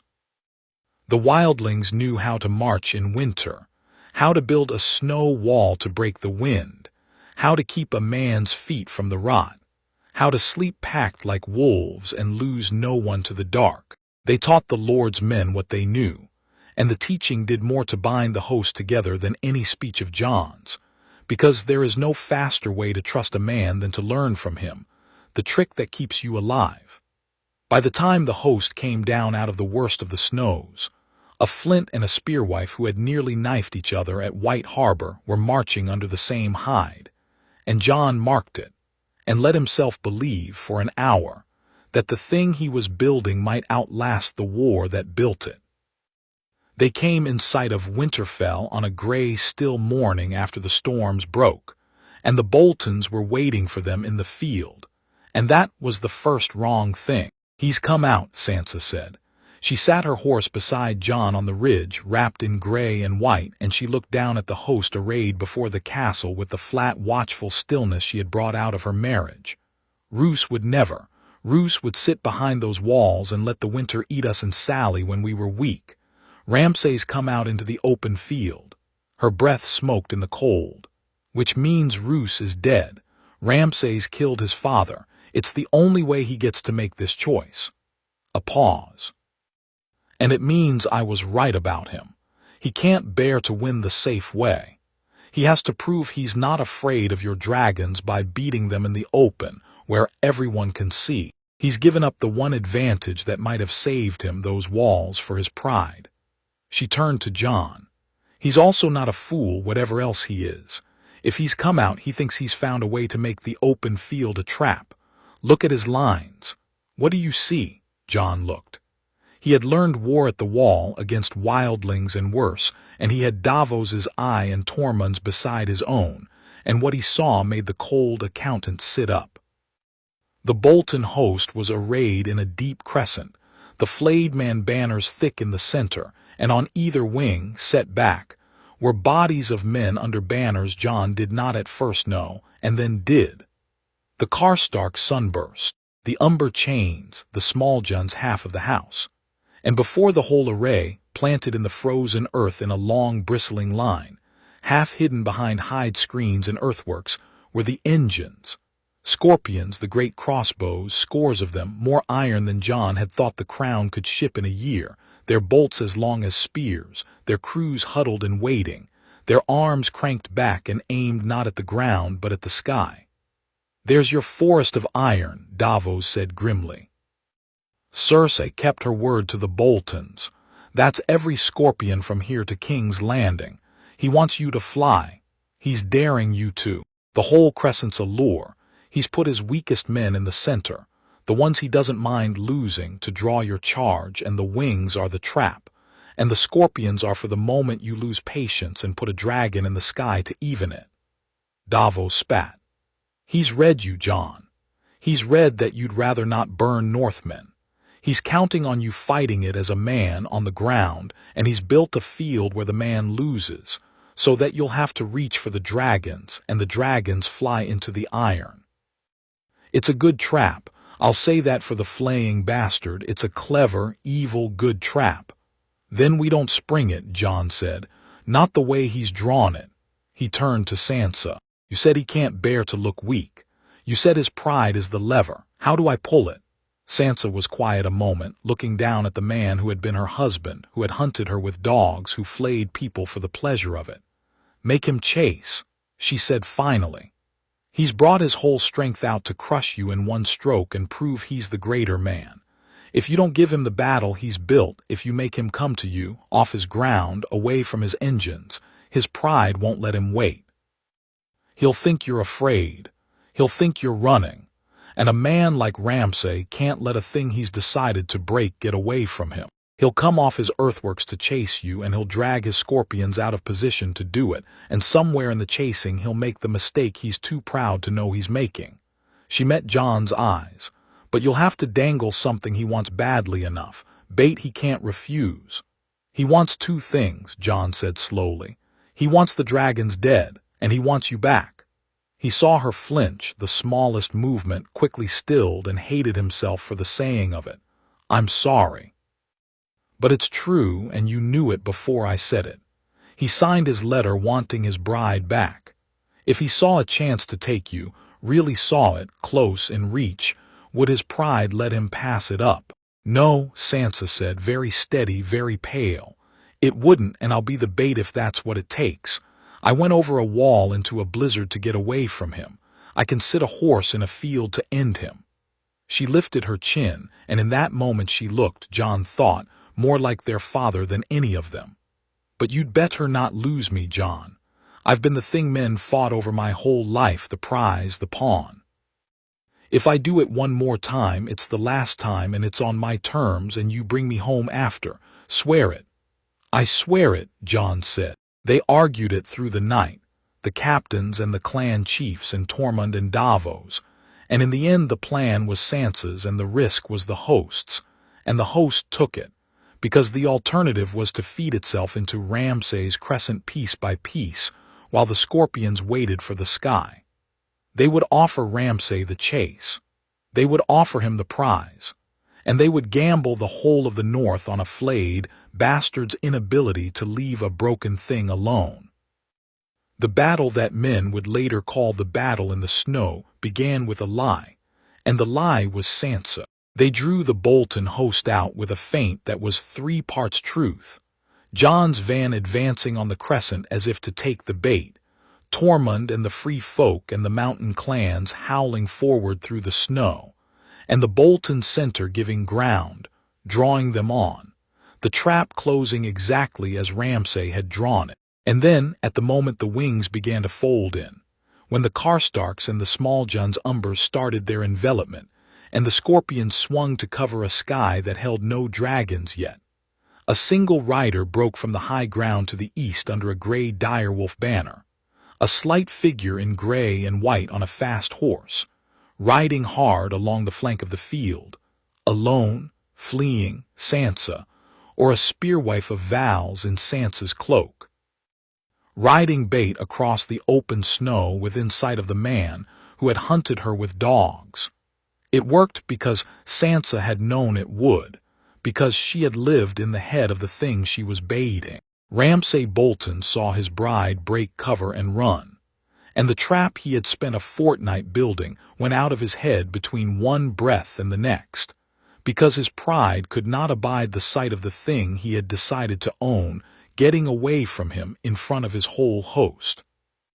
He peeled his own guard off the center to give chase, and where Ramsay went, the discipline of the Bolton line went with him, the crescent buckling, men surging out of their careful positions to follow their lord, the scorpion crews looking up from their engines to watch the chase instead of the sky. That was the moment. Jon felt it land, the field tilting. The trap turned inside out, and he reached down the bond to 3 dragons crouched behind the eastern ridge and sent them up into the gray morning. They came over the ridge low and fast and silent, even Hagar, who had learned to hold his roar until it mattered, and they fell on the scorpion line from behind.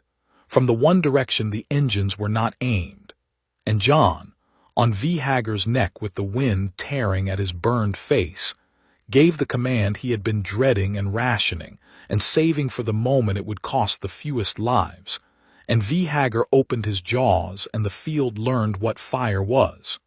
He took the scorpions. That was the discipline of it, the thing he had promised himself on the long flights north.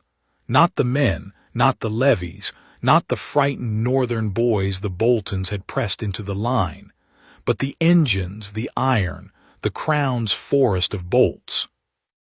Hager's fire poured down the Scorpion line in a river, and the great crossbows and their oil and their bolt stores went up in a roar that Jon felt in his teeth, and the crews who had been watching the chase died in the first pass, and the trap's iron teeth melted into the frozen ground in a long line of slag and flame. Salith took the second battery to the south, fast and precise, her focused blue-white fire lancing down in killing strokes. Mordrax, Jon held Mordrax back, high and circling, the White One's terrible flame in reserve, because the white fire was the last argument, and he had sworn to the dead woman in it that he would feel the cost of every time he loosed it. On the ground the fight was uglier and slower and more honest. Tormund's free folk and Big Bucket Wall's clansmen had hit the Bolton center when it buckled, and now the two hosts ground into each other in the snow, and there was nothing of dragons in it, only men in the old red business, shield against shield, the screaming and the slipping, and the dying in the churned pink slush. Jon saw it in glimpses, wheeling above on Hager, saw Tormund laying about him with an axe in each hand, saw a Mormont man go down under 3 Karstarks, saw the gray direwolf banner and the flayed man banner not 20 feet apart in the press, neither giving. The dragons could burn the iron. They could not win the field. Only the men could do that, dying in the snow, and Jon hated that he needed them to and made himself watch it, because a commander who will not watch the cost he spends has no business spending it. And then the cold fought back, the way it always did. A storm had been building all morning behind the northern ridge, and it broke now fast, a white squall howling down across the field, and the dragon's great advantage, the sky, closed in an instant. Snow filled the air. Hager could not see the ground. Salith's wings grew heavy with ice in the space of a single climb. And the Boltons, who had grown up in this winter, who had marched and fought in it their whole lives, fell back into it as into a friend, and the field that had been turning Jon's way ground back toward the gray. The bolt took Salith out of the white sky like a stone. Jon felt it before he saw it. Her pain came up the bond, and threw him so hard that he nearly went off Hager's neck.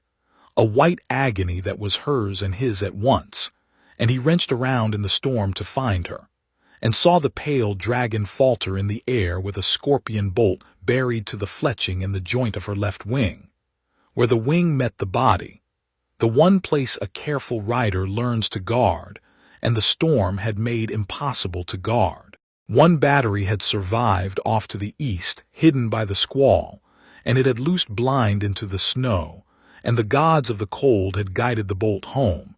And Salith screamed, not the scream of the stoop, not the gull joy, but a sound of pure animal anguish that emptied Jon's chest and began to fall. He could not catch her. That was the horror of it, the thing he would carry beside the smell of Garrick's death. A man on a dragon's neck cannot catch another dragon. There is no strength in the world that does. And Salith fell through the white storm with a bolt in her wing and her rider's grief screaming uselessly down the bond. And she hit the frozen field hard, plowing a furrow through the snow and the dead, and lay there pale against the white, her great wings splayed, the bolt jutting from the ruined joint, alive but grounded, and around her the Bolton men who had broken began, with the courage of desperation, to close in on the fallen dragon with spears. What happened next, Jon did not order and could not have, because it happened faster than thought and it happened in the place beyond it. Hager went mad.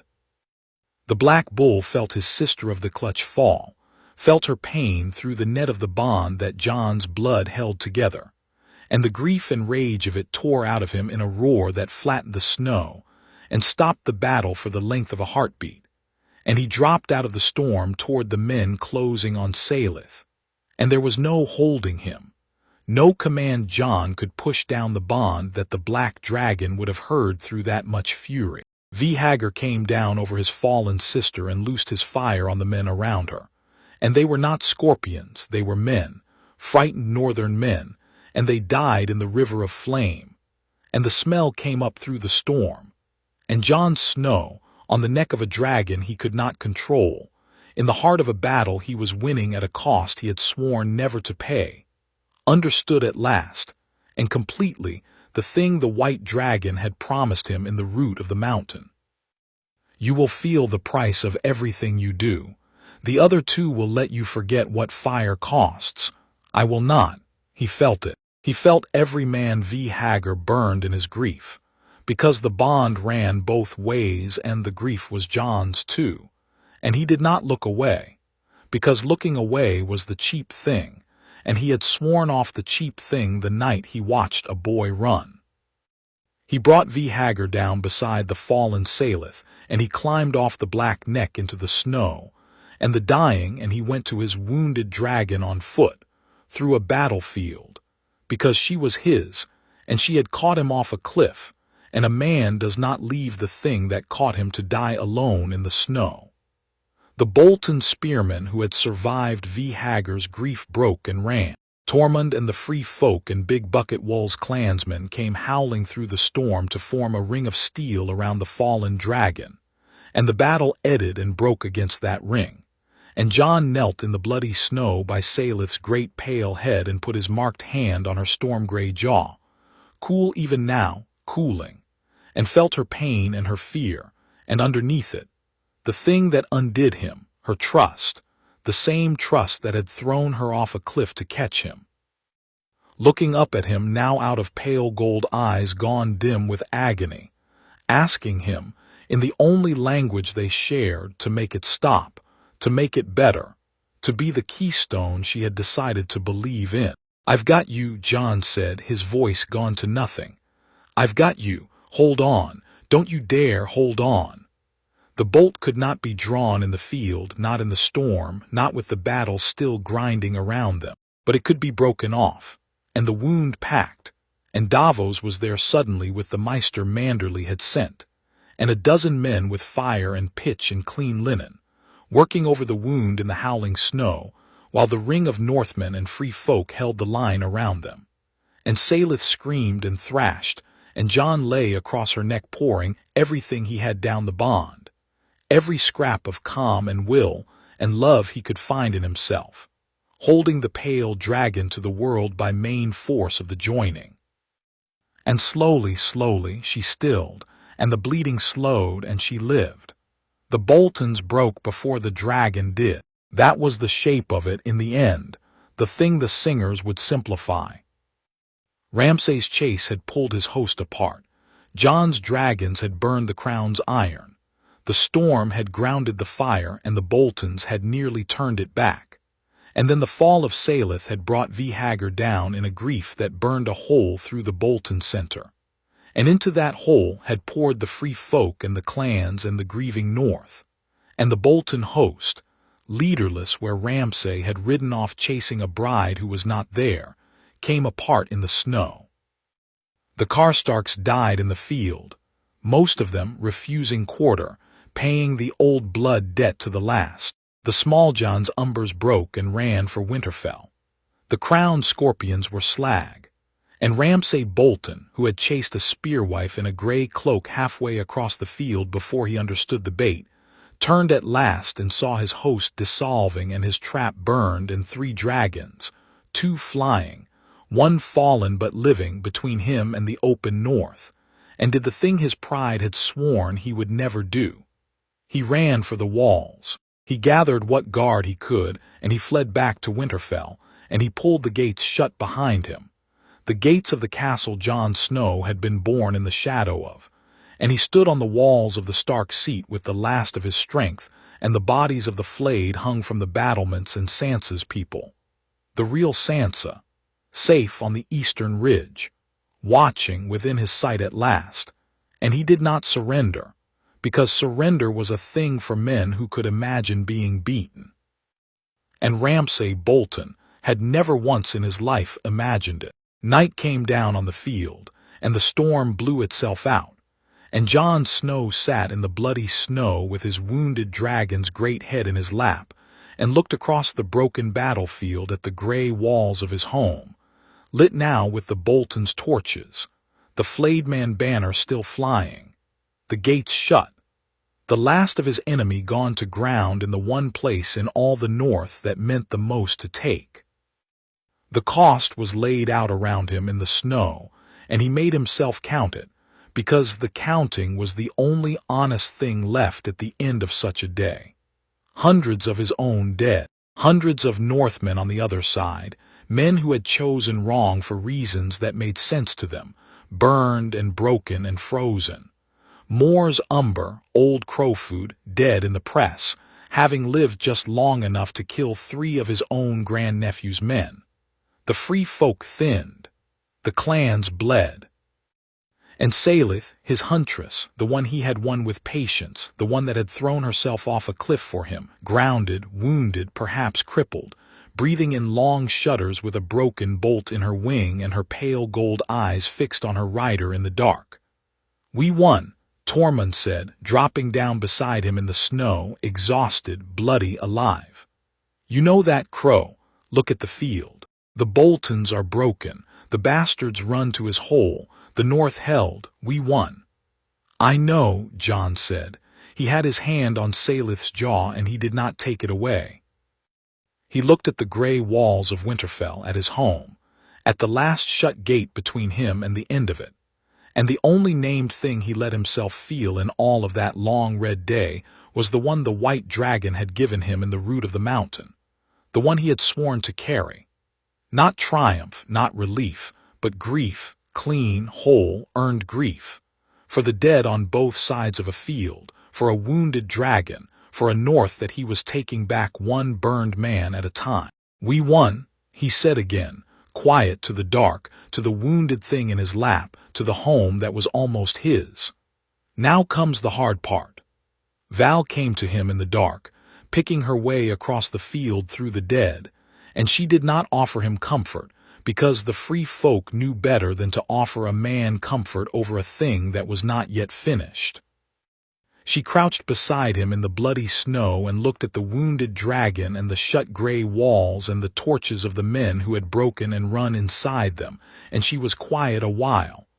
"I counted the free folk," she said at last.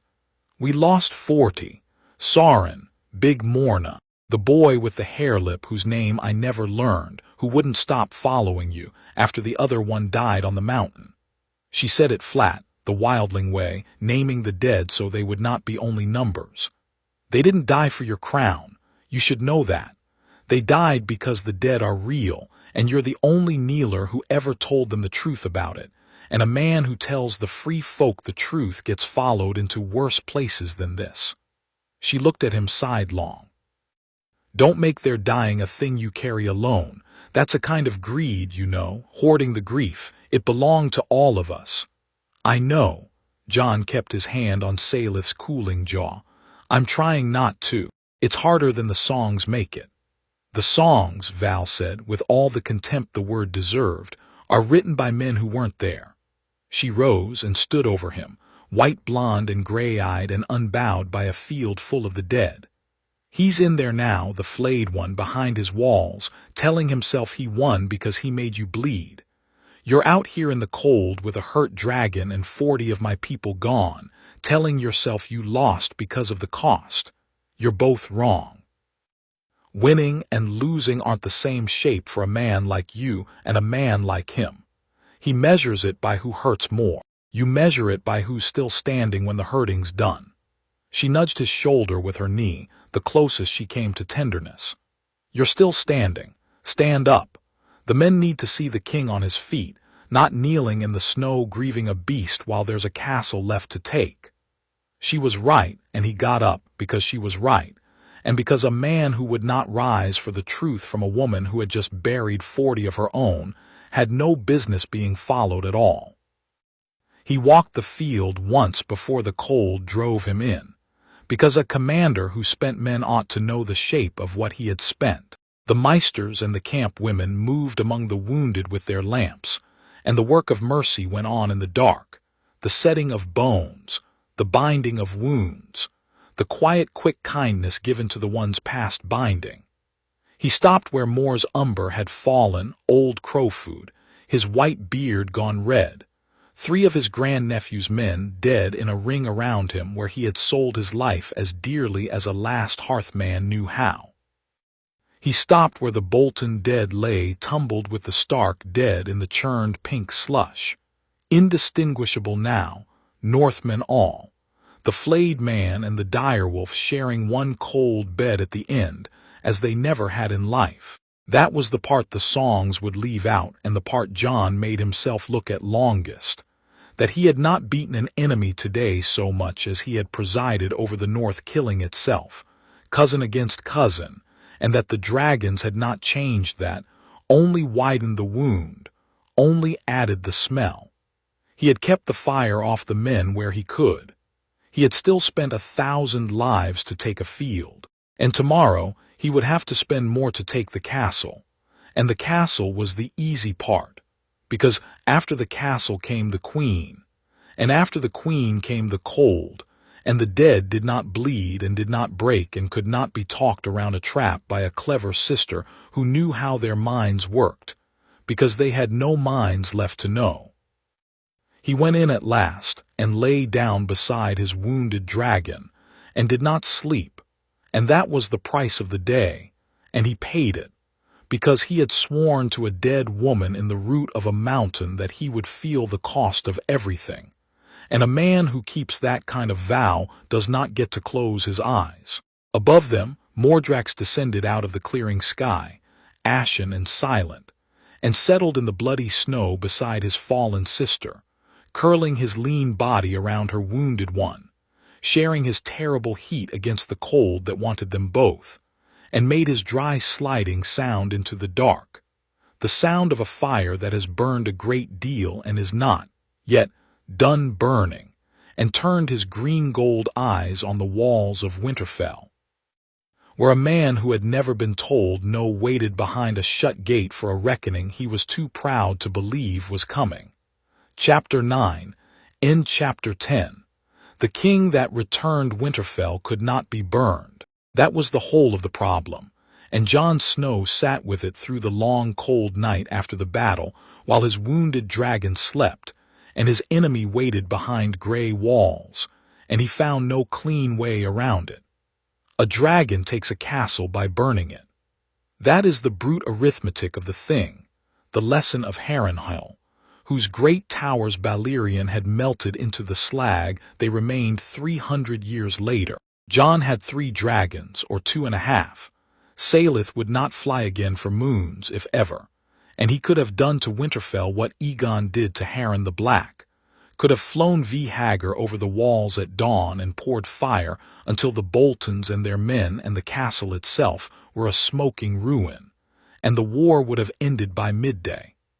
And he would have destroyed the one thing in all the North he had come home to save. He would have burned his father's hall and his mother's memory, and the crypts where the kings of winter slept, and the heart tree in the godswood where Ned Stark had sat cleaning his sword, and he would have ruled afterward over the ashes of the thing that had made him want to rule at all. Ramsay knew it. That was the cruelest cunning of the flayed bastard's defiance.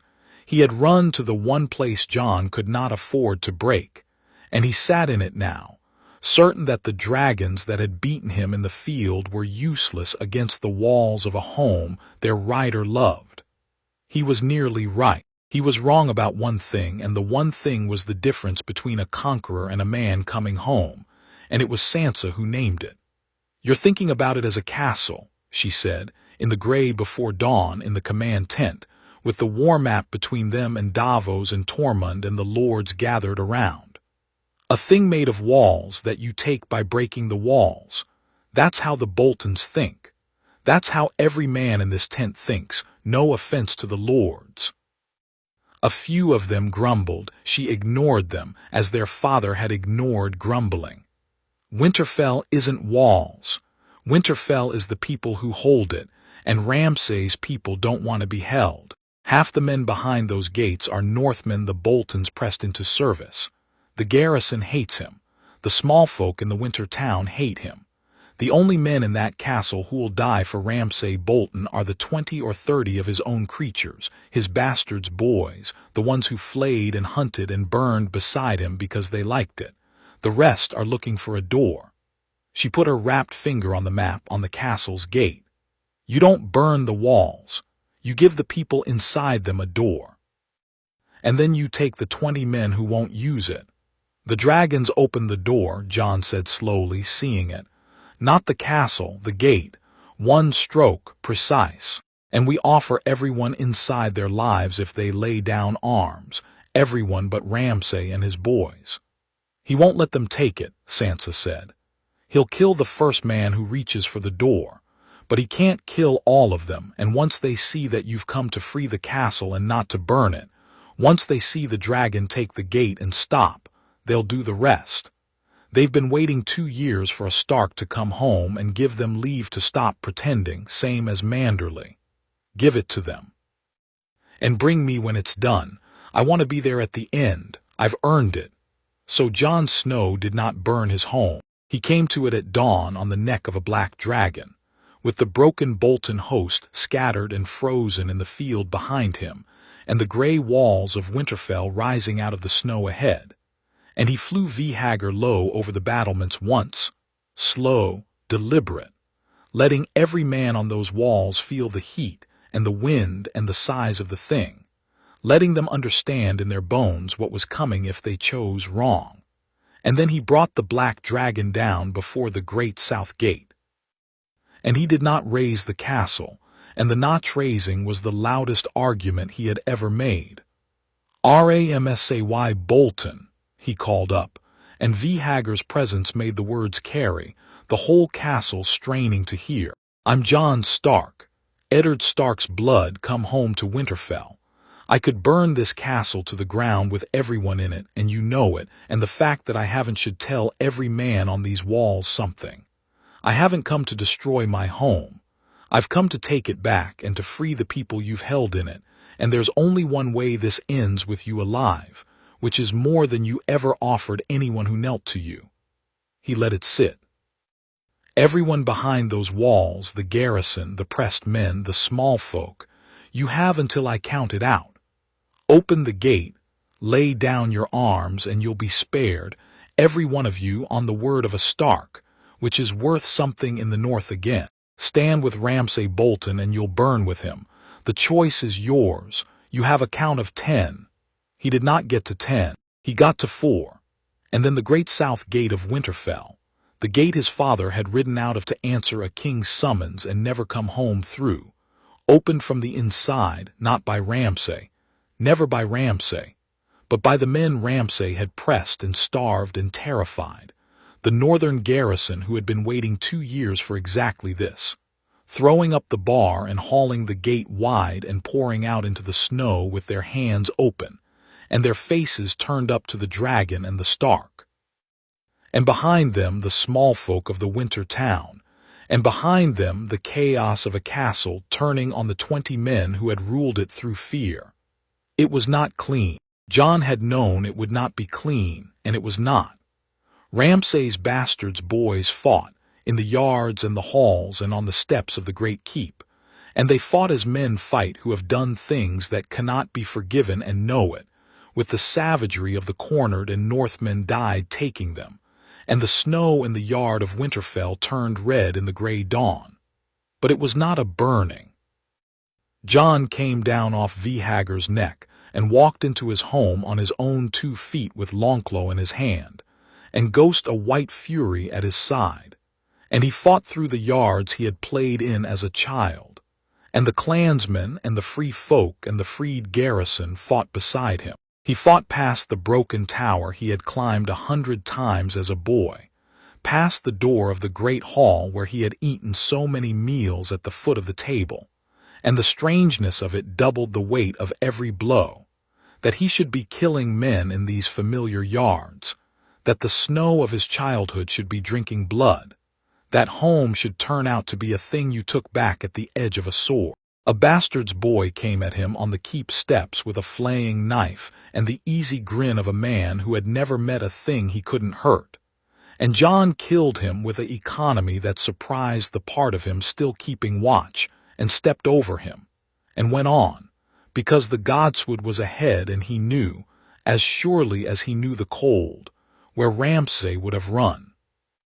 One by one, the men who had flayed the north were pulled down, and the flayed man banners were torn from the walls, and the dead were cut down from the battlements where Ramsay had hung them, and given, later, to the fire and the earth that were owed them.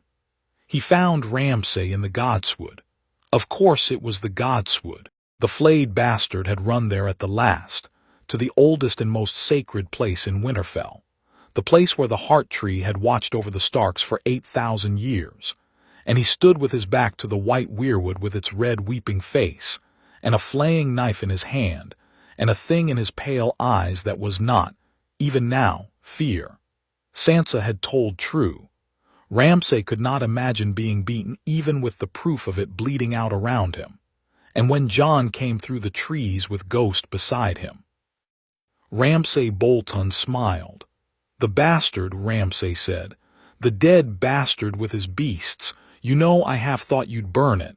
I'd have burned it. The moment I couldn't keep a thing, I'd make sure no one else could have it whole." He turned the flaying knife in the gray light.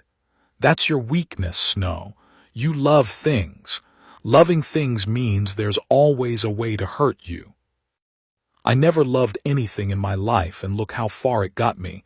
I had your home, your name's seat, your sister in my bed." Jon did not let him finish, because Ramsay was reaching for the one wound he had left, and Jon had learned dying that you do not have to give your enemy the satisfaction of a reaction. "You don't have any of it anymore," Jon said. "You have a knife and a tree and a count of your own. I gave the castle a choice. I'm not going to give you one, not because you don't deserve a trial, but because the trial isn't mine to hold." He stepped aside. Sansa came through the trees. She came alone in gray and white, with the flat, watchful stillness she had brought out of her marriage. And behind her, padding silent through the snow, came the dogs, Ramsay's own hounds, the ones he had used to hunt the women he broke, loosed now from their kennels by men who had hated feeding them, and hungry, the Boltons having fed them little in the chaos of the siege. Ramsay's smile faltered for the first time, the certainty in his pale eyes flickering, because here at the very end was the one thing he had never planned for. The prize he had taken, the pawn he had broken, come back not as a victim but as the holder of the judgment. "Sansa," he said, "my lady wife, you wouldn't, you're loyal, I'm not your wife," Sansa said. Her voice did not shake. That was the thing Jon would remember, that her voice did not shake at all. "I'm not your anything. The marriage was never consummated in any way the gods recognize. Whatever you did to me, because what you did wasn't marriage, it was cruelty wearing a marriage's name, and cruelty doesn't bind a Stark to a Bolton. There's no House Bolton anymore, Ramsay. Your father's dead by your hand. Your men are dead by ours. Your name dies in this godswood today with you, and in a few years no one will remember there was ever a flayed man on these walls at all. That's what frightens you, isn't it? Not dying.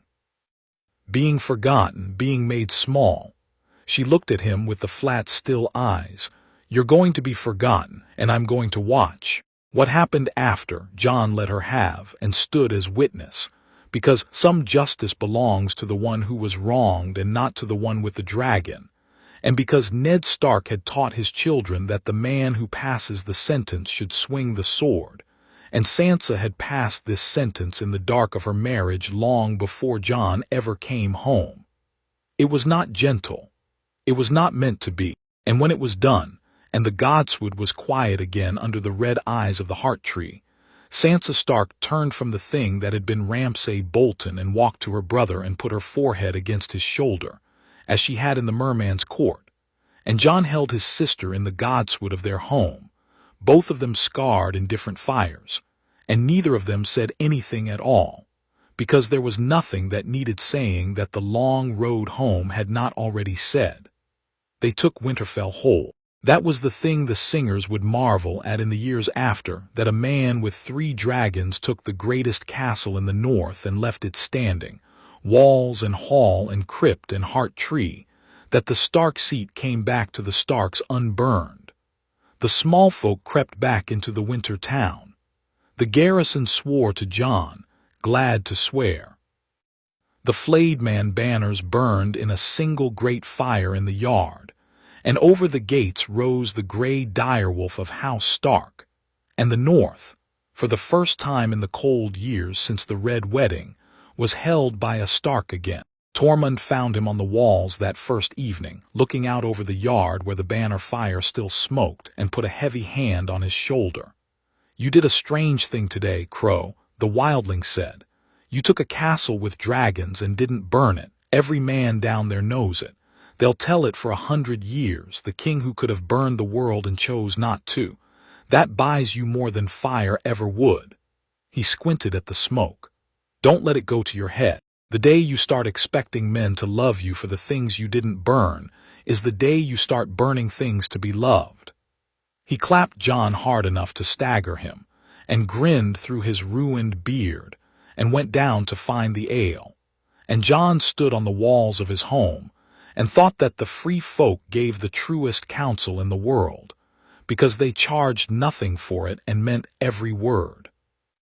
He went down into the crypts on the second night, alone but for Ghost and a single torch, because there was a thing he needed to do in the dark under Winterfell before he let the living crown him in the light above it. The crypts of Winterfell ran deeper than the castle was tall, a cold stone forest of pillars and kings of winter, each in his niche with his stone wolf at his feet, and his iron longsword across his knees to keep his vengeful spirit bound. Jon had played down here as a boy, he and Robb and Arya, daring each other deeper into the dark, frightening themselves with the dead. He walked it now, a man who had been one of the dead, and the old terror had no purchase on him any more, because he had been to the country past dying, and the Stone Kings held no part of it. He found his father first. Eddard Stark had no statue yet. The Boltons had not troubled to carve one for the man whose son they had murdered, but they had laid him here, or laid what the Lannisters had sent north of him, and someone, some loyal servant in the worst of the years, had set a rough stone marker over the place. Jon stood before it a long time. He had built his whole life on this man's silence, on the lie this man had carried, on the shame this man had let him wear so that he might live. He had hated his unknown mother for that shame, and hated himself for the hating, and now he knew the shame had never been real at all, that the silence had been love wearing its hardest face, that Eddard Stark had taken a sister's dying plea and a war's worst secret and folded them into a single lie and carried it 16 years rather than let a usurper's men find the boy and end him. "You could have told me," Jon said to the marker, quiet in the cold. "At the end, before you went south, you could have said it."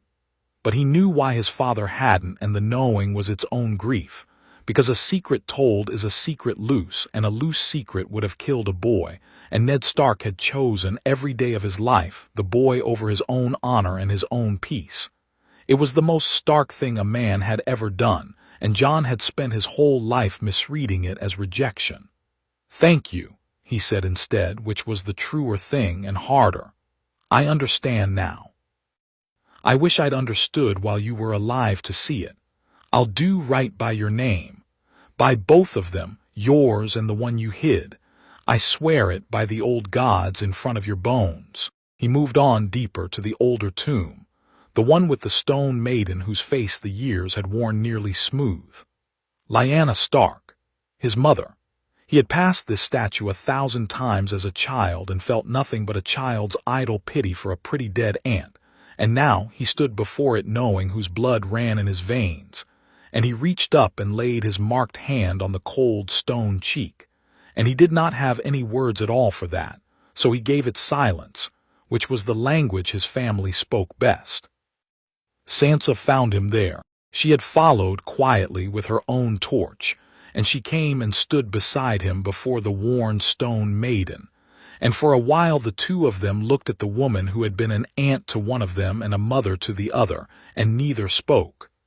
"She'd be glad," Sansa said finally, "that you came home, that you took it back without burning it. She ran off with a prince and started a war and died for it, and everyone remembers her as the cause of all that grief. But I think, standing here, she'd be glad it ended with her son on the walls and the castle still standing." She slipped her arm through his sister, his cousin, the last of the pack. "Come up, Jon. It's cold and the living need you more than the dead do. The dead can wait.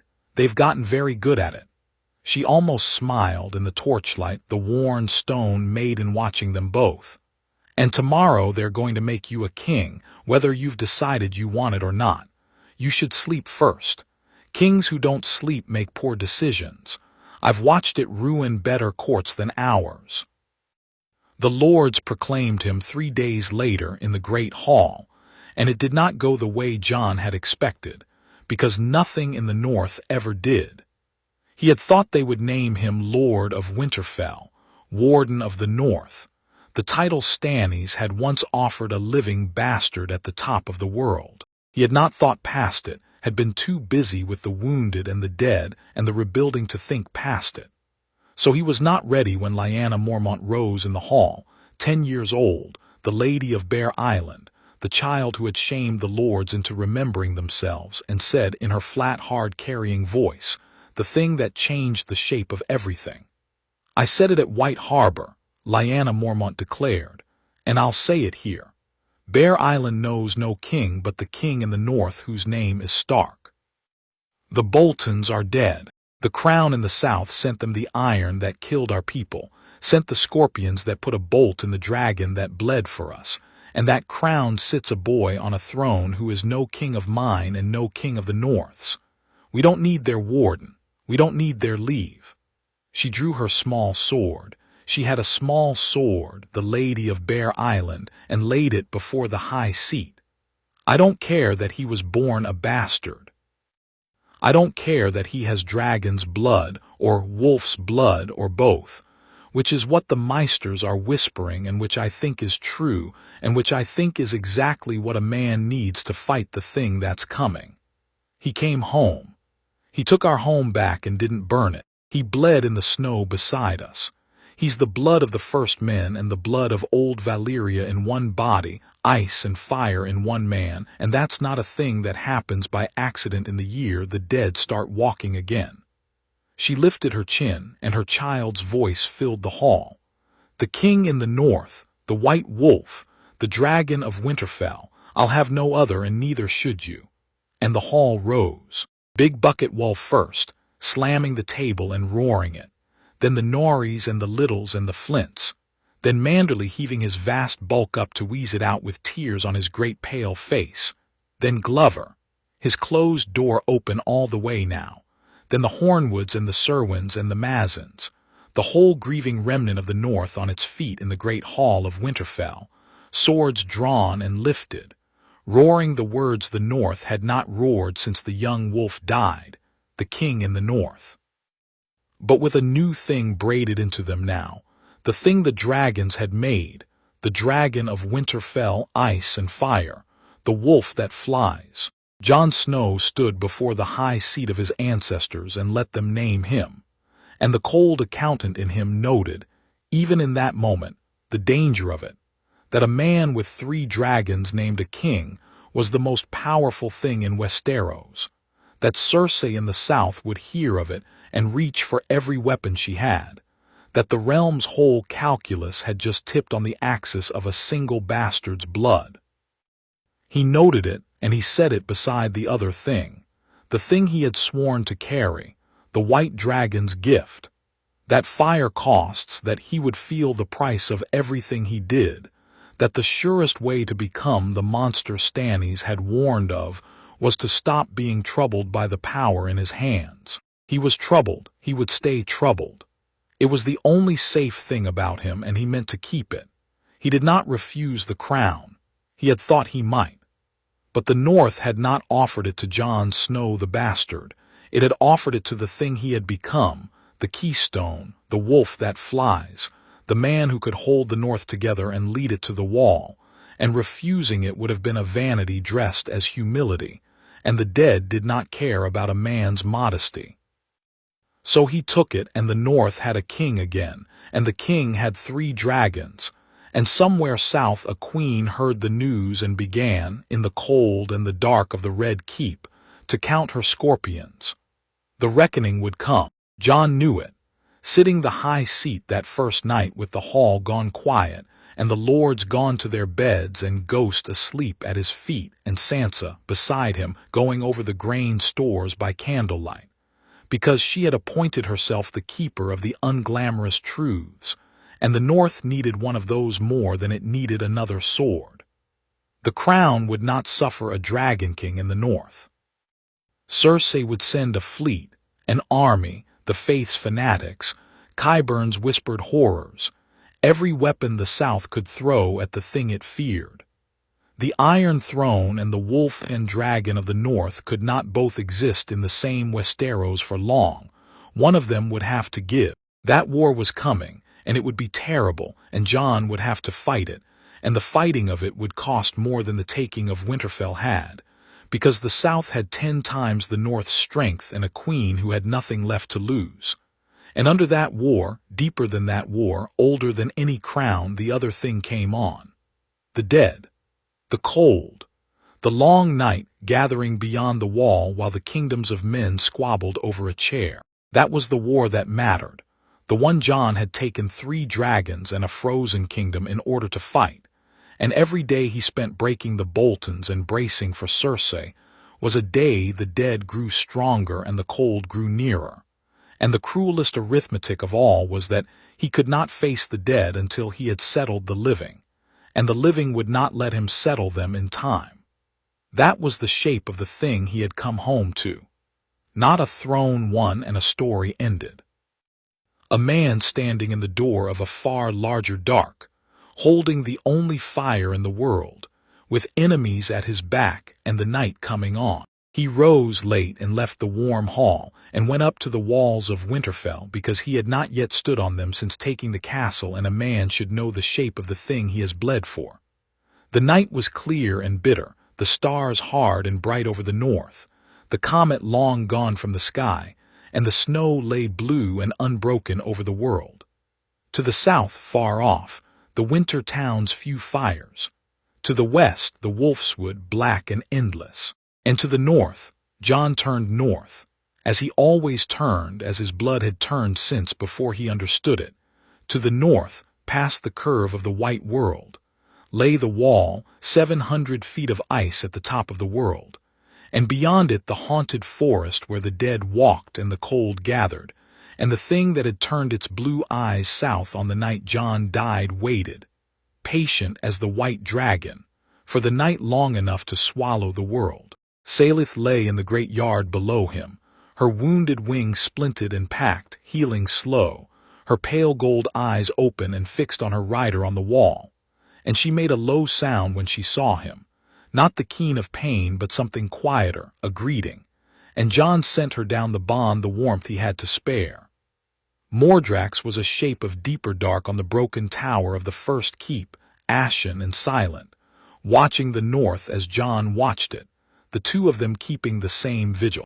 And Hagar came when Jon stepped to the northern wall, climbing off the field where he had taken to lairing among the slag of the crown's burned scorpions, and the great black bull settled onto the wall beside his rider with a grinding of stone and a banking of orange fire, and turned his molten bronze eyes north, the same direction, the same waiting.